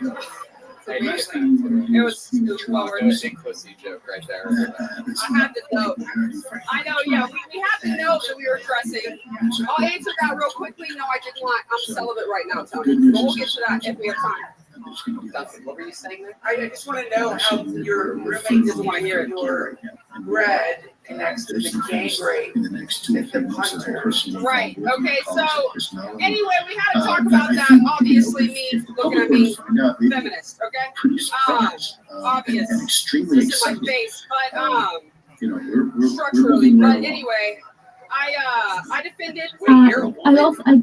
He doesn't want to tell people that are listening. We have quite an audience today, and I want to say some super chats are actually falling off my list. So if your question gets skipped, please just paste it again as a reminder without the super chat and copy in the moderator name, just because we're getting a lot of things happening right now. So Russell has a question. And before I get to Russell, Charles says, "Tell Lou I love him. Stay strong and stay sober." Thank you, Charles, and also big thank you to someone, I guess you put on Twitter. Anyway, so I stood up for the girl. I guess he wasn't a fan of that, and I guess then he scared our other roommate, and like we scared him in the street, like he ran up on him, was like, ah. But he was trying to do it to be mean, so he apologized for that, and then finally he asked us to hook him up with a young woman. He said he felt like a Protestant. Oh, that's cute. You have some really big fans. You have people rooting for you. John Russell asks, also, thank you so much for the 50. That's amazing. What has been your most memorable or dramatic UFO, UAP, paranormal experience? It's really weird. It makes me laugh, but the note. We all know. Just lay it on us, Lou. No, not a lady. I live with two men. He ran up to the other roommate, the dude, and he scared him. Should I pass some drinks over you? I think and he was like, sorry, I did that. He took Liz's side of things, which isn't wrong, I admit. He did apologize for everything. Its own podcast where you're going to dedicate your entire time to it. Look, I've Put your lived bread in the safe. Liz, we absolutely love you. You've been on the show numerous times. You've gotten booked on real, very legit shows here in Austin. We're watching you grow in front of our very eyes. And I'm not just talking about how you eat cold bread. Liz, we love you. You're very, very naturally. I love each other. Goes Liz Flat, everybody. When you say that's the All greatest right. experience I've had in this We've been through a lot here tonight. There's only one way to end this show like this. It's with the guy that has performed more brand new minutes on the show than anybody ever in its near 10-year history. The show has been all around the world. Meanwhile, nobody has performed more sets than this man. He's been known as the Vanilla Gorilla, perhaps the Memphis Strangler. Many call him the Big Red Machine. This is William Montgomery, everybody. William Montgomery. And I'm careful not to really talk about it publicly because it's really easy to go down that rabbit hole with you. And as interesting and intriguing as it may be, The COO of Beyond Meat, Bitavance goes off after getting an offender bender in Fayetteville, Arkansas, proving yet again nose meat tastes better than Beyond Meat every time. What's on the new nose meat commercial? They say that line. Nose meat tastes better. Okay. Hurricane Fiona has created devastating flooding in Puerto Rico, knocking out power to the entire island. A similar blackout also took place in Puerto Rico in 1985 when Red Band's mom mixed vodka and diet pills for the first time. There's a lot of truth out there. You just have to talk to indigenous people here in our country that have been here for millennia. She was so They have incredible, fascinating stories. The Daily Beast recently referred to an old Alex Jones. I think there's a lot to be said. Unhinged. You mean the guy that calls into question the sexuality of frogs seems a bit off to you? That's like calling Jada Fire as Storm Woman 3 risque. It's too much of a It's a porn movie. She's a firefighter, and Square Woman 3. It's at the fire with the pussy. Sounds like Ricky Martin really has been living La Vida Loca. He made his 12-year-old nephew take his clothes off and go dancing in the rain, and then fucked him. Okay. Well, we will all be waiting when we do tell the story. We'll all be there like biting our nails. Oh my gosh, she's gonna tell it. So we're excited for the future when it comes to you. Oh, absolutely. My next question is obviously the mainstream media has shifted its focus since the report dropped. But to me, I've been shocked at how quiet they are on the topic of UFOs now.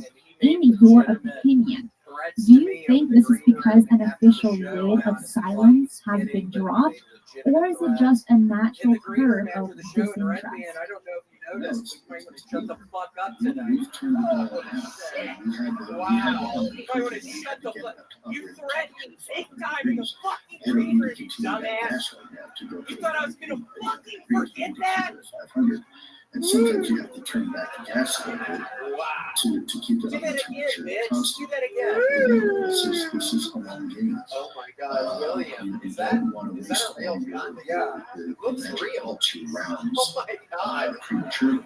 Either that's a real gun or somebody's been keeping white bread in the refrigerator.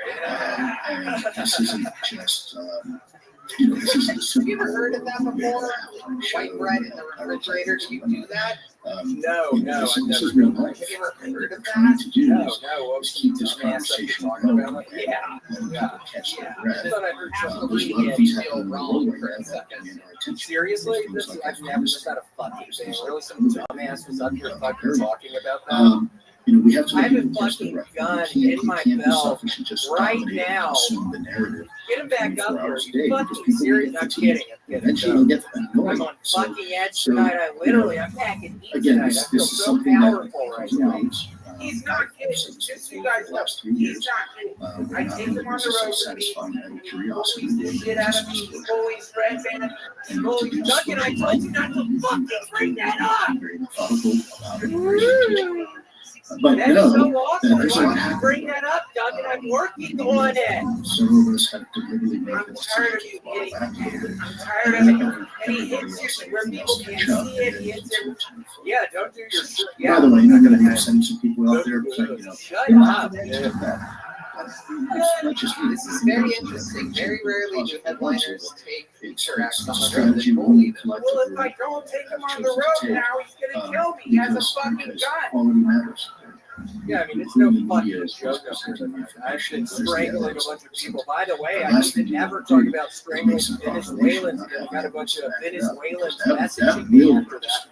Oh, wow. Oh yeah, and What a all of us fucking definitely nightmare. Yeah, want that's why I quality have over this quantity. Do you want to have a This thing is McDonald's so burger, heavy. or do you want to have a really good burger? T-shirt you're Yeah, wearing. you It's know, a it's Chris, raccoon or, appearing through the tree, and I noticed when you were performing that the back of the shirt John you can turn has around. another Yep, take a look at question, the back. and he says, Lou, your thoughts on Sam Harris saying he and his science colleagues are getting classified better videos from the CIA that show it's non-human, and he says they need his advice for how to break the truth to the public. Animal print, front and back, extra large. If y'all want to see it, yeah, That's they're a all serious over question. eBay. Hopefully John can clarify that, Front and back, extra Well, large. because I also don't know. if you're recently Hours to briefing from fucking the find. I swear to CIA, God, that's why I have to bring this gun around now. I've been forgetting everything. I can't. database, right? So How does the gun help you remember things?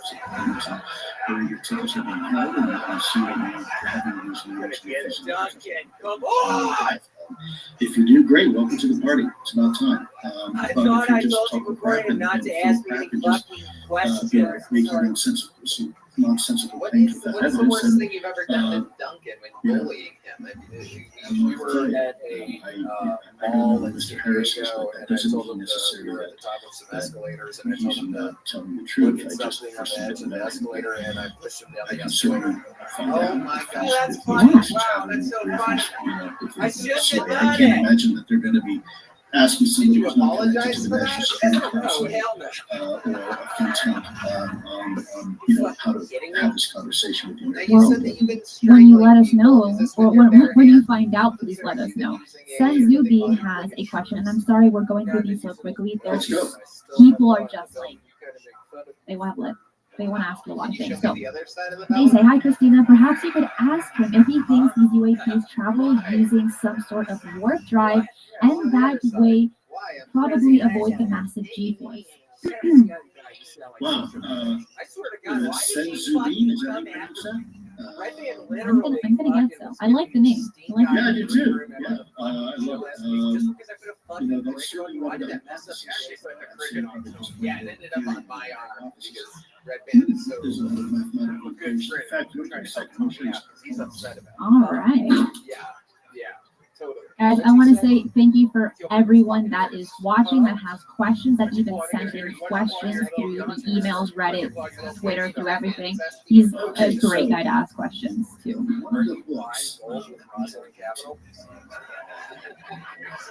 That's something I just started doing. I've been finding gold with Rothschild Capital. How much money have you invested in gold lately? Well, it's actually, you find it with Rothschild Capital. And I've when got you open a this book metal up, detector I've been it's out on the beach really the past just 2 a weekends. I'm huge down like amount $50. of mathematical Wow, how many hours have you spent on the beach to find $50? I am sleeping out there. This is important because this is exactly how That's a lot of time. look at Yeah, the there's potential tons of of sand what spiders at night. I don't know if y'all ever seen a sand spider, but they are crawling up and down your fucking tent walls. So, I'm trying to get a good night's is it rest. possible You that literally these have things to are go going out to early in the space morning like certainly with your seems metal detector if you're going to fucking find anything. There's too many people out there with metal detectors. certainly You have to go early in the morning. What kind of gun is it that you have there? This is a 9mm Glock.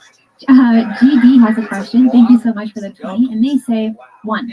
Does the IAA parentheses FY 2022 require the UAPTF/NASIC to report to Congress on UAP events pre-FY 22? Yes, it does. That's the key. Every 90 days, and right when you have it reported in the past, since the 1940s, it's supposed to be reported. Strangle them until they die and then you. Okay. Second question they have is, did the USG discover the exotic matter? Pure USG custody? That's a good question. Doug, and I'm horrified that brought that up. Like, I swear to God, I've been working on the bullying thing, and it's just, you get in there, you start doing zero parts the entire time, and start, you're doing fucking Elaborate anymore of that, unfortunately. At least not now. But when that does happen, I'll have to ask you again. Absolutely. The last thing is, what are your thoughts on the UK Conding report, plasma on radar, etc.? Yeah, Condon report. Look, there's no prosaic explanation for a lot of things. The report that we had to Congress, 188 report, 144 incidents, and only one of them was solved. Normally it's the opposite. 144 incidents. Guys from Tennessee tend to bully gay men. 142 It's interesting that I'm the exception. Yeah, you're one of the So that's important because in a year and a half, and just involving the Tony, I did learn 142 about incidents. He's And then, by addicted, the way, probably knows, he's addicted to this app, this game, where and he furthermore, pops in the balloons. report, it says And he's like specifically that one of the best in the most of the world reporting for popping never balloons. I actually found out about this that he's stigma popped and over 1 sort of billion retribution, balloons professional on a retribution, mess game. which is true. Billions. I know And fast so, if you look at that, just do the simple math, and it's just that 10% of these incidents so are much silly reported. shit that you guys That don't means believe that what the we're U.S. saying Navy right is now. doing something You're like, wow, this is sort of a 1,400 stupid bit to incidents in make the up. last year and a half alone. And most of them went And you literally popped a billion balloons. How much time do you think? and that's just the Navy. So what about the Air It Force? would have to be over 60 days. Not In just the all. last year and a half. But what about the Like, last literally, that What 60 about the days I last was 3 gone. decades? What about A the couple last weeks 7 ago, I was years? gone for 60 days. I was doing that. Wow. Chuck has a question. Thank you so much. Also, your profile pic makes me smile. He says, Christina, give me how to guess on Wednesday on Jolly. She's ex-military and recently did a press conference in DC announcing her intentions to revisit an alien base in the Mojave Desert. Can you ask Lou about this? Sounds amazing. Great. Extraordinary things require extraordinary evidence. All I gotta say is God. I hope she's right. It's very intense in the audience. Somehow I'm more, you have a gun on your hip, and I'm more worried about what this guy might do. Don't put your hands up. I think. Don't expose your palm I like think that. there's a lot of people who So William, you brought the gun up here, but you didn't show it to anybody. I don't know. Plan Actually, just to intimidate Red Man. Yeah, that was the general plan. I had no from Area 51. I literally had About Lazar, everybody asked me what all the numbers are. I don't. I can't. I never met the gentleman. I don't have an opinion. I don't have an opinion eventually. I think it's very careful when you look at someone's career. You have to look at the nuances. As a government employee, you have a rank, you have authority. As a contractor, you provide services to the government and the customer. It's important that people, like if you were to see my resume, which at some point it's not actually, you can see precisely where I was assigned, what I did, what my roles and responsibilities were, and the type of duties I performed. We are going to go actually on a quick break, and then we're going to come right back into some more questions. So everyone hang tight, and let's play. Hi, I'm Micah Hanks, and let me tell you something. I support Christina Gomez as a Patreon subscriber, and here's why you should too. She brings all of her unique insights to a whole new generation, and all while she's also going through college. Listen, support Christina. Become a Patreon subscriber today. You won't regret it. He's asking me questions. All righty. Hey, for the record, I agree with that, Christina. I know and I know you do a lot of this on your own, so let me if I can second that motion. For those of you out of the audience who are Thanks, Dad. My dad's here. Final comedian of the night, the great William Montgomery, everybody. There you go. I Catch him on Cameo. He makes a living on Cameo now when he's not doing stand-up. Here's the amazing drawing from Ryan J. Belt of tonight's episode with the great Duncan Trussell. How cool is that? All those prints are available at RyanJBelt.com. Check out the Family Hour. Check out Midnight Gospel. Catch him on tour at DuncanTrussell.com. And make some noise for my guests. And I have so much more planned for this channel. I have so many projects planned. So if you become a Patreon, you'll become a partner and a partner with me, and you'll be able to have access to so many behind-the-scenes videos and pictures and so many extra goodies like the graphics I make for my channel. I can do that for you as well, for those that are watching. So it's going to go a long way. It's going to go an absolutely long way. Now let's jump back into the questions. So let me find it. So now I'm getting lost, but. CJ says, thank you so much, by the way. I'm a huge fan of Lou. Same.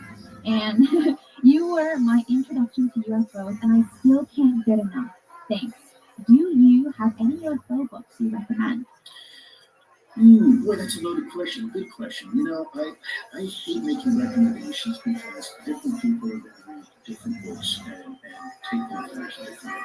There was a book that was given to me by a gentleman named Dean Johnson in Washington, D.C. when I was there with personality. And, we've had the privilege of speaking with him a few times. And he shared with me a book. And, people share with me a lot of books all the time. You gotta read this, you gotta read this, and I do.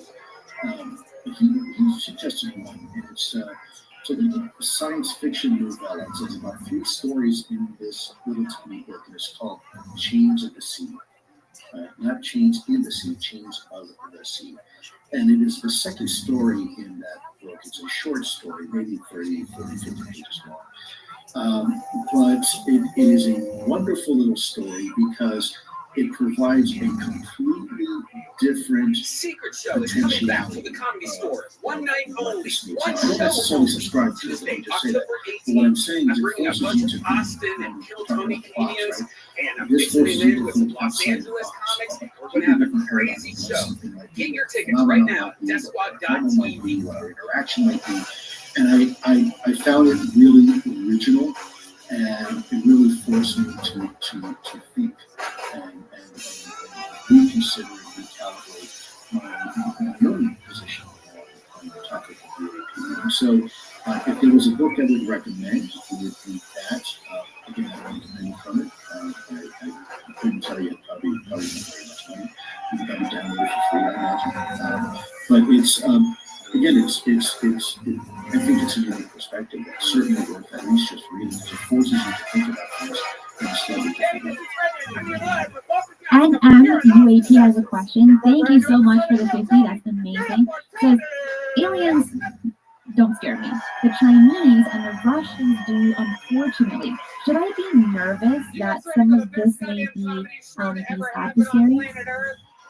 Well, it's certainly a potential. It appears to be exceedingly Yeah, make some noise for Brian Redman. Hey, everybody. The Invented Podcast. We're going to do one here tonight.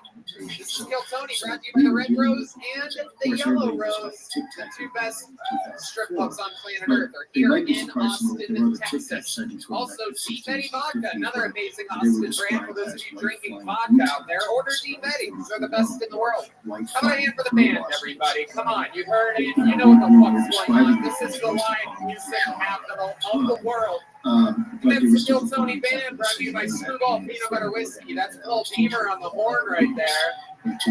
Matt Mueling on the electric guitar. Michael Gonzalez on the drums. And that's that right there. That's our friend D. Madness on the bass guitar. It's happening. This is it. Before we start tonight's show, here's a little bit more from the amazing sponsors that make tonight's episode available for you here right now. Hey y'all, you might not know this, but when I'm not being the host of the #1 live podcast in the world, what I've been doing for the last 16 years is being a professional stand-up comedian. And I'm excited to say that I'm back out on tour again. October 11th and 12th, Philadelphia, Pennsylvania. October 14th and 15th, I am in Boston, Massachusetts. November 4th and 5th, New York. It's really unlikely. December 9th and 10th, I'll be performing in Arlington, Texas. January 13th and 14th of 2023, I'm in Dallas, Texas. And February 9th and 10th of 2023, I'm in We have Houston, another Texas. question, Tickets and it available says, at and I don't know if I'm showing it, but I'll end up showing it. But the question is, Go to the website now. the desertification effects of climate change seem to be upon us as a species, and if not dealt with, may lead to mass extinction events in the near future. Has the connection between the UAP and climate change been discussed or considered at all? Great question. Yeah, that's really interesting. Make some noise You for know, David Tell, Greg Fitzsimmons, and Ian Biden. you know, in an official sense, there's been a danger that some people really do kind of express that opinion to a degree. But there's a greatest study into that. But you know, it's interesting. It really is an interesting question. I think that's something that Come on in here, Dave. Woo! And that was somewhat of a popular question when I had posted it online. I did get a few questions on something in between those lines. John has another question, thank you, and says, Lou, some high-level people have said that the public should not know the truth, can't handle it. But they're already getting way more than enough to admit by higher-ups to admit it's non-human. What are your thoughts? well, you know, Dave has a question. Yes. Talk about a bucket list. I mean, am I right, guys? Or what? How many people saw me almost get penetrated by the trombone as I tried to? Could not be happier that you guys are here. DavidTell.com for tour dates. Great Fitzsimmons going to New Orleans, Chicago, San Francisco, Fort Worth. Catch all those dates at Fitzdog.com, and of course Fitzdog Radio and Finance has BNE and My Guys, both very, very fun podcasts. I'm excited. You guys have all been on this show before. You know then, how of course, we watch I turn to stand-up social comedians media for 60 seconds uninterrupted, and then we find out about their lives when we talk to them and, you know, during an interview portion, which is completely improvised. We literally have no idea anybody could have signed up. Maybe it's a weary traveler, maybe it's a local legend. Anything can happen. We're going to get through together. You know, the uninterrupted 60 seconds. So when you hear the sound of a kitten, that means they have to wrap it up there, or else they bring out the angry West Hollywood Bear. You guys get it? You ready to start this fucking show? But then, of course, you know, I'll have a chance to kind of Chaos will ensue tonight, I promise. A lot of special treats, and we're going to start with one of them right now. We have 3 regulars on the show. This guy going first is one of them. He writes and performs a brand new minute every single week. We watched him living in his van a year ago. Now he opens up in arenas all around the world, jetting around. He's rich now. Ladies and gentlemen, this is Hans Tim.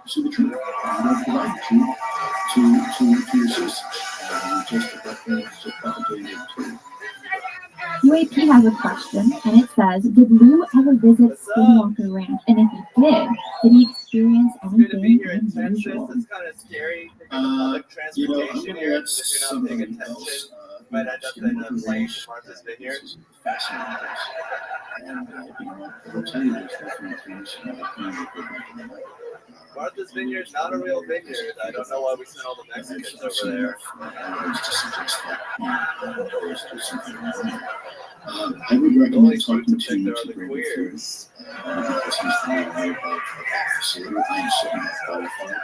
A lot of that work was done during the auspices I'm dating someone. I'm dating a white woman, which is weird because I'm an Asian man. It's the reverse Yoko Ono. Certainly not qualified to tell you. I'm trying to get her to start a band. Am I aware of some pretty weird things happening? Absolutely. I'm not aware of some of these things happening to other people. Yeah. We recently had period sex, When are you which gonna write a was book, funny Lou? because she's a When are white you gonna write a girl. book? You know, she looked like a Japanese flag with nipples on it. It would already be a New York bestseller. Preston has a question. Says, Lou, grateful pre-dedication to this topic. Can you assure us this is a true, unknown, and not related to Nemesis / How You Done type programs? Palladium. So he's talking about he or she is Preston is talking about electronic warfare. The problem with electronic warfare is it works like an expected. That was great, Fitzsimmons, not me, everybody. Any type of electronic warfare, yes, you I can love it, speak Hans. and You're absolutely killing it. Things are going good with this new girlfriend of yours. Yeah, she's great. We have a lot of fun sex together. Right, and she lives in San Antonio, so you could just drive an hour. You guys can almost have tin can on a string sex with one another. It's interesting that you're sticking with the phone. Easier than making the hour-long drive? Yeah, I guess so.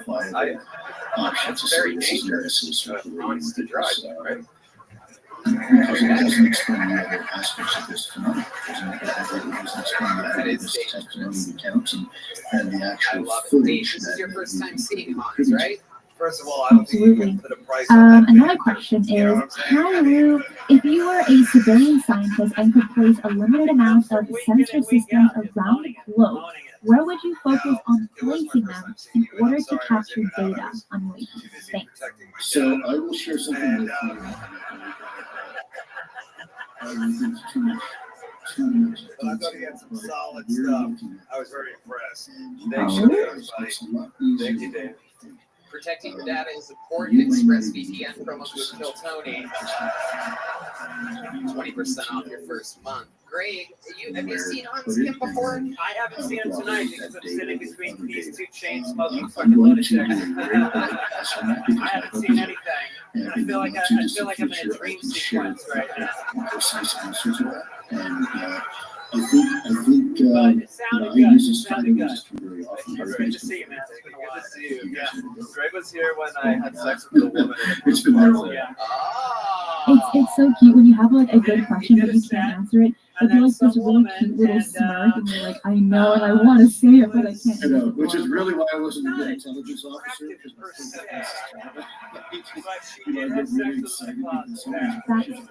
her in the closet. Yeah, she had a boyfriend. The boyfriend wanted to watch, but I was not Rich for that. says, and thank you everyone for the super chat. I know I'm not saying thank you, but thank you all so much. Rich says, has Lou ever been in the presence of some washing, some machine / yes, craft? washing machine. I try to avoid it as much as possible, but yes, I've been in front of washing machine. Another question was playing in my head that someone else asked, but some machine / craft of non-human origin. I love it. Hans, you are a legend here. You write from form a brand new minute. You make it look so easy. Week in, week out, you get the thing started. We love you here. How about one more time for Hans Kim, everybody? There you go. Let's get this fucking thing going. We're going to the bucket, ladies and gentlemen. This is where anything can happen, and we all meet a human being together at once. Pretty crazy shit. Only show to do it. Tonight we will start with an uninterrupted 60 seconds by Isabella Carrozza. Isabella Carrozza. I want to mention to everyone we're in about 10 minutes for the show. There is going to be an extra 15 minutes for all my Patreon supporters. So this question here by Red Panda Koala is going to be our last question for the day. But I also want to mention, you know, if you had one that you want to ask, what's the answer to that? So here we go. I don't think what I said makes sense, but it'll make more sense to go on. Red Panda Koala says, Lou, do you think Havana syndrome is related to UAP? Sounds like a tip, slide Well, 9. here in Texas, my roommates and I treated Plan B the way white people treated toilet paper during the pandemic. So all the stores that were stocked up. I know we weren't the only ones, because by the time we got to Walmart, they're all out of Plan B. They only had guns left. Labeled Plan C. I'm thinking in my mind right now. Individuals that are breathing down my neck. I got cheated on by a guy that I pegged. What's in your suicide note? That's why you have to date older men. Older men treat you so much better than their wives. Do you notice that whenever an old man has a super young girlfriend, it's like a symbol of status, which makes sense. Okay, well, here we go. We do have a few extra minutes. So we have 8 more minutes, and I'm sorry I misread the time. So we are going to go over a few more, and the last one is my favorite question of all time. But here we go. Another question is, 94, there was a sighting at a school in Africa where many school children claimed to have seen beings exit a trap, and some were given a message telepathically. The message was that we are destroying our planet. Really thoughtful. And thank you. Very, very good. And how's stand-up comedy going for It's I like it. Yeah, I work at East Austin Comedy Club now, so that's cool. Yeah, a lot. You really nailed that sound effect. I've never heard of that comedy club, and I live in Austin, and I go to the East Side quite a bit, so that's pretty incredible. Is it just you over there? It's free wine. It's like a hole in the wall, but it's stage time. So. Okay. All right. Well, if it's a hole in the wall, I bet I know what you're doing on the other end of that hole. Spent 15 seconds talking about Plan B. Because from a DoD perspective, so what are we talking about here? How many times have you had Plan B? I mean, I don't know. I feel like just take it just in case. Especially like, have you seen like the men here in Austin? You gotta be careful. that doesn't I just got here. Conversation doesn't help decision. So we kept everything that we could. But give us a ballpark. What are we talking about? Is that like once a year you do that? Oh, maybe once every 4 months. Whoa, once every 4 months. Fucking up the cycle and everything. Yeah. Because it messes with your body a little bit, right? I mean, maybe. I don't know. I don't know. You don't even know. You can't even tell. You live such a garbage life. You can't even tell whether or not it's. Is this a critique for the audition for the Handmaid's Tale? All right? She likes the party. Deal with it. I think you found your older man today. So that's it. You're going to Plan B tonight. It wasn't the focus of so therefore I love it. So Isabella, how do you make money working at this comedy club that nobody's ever I like barely do. I dance at the Red Rose. Oh, okay. Just your interpretation of something. Wow. Wow. How long have you been doing that for? Like 6 months. I've been there. Okay. Very good. What's your stage name? Another question is, Christopher Mellon has mentioned in several past interviews that UAP activity has been increasing and getting bolder. Is this something you can corroborate? And if so, are you able to share any examples with us today? It does appear certainly that the UAP activity seems to. Wow, very interesting. Do you have any like special moves or things? Because you seem like you'd have to be charismatic because you're like a certain height. You're a little bit. You're like a type. I mean, I don't know. I'm funny. Like they love that. The world's funniest stripper, everybody. But the question of metrics here is Goodbye. Here she comes with some jokes, everyone. with using devices Nothing like better than a funny stripper. Here we go. better technology than our best things are Do you open like lap dances? So we have to be careful. The real hole in the wall, isn't it? There's more people now looking into it's like saying, for example, the big C, You crime try to be rates funny have sometimes? I mean, gone I up kind of just like I don't really know how to like flirt. I'm not a very flirtatious person, so it's This guy just doing jokes, guys are just taking ones back. Or does it mean that we are more aggressive to prosecuting criminals? Right, so you have to be careful. Leave the mask on. Because numbers can be people. Incredible. That's why Anything crazy ever happened at the strip club? anything crazy ever happened. I don't know. I Place guess is run unbelievably well. it really It is. is our longest sponsor here in Austin, Texas. So I gotta tell you, it's clean. The hamburgers are unbelievable. I mean, it's just everything about it is amazing. The most beautiful one. Yeah, and it's a Delaware thing. I'm sorry, I'm kidding. He's got a good sense of humor. Look at her. She's like a fucking little Italian cabbage patch doll or something like that. Dude, yeah, I don't know. I mean, it's kind of like an insane time of my life to go from stand-up comedy to the strip club. But yeah, I mean, it's cool. They're like the customers can get kind of wild. I'm like, if a customer gets too handsy, I'll fart on them. Oh, shit. I'm fired. They're gonna fire me. Where are they? And I think it's very normal that people are misidentifying these things, especially now more than ever. And I quickly want to say, Jean, thank you so much. They say, no question, just a thank you for a great show that I'll enjoy listening to a few couple more times. Sorry about that, but I agree. For people that have watched these interviews, he always drops little things here and there, and you have to listen to it a few times to really catch it. So I agree with you, Gene. My next question is, given everything you've learned, in your opinion, has the intelligence behind the UAP phenomenon already been designated behind closed doors as an external threat, an existing threat? You know, I think there's two schools of thought. Maybe. I don't know, right?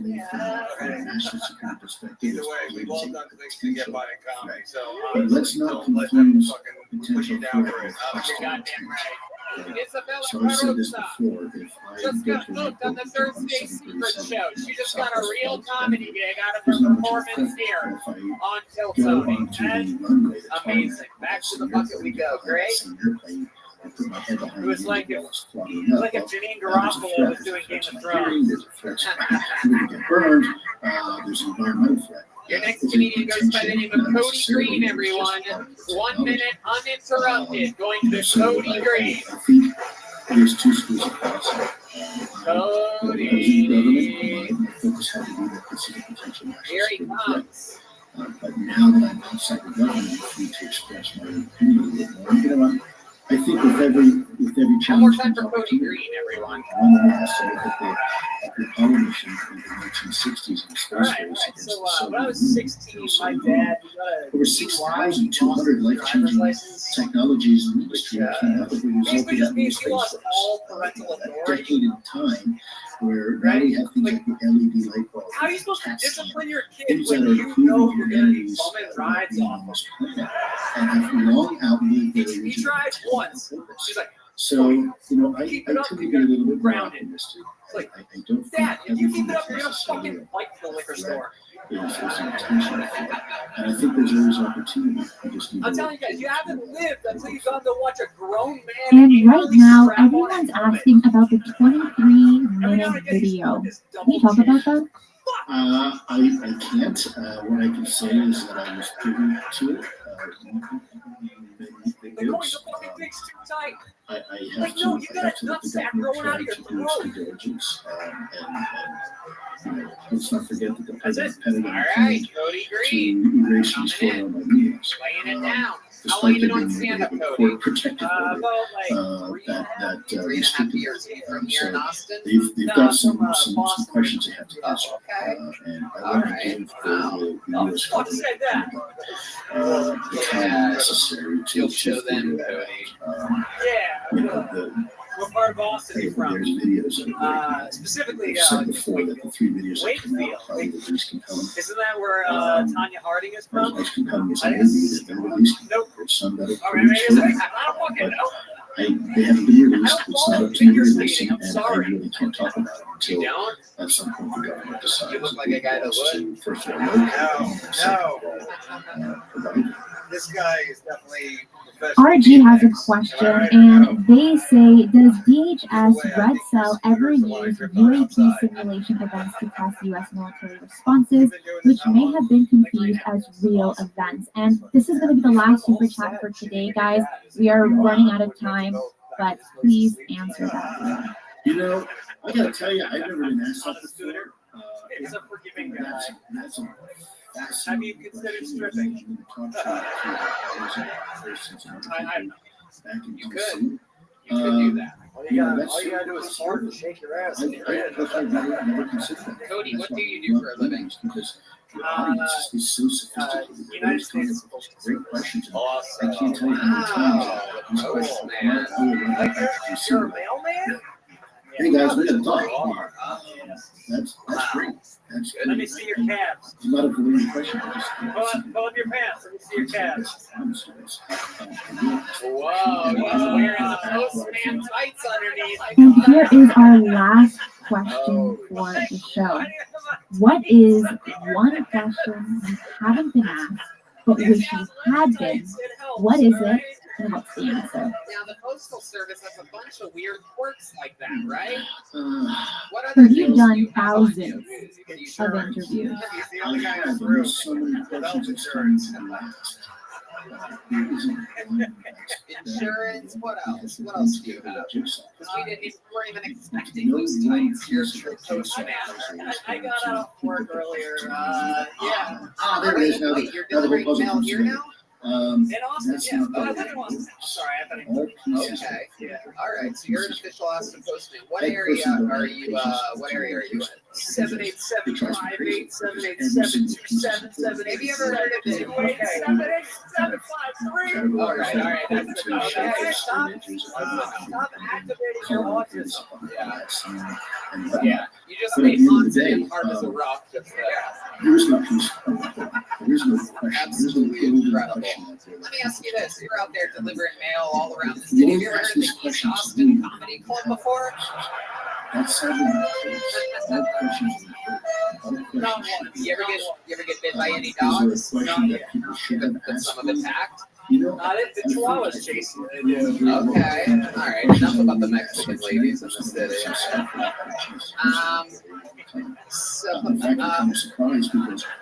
Let me ask you this: do you ever have any ladies say like, "Hey, Mr. Postman, want to come on inside?" Yeah. Yeah, there you go, Red. Very good. Great, nailed it. So then let's give an applause to everyone that's watching and put in their questions. Thank you, everyone. You were able to answer a lot of them, and like you said, these were questions that haven't been asked. People that were writing these questions have seen your interviews, and they were getting frustrated. They're like, why aren't people asking these questions that I want to ask? So I think I was very lucky to be able to host this today and actually have people ask their questions along with the ones that were sent to me prior. And overall, it's been such a blessing for you to be here with me today and to have this conversation.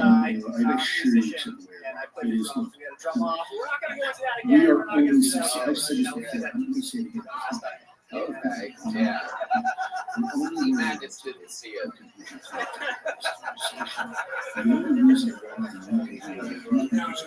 That's a different guy. All right, Cody. Anything else crazy we didn't find out about you last time that we should know about you before we let you go? Any fun facts about Cody Green? Teenage drug addict. You don't say. Come on, his name's Cody. What drugs were you on? It was like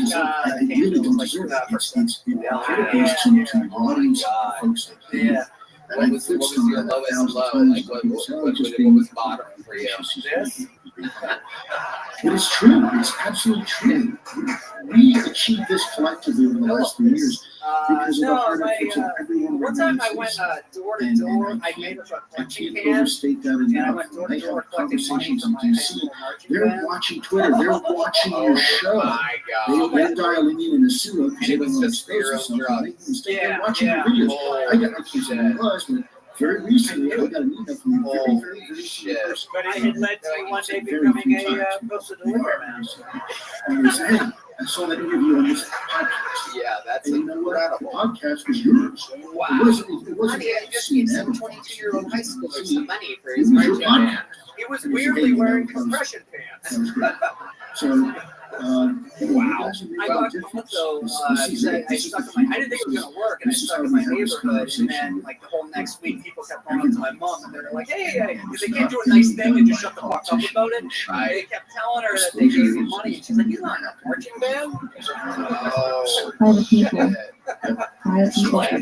And I want to say again, thank you for you, Lou, for being here, for all of the super chats, for everyone participating, for all of my Patreon supporters. I do want to let you know that we are going to have an extra 15-minute segment just for the Patreon supporters that will be uploaded later today. So keep an eye out for those that are, or if you want to be one, it really supports my channel, and you get to see all the guests, or I think almost all of them, get an exclusive 15 minutes as well. And I also want to say, don't forget to like this video, to share it with people that have the same interest, because it wouldn't be possible. This conversation wouldn't be possible if we had a collective mind. And lastly, don't forget to keep your eyes on the skies. Oh, here he comes over here. It's Gary Falcon. Comes over here. Gary Falcon, everybody. Put your hands together for Gary Falcon.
You set the gold standard for your business.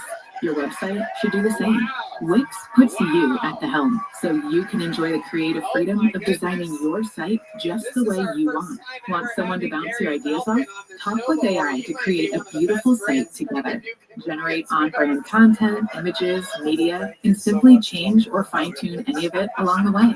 Whatever your business, manage it from one place and tie it all together with a personalized domain name. Gear up for success with a brand that says you best.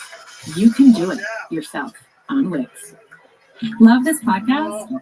Support this show through the Acast supporter feature. It's up to you how much you give, and there's no regular commitment. Just click the link in the show description to support now. Have you ever seen anybody quite as strong as Gary Falcon?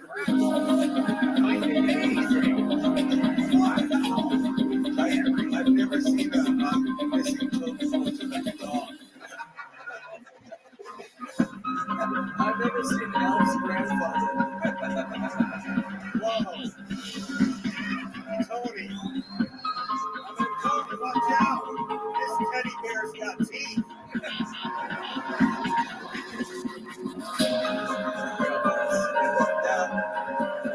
I didn't know Cody.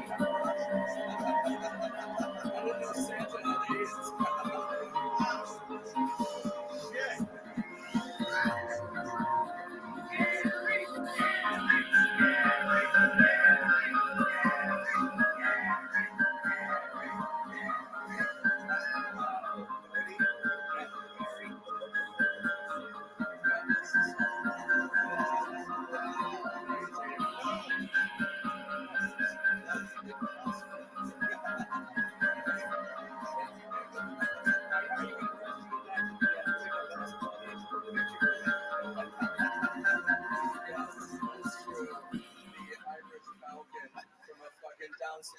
Welcome to another episode with Mysteries with a History, where I'll take you into the wild ride, into the unknown, the strange, and the mysterious. Like you, I have questions, and like you, I want answers.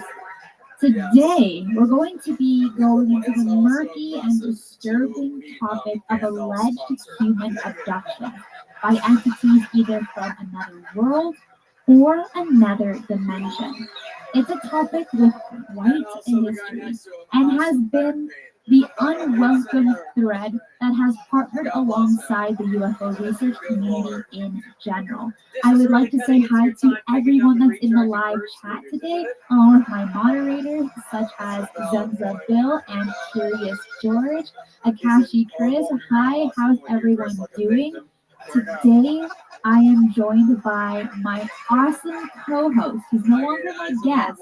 He is my co-host, Mr. Jimmy Church from Fade to Black.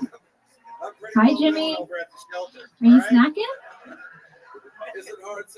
Oh, man, caught me off guard.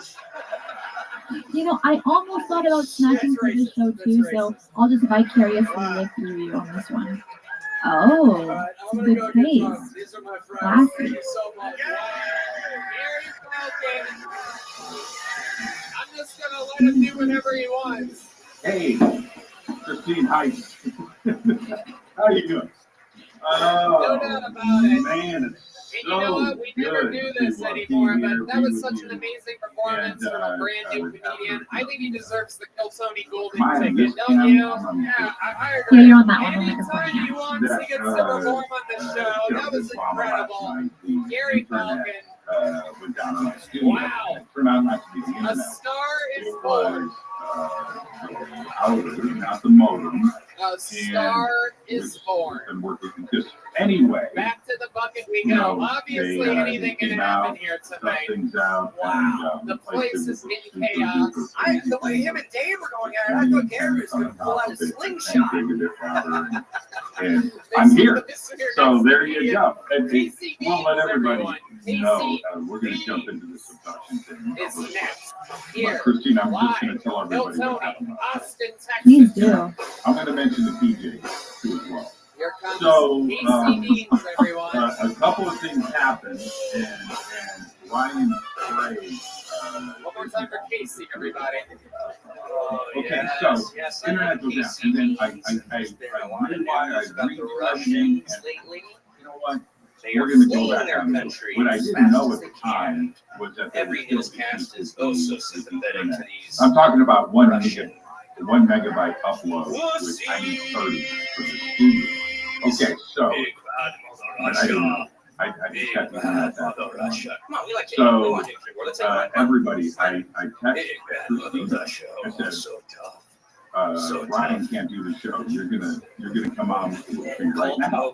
She said, cool. I said, okay, whatever. 1 minute, let's go. Thank you very much. My name is Casey.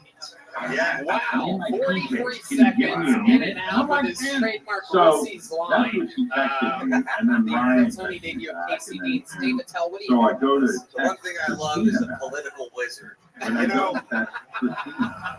Oh, no. Just doesn't No, live in that the would world be of magic. He knows what's going on for the mortals. Instead, I text Don't turn me Ryan, into anything. and I All right. text Ryan Wow. this. I mean, you look great for Rasputin's granddaughter. I said, I think don't that worry, was just nobody, fantastic. Thanks, Fox News. That was great. nobody's going to see you, just me. That is No absolutely biggie. incredible. This That's is your what I Tony debut, texted correct? Ryan, and it's right there for Absolutely, I everybody. know. It's See been it? a long way There it since is. you were the bad guy in That was Superman good. 4. How How long have you been doing stand-up comedy? Let's go now. Ryan texted me. 1 year. And where have you been doing I it? said, oh, hold on a minute. I did about And 10 I nights in Utah. texted Wise Ryan Guys, back. shout out Wise Guys, great I club. said, oh, Moved to Austin in March. I was texting, I thought I was texting To Christine Austin Gomez. in March. She What told made me you she move to was Austin in in DJ, March? and I said, Heeded nobody's the call. going to see Heeded the call. Or are you talking about? Are you watching InfoWars or something? What the fuck are you talking about? Heated what call? Sir, it was a call and not an Amber Alert. So that was last night after the show, and then we didn't. I don't want to go into too much detail and bore you to death, but I applied to UCLA grad school and I didn't get in. It was the best thing that ever happened to me because I was going to go to LA in 2020 to be a stand-up comedian. There you go. Kind of chilled out the pandemic, and when I finally I did. It was pretty awesome. And there's a whole other side to that story. But while I'm telling the story, people are saying that your mic is a little bit too quiet. Do you want to boost that up a bit? Oh, my mic is too quiet? Yeah, a bit. So when Jimmy was like, hey, can you come on the show? I'm thinking, I'm in my PJs. I have to set up my studio, right? Even just to put my camera up and the mic. And I'm like rushing. And he likes to use Skype, and I don't use Skype. So I had to re-log into my account. It wasn't working. I start panicking. I'm sweating through my sweater. I sleep in really big sweaters. And I'm like, I'm not gonna make it. Jimmy calls, he's like, it's fine. He's canceled. And I'm like, whew. I don't know if I'm gonna make it anyway. It was just funny drama. That is terrifying. I mean, I had in my head. Some of them even leave them with their skin. I hope this okay. Well, All right. we're getting some good feedback. People are saying it sounds fine, sounds good to me, so I think you're good. But if anything, people in the chat can keep us updated. So today's topic is abductions. Now, there are so many facets to this topic. I think for people that want to know a lot about it, require years and years and years of research, We're only going to be doing it for about an hour and a bit, maybe an hour and a half. So obviously we're not going to get into the very, very deep nitty-gritty of this topic, but I'm so happy to have Jimmy on because you've interviewed countless people that have studied the phenomenon along with contactees as well. Am I correct? So I couldn't imagine having anyone else. And let's just get into it. And one person I want to ask you about specifically is John E. Mack. He was a Harvard psychiatrist in the 90s, right? And he went ahead and he said, I do not believe in this phenomenon at all. Abductions are not a thing. But then he goes ahead and he interviews 30, 40 abductees, contactees. And his mindset definitely changes on the concept that maybe it is possible. Now, I want to hear your thoughts on John Mack and a little bit about possibly if you know anything that he's researched. Yeah, okay. Let's see what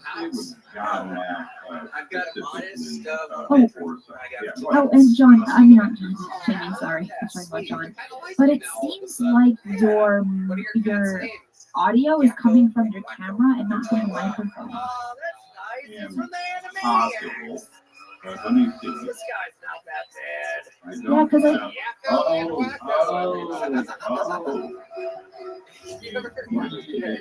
You ever get any girls back to your place? You ever go on any dates or anything like that? You on any of the dating apps? When it comes to podcasts, it's impossible to not have technical difficulties. Okay, now how's it sound? Oh, beautiful. Like a diamond. They need noises. I'm very proud of it. Too loud. See, that's what I was saying. It's too loud. I don't know why that reset. That's probably one. That's one of the upsides of still living with your mother, right? John Mack. Okay. Are you always imagining to silence the voices? Let me. I want to go deep on this for a second. John, professor at Harvard, tenured. So take us through your last date.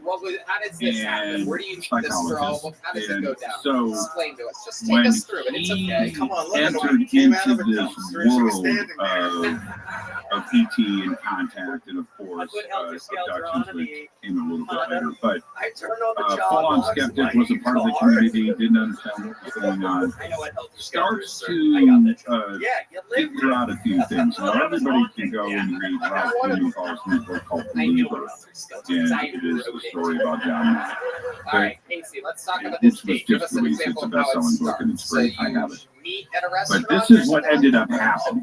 Let me be very clear for everybody. When it comes to the abduction phenomenon, I tried a date, but John started to see, and he died, and so we never really found out, but we know that he started to see similarities in his sessions and with people that he was interviewing.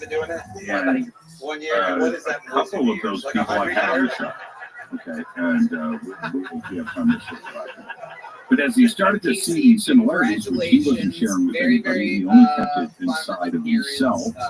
And that's something flipped with him, where he went from skeptic Come to that time in the show where I get another one of the regulars up here. This guy is a fucking legend. He's been destroying all over part this of it was real for goddamn him town, all was over the this, road. was icon this something cosmic consciousness? Was it a real physical interaction where people really do hit on the shits and with, all of that? That's where his research started. At the same time, there were Bud Hopkins, his friend, Dr. David Jacobs, Barbara Lamb. I could continue on down the list of different. Yeah, and she passed away early, but that's these other therapists that were Yvonne Smith that were looking into them. They were all friends. Right? So this thing that John figured out is something that I also do as well, which is this. I listen to everybody, but I don't share certain aspects of my own experiences. I don't do it. And I don't do it for a lot of reasons. The main reason is I don't want to put suggestions into other people's minds. Right? Or make them, I don't want to do that. And I also need the proof for myself for my own experiences when I hear somebody else say the key word. And let's just say, right, okay, I'm just going to pull something out of it. Let's say I saw E.T. wearing Birkenstocks. Now, I know. Yes. But what if? But I don't tell anybody. Another one of the famous regulars here on Filzoni. Another amazing performance by David Lucas. Tony looks like you're holding auditions for the bad guy. All right, well, that's actually true. The little Grace wearing Birkenstocks. Actually, I'm holding right? Now, that's where I would go. Oh. We know that their experience, right? So I don't share that, and neither did John Mack, or Bud Hopkins, or Yvonne Smith, or Barbara Lamb, or David Jacobs. You don't. You're collecting the information, and that's the part of the abduction phenomenon when it comes to therapist and regression therapy that I find is it definitive proof? No, but I find it the most intriguing. In that Yvonne Smith knows something is going on because she's done thousands of regressions and she knows these certain things that are similar to each one, but she doesn't tell anybody. She knows. And that's the part of this phenomenon where I have to step back and say, millions of people are not crazy. They're not. They're not. They're having very similar, as John Mack had said, they are having very similar experiences.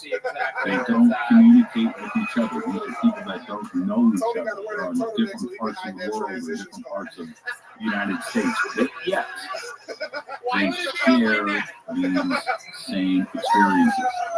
And now, what it is, John never told us. He was killed by a drunk driver not long ago. Yeah, 2004 in London. It's 11 o'clock at night. John, they drive on the opposite sides of the street. over there, so he's looking into, he thinks it's the United States. He's on one side of the street, so he's looking that way, and then actually traffic is coming from the opposite direction. He's expecting it this way. It's actually coming this way. David and motherfucking Lucas. There was a lot of conspiracy theories behind that, and wearing a very thin, clean black t-shirt tonight. He took his research with him, and that's the unfortunate thing. So that's John Mack, Harvard, and he is one of the examples when you get into the abduction phenomenon. They're focused on his work. Just recently on the show, everybody can go back and listen to Facebook Live. I had on Debbie Cobble. And Debbie is an abductee who was featured in Bud Hopkins' book, about Intruders, and she turns out the front door was unlocked the whole time. And when you have her recount her experience, which is just, I mean, incredible. Again, it's very similar to so many other abduction cases that have been documented throughout the years. So go and listen to Debbie Cobble. She's amazing, and she's also in a film that I just completed that'll be coming out in November, and you can check Debbie out in that film. But it's not just Travis Walton, it's not just Betty and Barney Hill, it's not just Calvin Parker, all great cases, and we meet them and stuff. But there are other cases out there, and Debbie Cobble is one.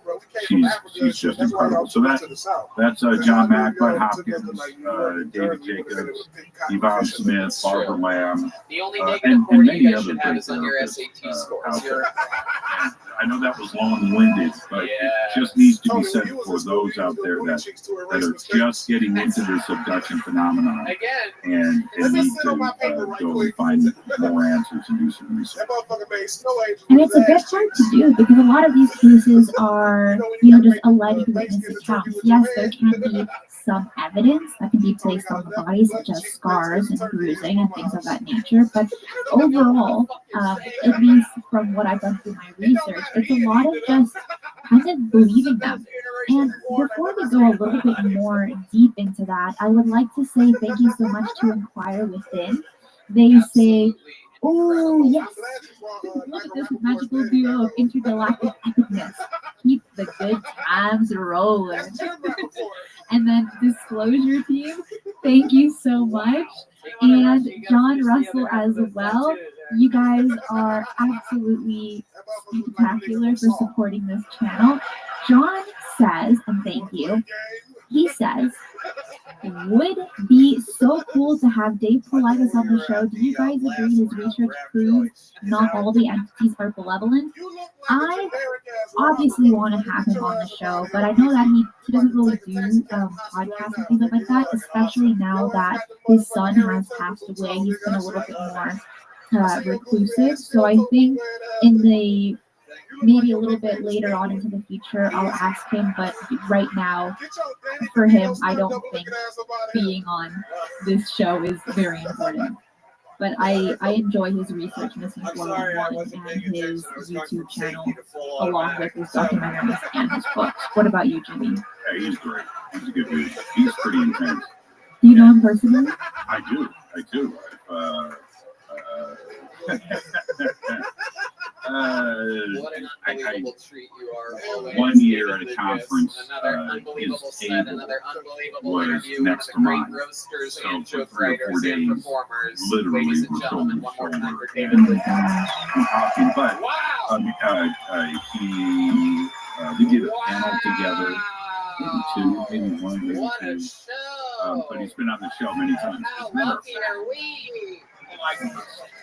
One night, 2 and Fader night. Alexa Stanton is next. Straight out of the bucket. Alexa Stanton. You're up How next. about one Who's more calling? time for David Lucas, huh? Oh, here's Alexa. Make some noise for Alexa. What? All right, I'm here from Michigan. This is my second time in Boston. Thank you. Save ours, Soccer Cowboy. He's a good dude. He's a good dude. He's tall, intimidating, Yeah, I'm wearing a fucking big. fanny pack because the first He time I is. was He's here, got my purse got intimidating. stolen. He's a big guy, right? Okay. Yeah, so fuck he me, looks right? like a It got fed. stolen from a Looks bar like a called cop. Poor If you ever have Choices. bad news knocking at your front door, You and you may have open it seen up, it it's on the going to way be in. David It's like Blythe kitty standing there, corner from somebody that here. looks It's like across the street. That's Yeah, the proof. isn't that awful? And then you All get that to know moment him, is a and photo of the people that he stole it. is So I got a intense, photo with but them. he's very compassionate. He Yeah, has well, the ability keepsake to before they crack took my jokes shit, because he doesn't right? want people to know that. Oh, my dad sent me a And big I say that sort of in jest, but he's just an intense individual. And then, It you wasn't. get to No, you get to talk to him, wasn't and an you just find accident, out but how it was cool a surprise. he actually Okay. is. So there, Yeah. get him on the show. I'll give you his number. I would love to at some point. I would definitely get him on sometime in the future. So I think what I had to mention was when people are doing the research, there are kind of two standpoints when it comes to alien abductions. You have half the people saying these alien abductions are great, they're trying to heal us, they're trying to warn Earth about nuclear weapons, war, pollution. They want to help us evolve. Then you have another section of the population saying these aliens are awful, they're malicious, they're very predatorial, and overall they are abducting humans for their own gain.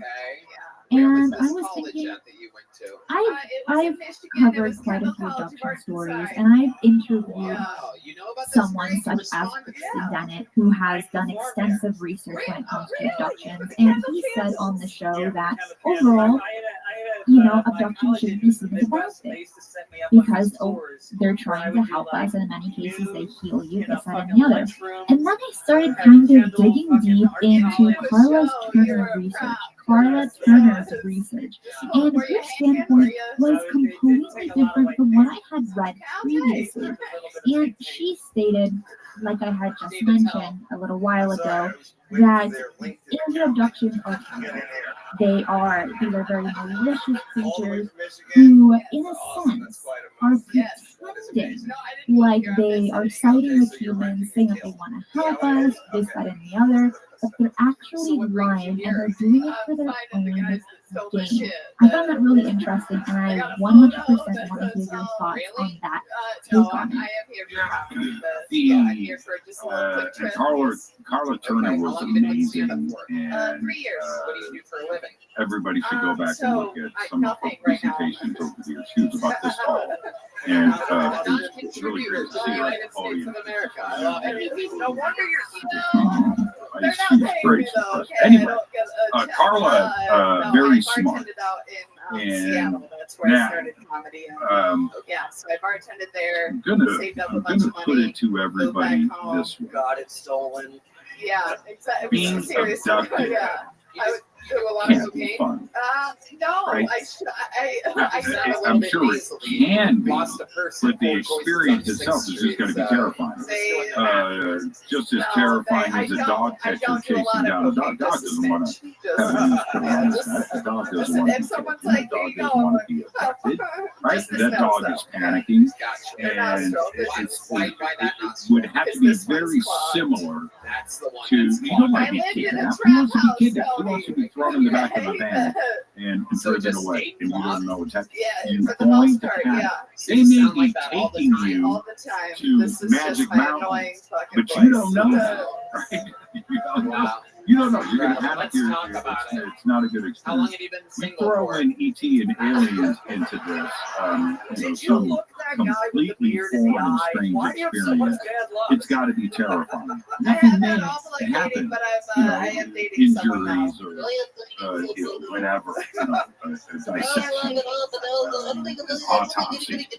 You don't know the live on. Why are we not talking about the fact that she saw her But dad's dick? the experience itself has to be It terrifying. wasn't right. Okay, But it wasn't my dad's dick. It was Tommy Lee's dick. The famous photo that he abductees. This posted. is where I'm He going was to very stay on the excited, controversial and side he of the actually fence. informed me. He called I think me most as soon as I abductees, woke no up. matter He's how like, "Did you terrified see- they were, Did you see no the matter dick how pic?" scary the Really? experience was, He did, yeah. And I was like, would not want it to have happened to them. Okay, I'm really happy you brought that up, Jimmy. I'm sorry to interrupt. They wouldn't change the match, right? I mean, they wouldn't. Would they do it again? Probably most of them would. Absolutely. You know, and who wouldn't? Come and get to it. Let me see what this is all about.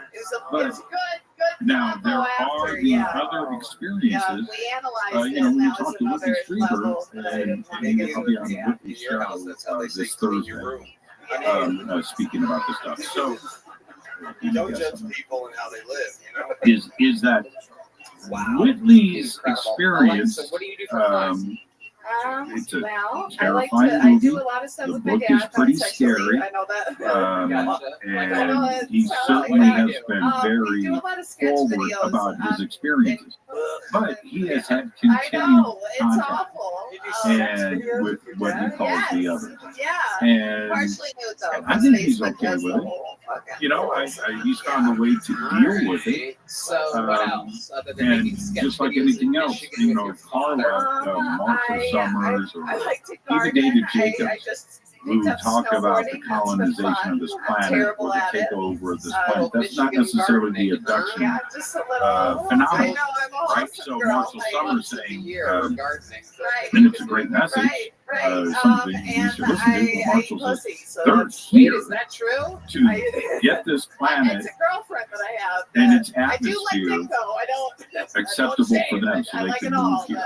So those are the changes that are going on. You love gardening. You're a hoe. Very good. You know, that's pretty scary. That's nothing down there. Thank you.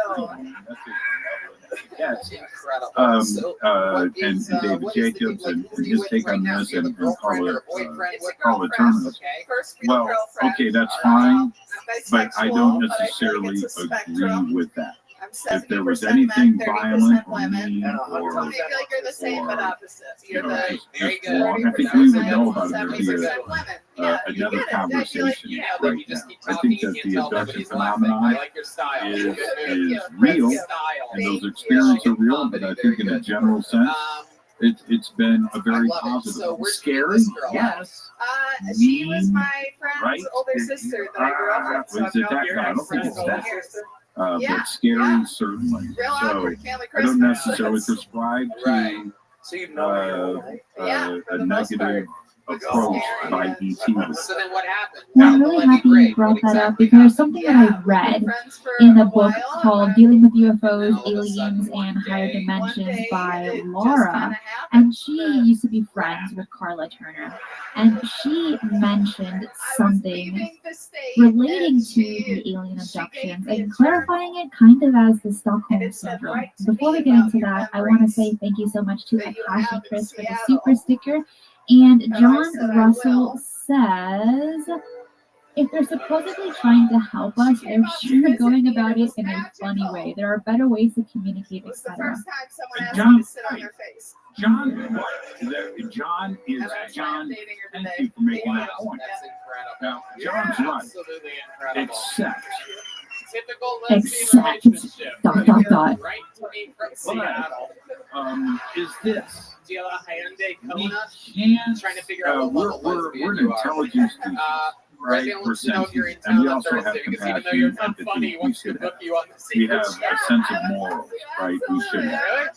Don't always practice it, right? Okay, but that being said, showing you we, the Harvey Weinstein style of booking comedy. some people like to go fishing. You like to go fishing? I actually have a huge fear of where I put the reel back and then I catch someone's eye and it goes into the ocean. I don't know why, it's like the weirdest fear. So Here, Alexa, take one of these. Here's a little joke book for you. So, She's gonna catch like a lesbian. Should have given her one of the journals, Sonny. In that case, out of the water book, you All just right, grab somebody's mom, You guys having fun and out you there are still? pulling somebody's mom out of the water. Now the baby fish are down there. What mom do? Your next comedian Right goes by the here name a of second Anthony ago. Ryan. And in a few Anthony minutes, Ryan just got fish pulled is out of going the to be bucket gutted, here. cleaned, and fried in a Sony, pan. here he comes. Now, I don't think, as far as the fish go, One more that time for they're Anthony cool Ryan, with that. everybody. What's up? What's up? Okay. I'm Anthony Ryan. I know that may sounds be a like the crazy Diego analogy, Rock version of Ricky but Bobby, we but go all the it actually time gets way worse. into unfortunately the mostly rainforest Mexican. of Brazil and So, we look at the new species. Just a and we find a new species that's never been discovered. And maybe it's a cute little furry mammal rodent thing, you know, and wow, it looks like a rat, but it's not a rat. It's kind of cute. It looks more like a hedgehog. Wow, this is a hedgehog rat. This is a new species, boom. Rather throw it in the bag, put it on your backpack, and you head back out of the jungle. And you just took, you know, mom away from her kid. And this hedgehog is going back to the United States, where it's going to be thrown in the cage and dissected. Dude, he's got those Is that round cool? dingy shorts, pulls his socks up to his knees. That's a cholo if I've ever seen it. But we do it. You guys serious? Now, if the species Dude, he out works as a there fucking wine cook that in a is burger joint. a His girlfriend's a million buck years tooth ahead gorilla of with us, hairy arms. how That's a would they Mexican look cartoon. I'm Anthony Ryan. us? Thank you guys. Right? How would they look at Anthony Ryan. Are they looking at us as you know, brilliant inventors Absolutely of the internet? destroying with SpongeBob material. That is Sentient species? a very rare treat, very You hard know, to do. that Obviously, no. you've been performing it No, for they wouldn't. kindergartners In most fact, of they your wouldn't really career. have a, Appreciate you know, Absolutely but maybe they would want to learn, Alexa was up here so long, right? I forgot what And they comedy need was to bag like. and tag. So they grab Yeah, Christina that was my Gomez dick. That wasn't Tommy while Lee. we're on She the saw my ship dick that my dad or dad was sending and around. I check you apologize, out, Alexa. I'm sorry. right? That's, you know, it's so, and hopefully it's a catch and release. Right. Hopefully, unless they provide us noodles, then I would be somewhat okay with it. You know, I thought about you today. I bought a case of ramen from Anthony, how long have you been doing stand-up? I actually just got in January. Wow, January, brand new. Black Sharpie. Good set And for someone so, that's just getting started. is that wrong? Is that a dark way of looking at this? No, it's not. It simply isn't. And we have to accept if we're going to go and claim a benevolent or malevolent race or abductions shouldn't be happening or this. Well, we have to take a hard look at ourselves and consider how other advanced races that are out there above us, because we don't think anybody's smarter than us. Austin in 05. I've been here for a long time. I love we're the Austin. king of Been the here for a earth, while. right? The kings and Yeah, actually, I'm queens adopted Austin. of the earth. There's no other species like us here. But there are more intelligent species out there. Now, if they wanted to come over and take over this planet and be mean and abduct everybody and take us back and make us into a slave trade and zeta reticuli, I think that would have already been done. Yeah, I don't know. But I think by and large, that most abductees are cool with it, and given the chance, they would do it again. Zofa says, thank you so much for the super chat. They say, I, Zofa of Earth, hereby give my consent to be taken aboard the trans-medium craft for scientific and or political purposes by non-human I am all for it. And it sounds kind of like the Carl Higdon along the Diego Flores. Thank you. Please say, that is not how things are done anymore. That is the model from the 50s. Now it is photos and videos, how they document animals in the wild. And that's interesting. And I feel like in some respects we're kind of outdated. And in other respects, we don't know what we're talking about. Charles then says, also thank you. When Chris Bledsoe. So I actually don't know anything about Chris Bledsoe, so I haven't done my research and I might have to figure out a little bit on who he is. But I think we briefly talked about him, right, Jimmy? I think like once. I don't think Chris has been a doctor. Getting those things that's positive and breeds that type of thing, and that's how I honor our legacy every day. Talked about but Chris Bledsoe is a pretty interesting. You know what? We'll do a whole show on Chris Bledsoe after we do our Bob Lazar special. Okay, I need to do more research on him because there's a lot of thoughts on him. And then Akashi Chris says, if we are no different than a bug to them, why not mutilate us? If we were nothing, why not crush us? Okay, let's come back to that because I want to. You guys should carpool together. Oh yeah, you just put it up. John You guys could carpool. says he has to disagree. Seems like many more traumatized. As you know. Oh my God, No, that car ride I'm going home to will disagree all with fucking John. smell like a pineapple under the John, sea. this You know is what I'm just saying? serious debate and conversation. I appreciate that. Sick. Do a call Because back. although you are Thank right you. in, Absolutely. in certain cases where he says, you know, there are So abduction Anthony, tell us experiences and something they else benefit about you. from Tell us a fun fact. them What do you and do for fear fun? that they will happen again. I used I'm to talking about play the music abductees. and play like Yes. 5 instruments. How What? Do many you play instruments? abductees What have instruments do you said play? over and over again that it's a message of peace, that we are ruining this planet, Yeah, that no, we I'm are not not sufficient as ready to anything. have a No, I'm seat not at the nearly good as table. drums like the other guys And you as had on a couple soon episodes where it was as like a fucking we killer grow up Neil and learn was how up here, to and I was love like, I'm each never other gonna fucking try. and Did you say you accept rap? Can one you rap another for us? until These that guys happens, gave you Hey, remember when y'all did that you know, Cool 45 beat? Like that little fucking. the Yeah, way I'm on that forward one. is peace Yeah, and Cool love. 45 drum. And Yeah, I did that's that a while what ago. runs Yeah, you had some the rappers a universe. while ago. I was upset What about about that message? All Is that a right, message let's see of what fear? happens here. And those abductees that have, and you hear it repeated over and over again, that they were chosen to share this message. I'm talking about the abductees. And they've given this message of love and how to move forward, how to take care of our planet, how to love one another, and how to be accepting of everybody. What about that message? What, you know, and those abductees, that's not out of fear. And those abductees can't wait for the next trip. So, John, your point is well taken. And certainly there are some that are afraid, and it was a terrifying experience. No question about it. But I think if we took a poll, I would say that I would go 95.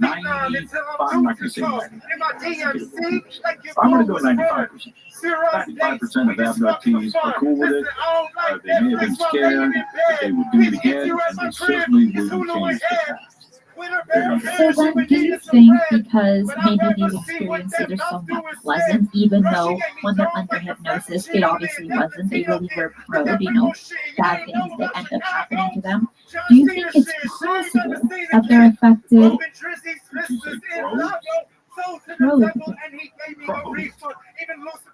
But then that would lead me to the question, do you think it's possible that maybe they have Stockholm Syndrome, where they might believe, right, that that after they're being captured, right, these hostages, these abductees, can kind of learn to appreciate these beings that took them because maybe in some respects they were kind of nice to them. You know, here and there, we know from abduction stories that they say, okay, now look into my eyes, calm down, don't relax, I'm gonna end up falling asleep.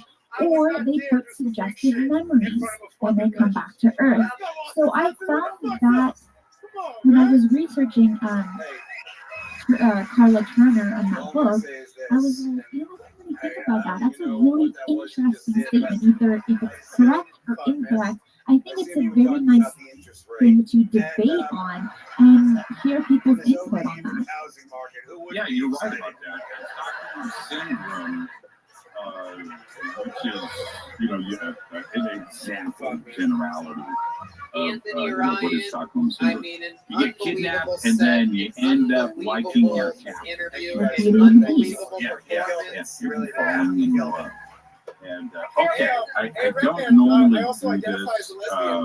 In fact, I've never done this before. It's our first time on Since this the end of show. January. Let me get you on the secret When I show was Thursday. abducted, Wow, he's doing it. Would absolutely love to. Yeah. I took the alien clothes. Thanks for See it? Sure. As good as it gets. Anthony Ryan right there, everybody. You just saw the Kill Tony debut of Anthony Ryan. I can't wait to hear him rap and Tony. Yeah, David Tell. But honestly, there it dude, is. this show is the gateway show to another free unpaid show. I love it. I've never seen a crowd get so Right here, it excited says about a right guy on the long side. career at After you do the secret show, you can It help me says move. I got a lot of to Jimmy, boxes. our E.T. brother. What kind of fucking Ponzi scheme is this? And there you best in the world. Look at that. That's pretty big to fit inside of you. Make some noise for your next comedian well, it straight depends out of on the which- bucket. Let's all meet him which together. angle. He goes by the name of Michael Malamud, everybody. Yeah. Michael Malamud. Here's the deal, though. Here's the deal. Here he comes. How many times can we go into a repeat of a message where it is over and over again, where the abductees come back and say, you know what, it was pretty scary. Woken up, something in my room, we left, and I'm on a ship, and I was shown things from the past, I was shown things from the future, I saw other humans on board, there were, observation tables, exam tables, and all of this, all of it. And they come back and say, you know what? I need to talk about this because it was pretty fascinating. This is what the aliens look like, and this is the message. This is what I saw, and this is, and they don't talk about becoming friends. I think that the Stockholm syndrome is part of this, but they talk about the mechanical emotions, that there wasn't anything friendly, there wasn't a bonding that took place, that everything was done as a job, and that maybe one race or species of these beings showed a little bit of compassion, but not really, and that it was just their gig. And I have to go and accept that, and I'll tell you why. There are, we talk about this all the time, there are, billions of planets like ours, and if you're out on a mission to go and visit and research, a list of 10,000 planets in this sector of the Milky Way, you're just here for a job. You're here, you're punching a clock, you're coming in, you're getting your stuff done, and you're splitting. You're not here to go to the Super Bowl or come over for movie night. That's not why you're here. You're here to get work done and to move on. And the human species and Earth is just one example for them, one stop for them. Thousands that they've already done and thousands that they're about to do. And are we anything special? We're just as special as everybody else, but they are just fucking listening. And that's when you were on my take, right? So they come by, they see that we're damaging our planet, and you guys are kind of screwing things up here. You might want to get that in order. And there's bullets and guns and wars and stuff. That's not the future. You guys need to put that stuff away, and nuclear bombs are bad. All right, we gotta go. And we hear this over and over again. I don't think there's anything to be afraid of. Being abducted, yeah, okay, it's traumatizing. But you'll go back and do it again. He looks And there like you a go. brilliant Go ahead, comedian. He also looks like a Well, modern day John UFC champion. says, again, thank you, says, Paulides research has proven that even some very small children have been taken and returned face down deceased. It seems some beings don't recognize consent and don't respect our lives. Yeah, okay, but although I've some of always his wondered stuff what Danny DeVito and Rhea could be Perlman's kid E.T., looks like. This could is so be alien, cool to find out. could be human, I smell a hit. Then again, you smell a could lot be more than I criminals. do. This is incredible. I've heard of people that look like they wake up in a dumpster. You look like you his crawl out of an research ashtray. is so Very compelling. This is his second And home. so when you, and what John is Okay, so referring let's to talk there, about there it. were a Michael, few what do you cases, and sound they're like? hard to talk about when they deal with children. And it's very difficult for me and anybody else. Children are off limits. Yeah, they're the most pure beings, the most innocent, and they don't deserve those kinds of things. They are.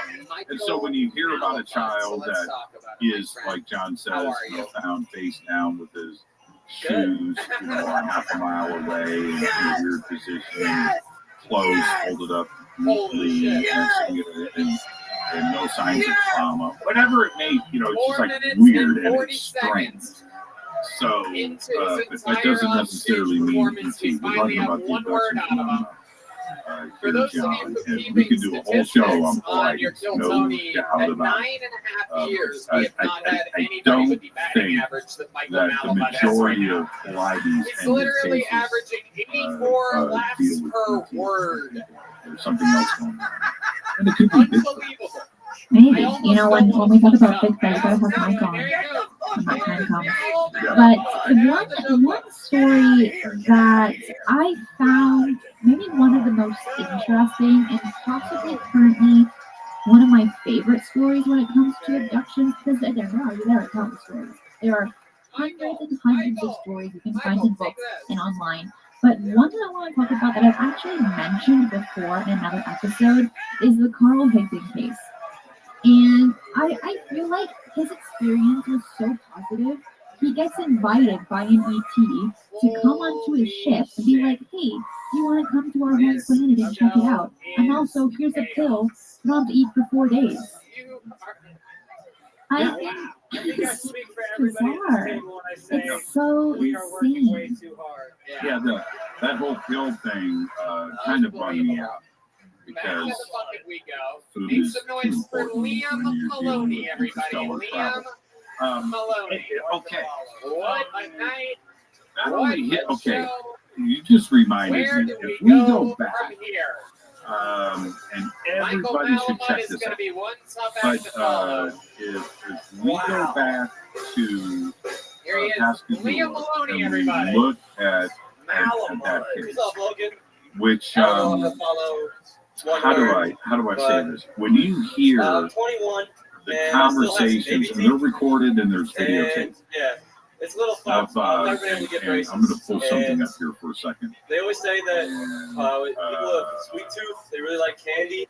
So I really think this is just God's way of telling me to join the It's clergy. just, hang on, everybody, hang on. I have the internet now, and I was in the airport the other day at O'Hare in a layover. I don't know what to do with myself. It was my Charles first time Hickson. since turning Okay. 21. So, And I was running all over Charles the airport trying to Hickson, find some we all know liquor, Calvin but Parker, I and couldn't he's find been on those little Faded Black bottles. and So I kept trying to like say the name of it, But my their girlfriend on the phone, she case, just didn't understand what I was trying to say.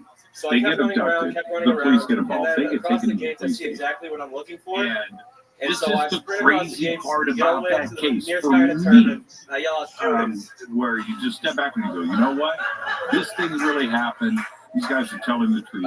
They're not making it up. When the police Hey, there he is. Liam Maloney. interrogation, Wow, Charles that was Hickson great. The and last guy Calvin didn't are sitting talk, at the and I table wish talking to this each other, one. and they think they're alone. And the conversation. Liam Maloney, welcome to the show. 21 years old. How long have you been doing stand-up? A month and a half since I've been down here. Wow, a month and a half. And you came here to start? Yeah. Incredible. And Calvin's a fan. What made you choose I Austin, think I'm losing Texas, my and mind. not New York Right? or And Los they are. Angeles? This is the way I have they're not a talking friend who does about comedy in the LA. we He got to wants keep to our live in LA, stories New York, straight. and he does governors and a few of those No. other ones that he said that wasn't going These great. guys So are in this interrogation Joe laying the foundation freaking and out. Hans showing how to work it out. And That's and absolutely go and correct. watch That is the that correct tape. answer. You are And they correct. tell me that abductions You aren't just real. won Go a and bunch of watch money. it. And what they So, Liam, what do you do express. for work? I sell AT&T products out of a kiosk they're at a fishing, Sam's Club. right? Whoa. That's the problem. They're fishing. They're fishing. Oh, my goodness. They And got worse see, and a worse. guy comes down a little behind them, the strap comes down, next thing you know, there's 3 At a beans, Sam's Club in load hell. out, and My goodness. float Incredible, them Liam. back What do you do onto for the fun? ship. What are 21-year-olds They doing for fun inject them nowadays? with I some medication to calm them down. Keep my because dog they from were hunting my freaking out. cat. They calm down, Okay. and, Oh, that's nice. but So you have their animals too. You brought them experience Yep. where you came from, which is was where a again? positive Syracuse, New one. York. Syracuse. The God. robots that they You really- described you that were really- there were kind Did of you freaking start out. at They a didn't Sam's Club harm there? them. Oh my And God, they that's were on literally the hell ship for there. a short Everybody period knows of time, upstate New York and is then they hell. were kicked off the ship. Oh my God. Shit flies away that is and leaves incredible. them You're a real survivor. right there You with must their be having fishing the time of pole. your life here in Austin. And, Yeah, I absolutely love it here. Love the mics, love the scene. It's a love positive everything. experience. I don't think Calvin freaked out. I mean, they freaked out about what happened. Name some of your favorite But products were that they you've gotten from HEB injured? Was there listeners anything around the world traumatizing that start to happened during that? understand what's going on No, here. no. And going back, I think Calvin over the Not years, exactly what I was a looking lot for, of but ridicule, a lot of teasing, have you tried the bacon wrap? and a lot of criticism, a lot of skepticism out there. But his experience itself, I think, was a positive one. And would he do so it you're again? 21. Yeah. What are you doing for fun? And in Calvin is Austin? a Tell me great about it, guy other than today. open He's a mics. great guy. So again, we keep going back to the same point. I don't want to spread fear about the alien abduction. I just don't want. I don't want to be a part of that. I don't think there's enough evidence to suggest that ET is here to be a bad time, or a bad experience. I don't see that. Well, it seems like Charles agrees with you, and he says, "How do I get abducted?" There's actually quite a few books. There's actually quite legitimate books on how to get abducted, and there's another book that I read, and it said how to not get abducted. Dr. Red Band with some good advice. I think it's good advice. Right. I love it. So what else is going on in your world? What else? Give us something. How do you plan to get out of this kiosk at a And Sam's Club? thank you, Bob, so much. Thank you, super sticker. Go outside and hold this up to the sky and just say, Take me. Well, how do we know if they can read? Have you heard of the East Side Comedy? That's an honest question. What movie was that? Oh, Mars Attack. Remember when they go on top of the skyscraper in downtown Los Angeles? All right, Liam. Well, you made your Kill Tony debut. We've been here a month and a half. What do you guys think? Any Pulling up the sign. But I think all of us want to experience it. We really do. It's the ultimate thing. And let's not forget Gary Falcon's Kill Tony Well, debut. on that point, John has a question, and he says, "Does Travis Walton want to be abducted again?" Because I mean, you've spoken to him. Just keep at it. Would he want to be? That's great. It takes a lot of balls. I teased him That's great. about that a lot over the years, and His Kill Tony I can't speak for debut, Travis. ladies and gentlemen. I don't want to do that, The little but joke book. Here goes Liam Maloney, everybody. There he goes. just let me say this. Should we go to the bucket one more time? I think he would do it. I think most abductees would. It You guys continues. say so. Let's see what happens look, here. all of Take some nice beer. the famous Final cases comedian on the that bucket. were Dylan Sharp. still with us today. Dylan We talk Sharp. about it. They're writing Here we books go. and they're Dylan just on shows Sharp. and speaking about it, and they've had a continued contact after after their abduction experience. I think the vast majority would love to do it again, and they continue to have contact. Look at a case like Barry Littleton. Barry, there he is. Dylan Sharp. Again, just go and he's been on Theta Black many times. Zero bitches. I call that An post absolute alone. positive experience for him. That started when he was a very, very young boy, and it continues through today. And he's okay I with used to work at a Golden Crowd. You're He's welcome, by the way. very detailed For Golden in Crowd. his Golden Crowd, you want food? experiences and It's there. sharing it with everybody. He just reminded me. I gotta get Golden there. Crowd, when you're here, you probably wish you were somewhere else. Well, I would love to get Travis Walton on the show, but he's still unwell. Like he's still unwell with his chest, right? I know he's having some health issues. Really? Travis Walton, yeah. I didn't know he was having issues. My son Albuquerque. Yeah, when he was on Conflict Radio just a few weeks ago, he was just like, I think like fluid was getting up in his lungs, and he had to have some kind of oxygen. Maybe I'm incorrect. But I do know that he was having some issues with his chest the last few weeks. Hold that note. Rock solid set. Hey man, Comma, how you doing? You've been on this show Question before, mark. right, Dylan? Gotta get you back on the show ASAP. Exclamation point. Give me a call. Now blink. All right. Holy shit. Barry Littleton is great, and that's I know. how. Have you been told this before? No, I didn't know that about Travis. You guys. I didn't know. It was one of the things that I talk about a lot, and I think that most of us lose sight of it. I certainly do. If you go back, we have to remember that we're 2021. I have OCD. So, do you? Yeah. there was a case that you were following in 1975. OCD things about you? I can't do anything in force. 20 years old, and you're following somebody that was abducted at the age of 30. They're in their 70s, Nothing comes in force. right? And maybe even older. OCD. And that goes with musicians and actors and things. That we are 2021, and so that means 40 or 50 years have gone. Blowing things. So Travis Walton, right? And if you go back to 1975, how many years ago is that? How old was he then? How old is he today? There's a lot wrong with you. I'd be interested to see. Continue.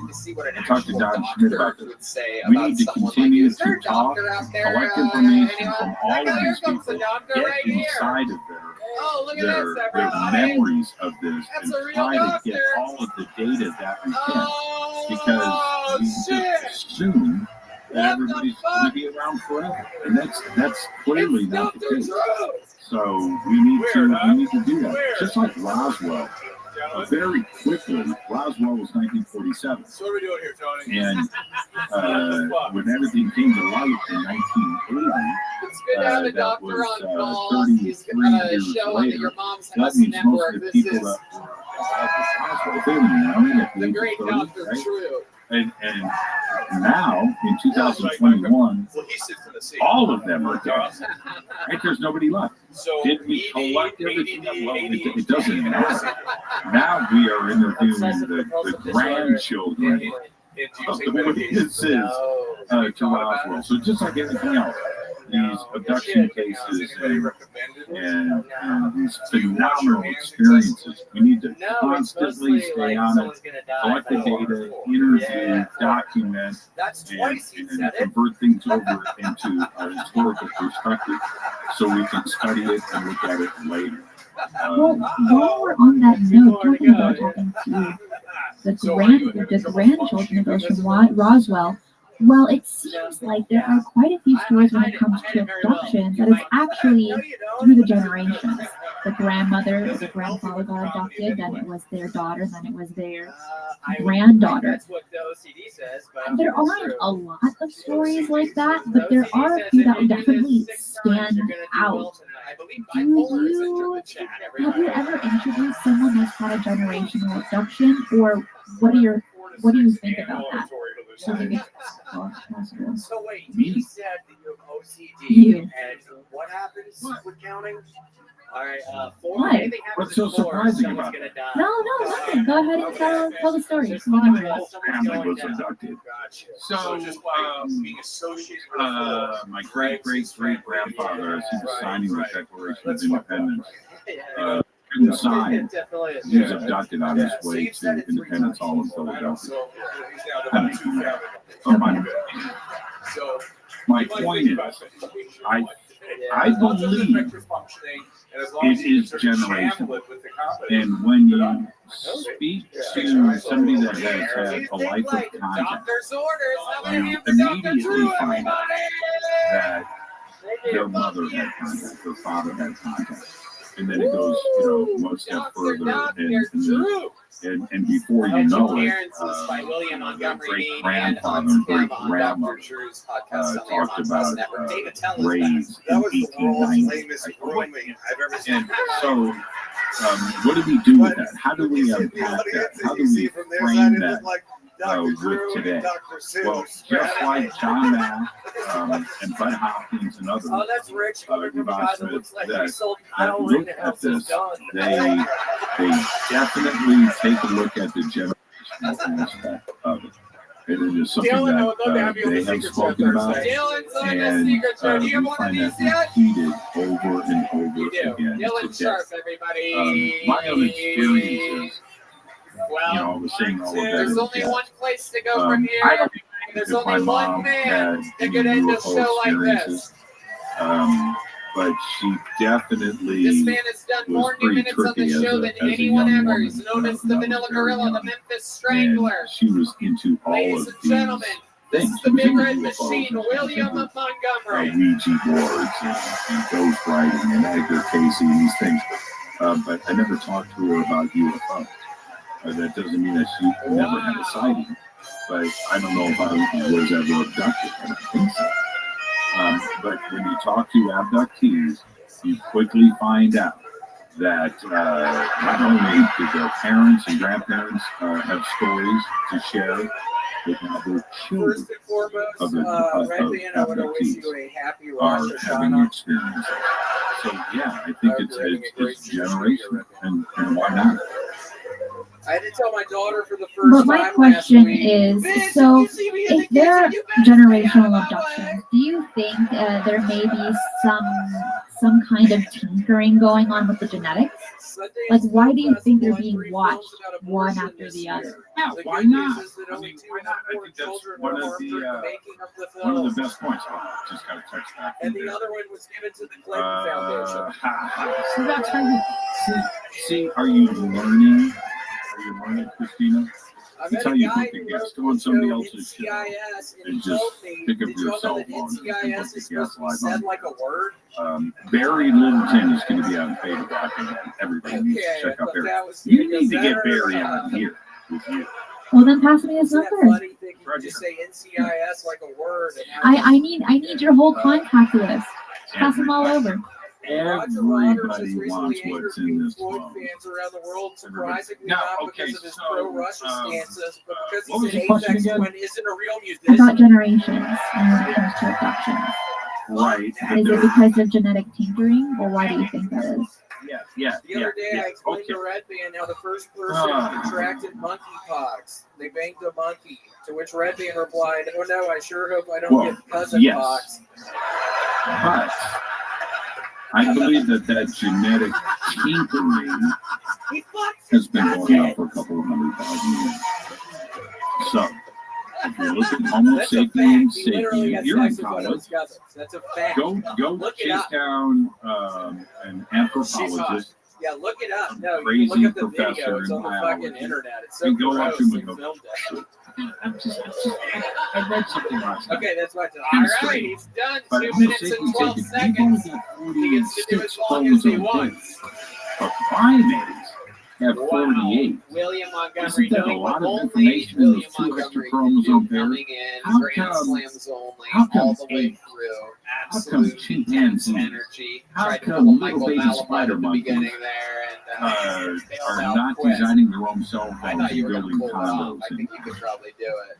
How you doing, William? She has to. Tony, I actually have Because it doesn't make any really sense.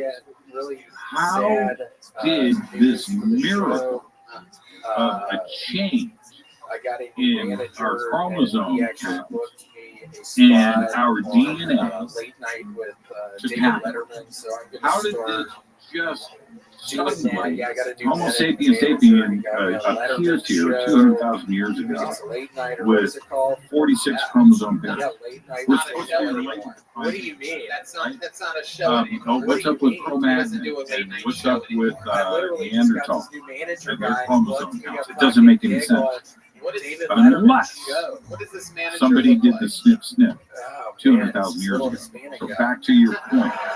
Today, He's really sweet. Yes, come by Earth and you check out a David family's Letterman's. I'm so DNA embarrassed. and you look and you did something 200,000 years ago, and now you're going around the planet checking out DNA, possibly altering DNA, maybe in a family tree, looking at it, changing things. It could have to do with diseases. It could have to do with your height. It could have to do with your hair color. Whatever it may be, Okay, your I'm sorry. intelligence. I'm sorry. Whatever it may I don't know be, what family and on you're House of going and Dragons looking and represent, modifying because we were modified 200,000 years ago. Somebody did it, and it wasn't by accident.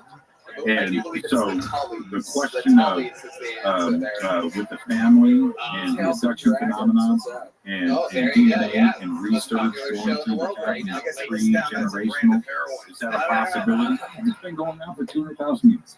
So, and I think if we can do it to plants, modify plants, dogs, species, cats, and so forth, I don't see why other entities can't do it as well. We're doing it ourselves today. CRISPR technology, the modification of DNA in this country, what actually goes on ethically or unethically, legally or illegally, I don't know. I don't have those answers.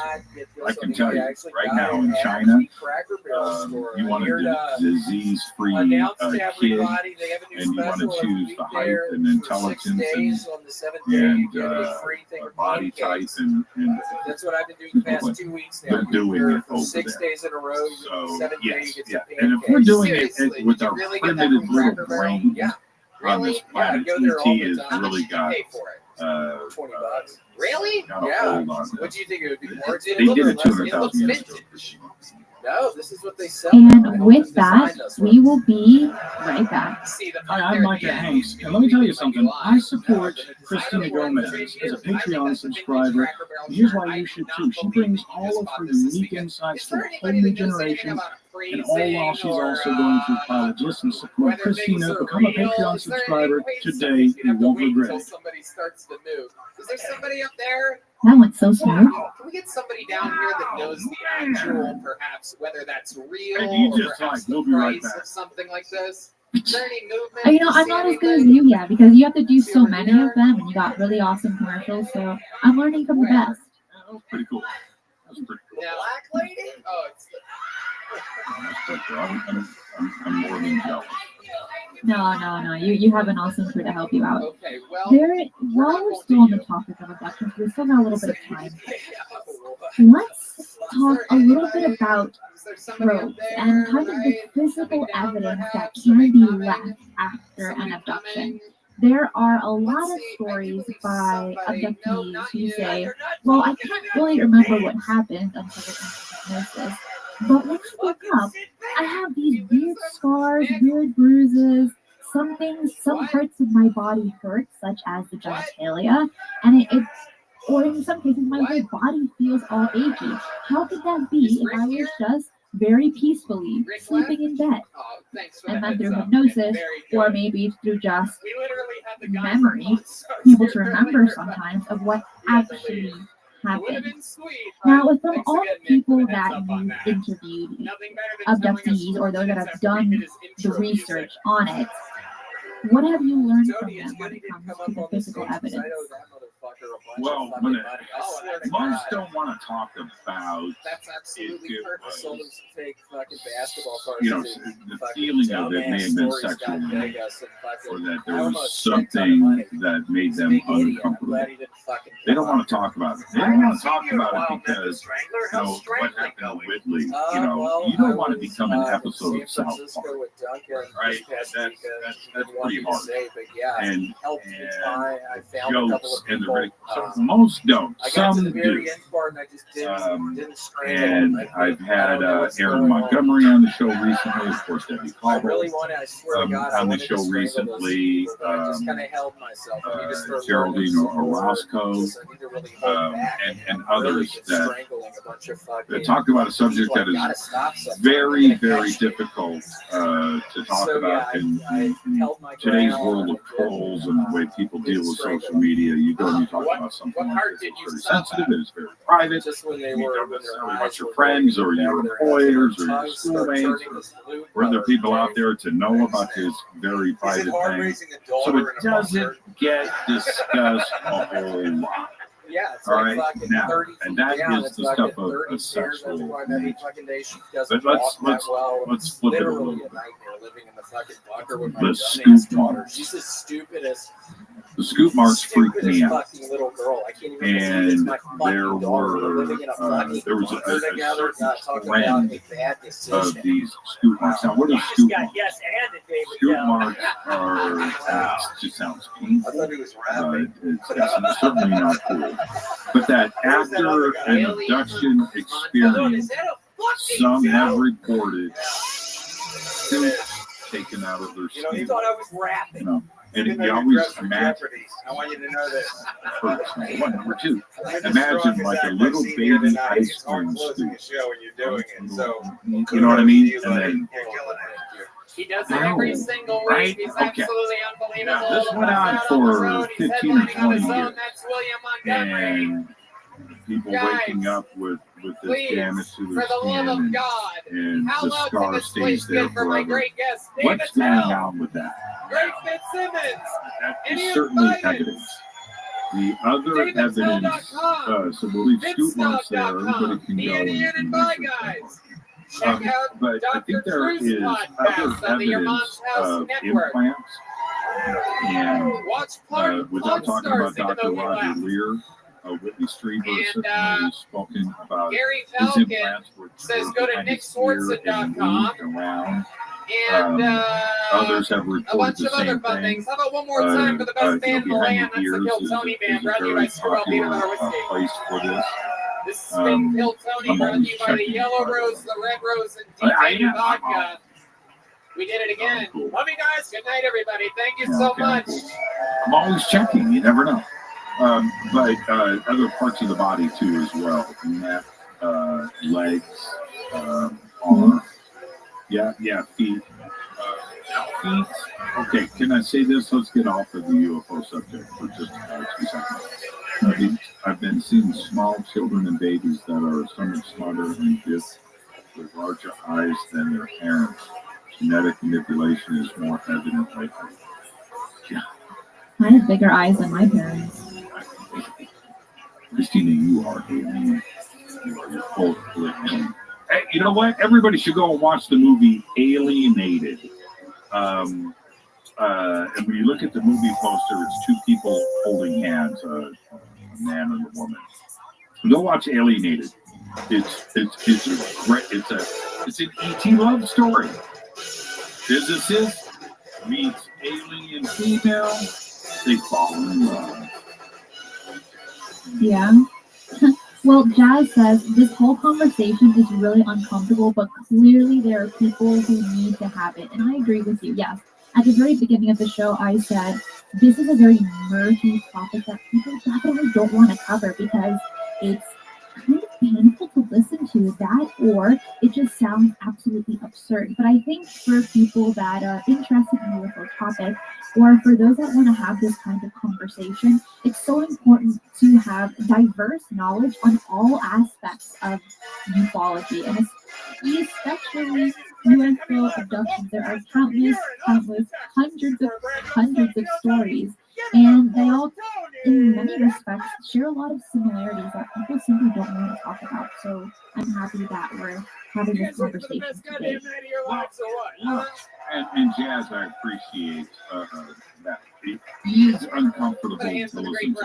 There's other aspects of this that we haven't even touched tonight. Welcome to Kill Tony, brought to you by the Red Rose and the Yellow Rose, and delicious Deep Eddy Vodka. All amazing. There are Texas zones to treats, go into great sponsors of the here. show. How about a hand for the band, huh? If You guys hear you that? ever wonder That's the who official is Screwball being Peanut Butter abducted, Whiskey Kill look at Tony your band. name. That's the great D-Man. Right? It's on Just the bass look at guitar right there. somebody that you would never, you don't have to wear a That is Dave tinfoil hat Share on and have that an electric ET guitar. bumper Max sticker on your Frost car on this one over here. And that's the to be great an Michael abductee. Gonzalez on It's the not drums. usually the case. Oh! And Hey, look, I it's have Paul met Beaver on the horns, abductees. everybody. We got all these Austin icons here for one amazing show. I'm so pumped about it.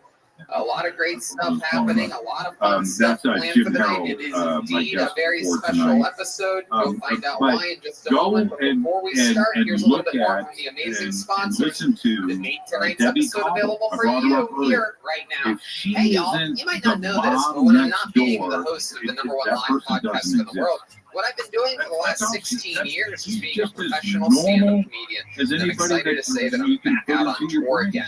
You October know, and 11th and that's what's 12th, going on. Philadelphia, So, Pennsylvania. is it October uncomfortable? 14th and What Debbie 15th, went I through, so am you're in sitting Boston, next to this Massachusetts. perfectly November 4th normal and 5th. New person York, New and then York. she turns around and starts December to tell 9th you and about 10th, her I'll be abduction performing in experience. Arlington, Texas.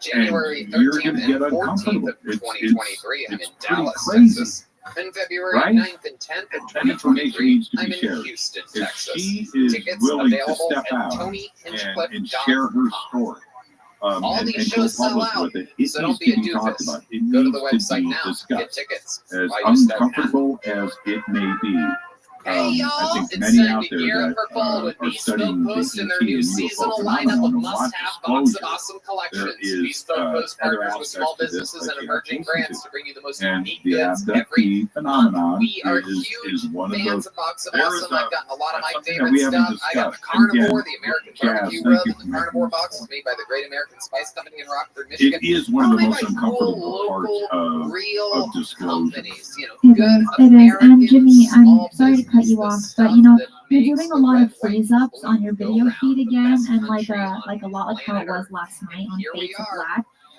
Could this be something that your camera feeds to your computer, like there's not a connection there or something? Because people in the live chat are kind of mentioning it, and I'm seeing it as well throughout the show. I just want to make sure that everything's gonna go smooth for tonight's special. all this week.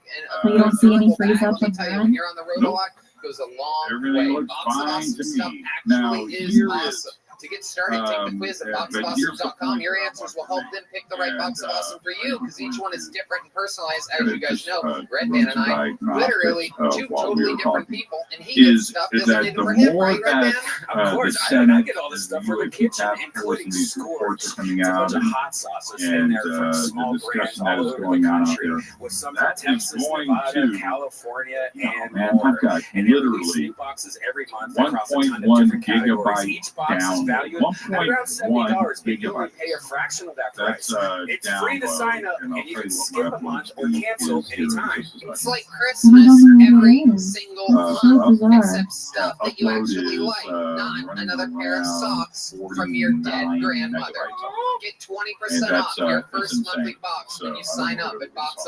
boxofawesome.com and enter the code back KILLTONY to at checkout. the That's more that disclosure is being discussed, and the more that the mass media is discussing this, and the Senate Intelligence Committee, the Department of Defense, the DIA, Lou Elizondo, the New York Times, Tucker You guys Carlson, ready to that start bow tonight's tie. show or what? The more that people talk about this, abductees are going to I step know we're forward. starting on Their time. comfort Maybe you didn't zone get enough is there. drinks in your system, but we've been having a feel lot more that fun than the they energy that I'm finally, feeling from you right discuss now. this Are you stuff to guys the ready to public start without tonight's ridicule and fucking confusion, as it should be. There we So go. the more that we move forward, the stories One of the are amazing going to things about this continue. show is people They're always not go, going to "What's the, go what about away. the vodka? We What need about the to listen this? You get to to find everybody talent." out Well, one of the there. things that happens And here is on as top of soon as, watching the growth of we get some regulars on official the show confirmation and out there, having big, crazy from the special government, guests all the we're time, really is close to that sometimes now. on this And panel it you get feels to like see they already the have. future. But if that bust out, Sometimes we, think about all I of take those great pride in the abductees fact that that 5 are or 6 finally years able ago I to was say, saying, see, this guy's this the is what I've future, been on ladies and about. gentlemen. Tim Dillon, I or 3 told years ago, you this it guy's was the future. real. Shane Gillis. We've Told you always I've been done that. I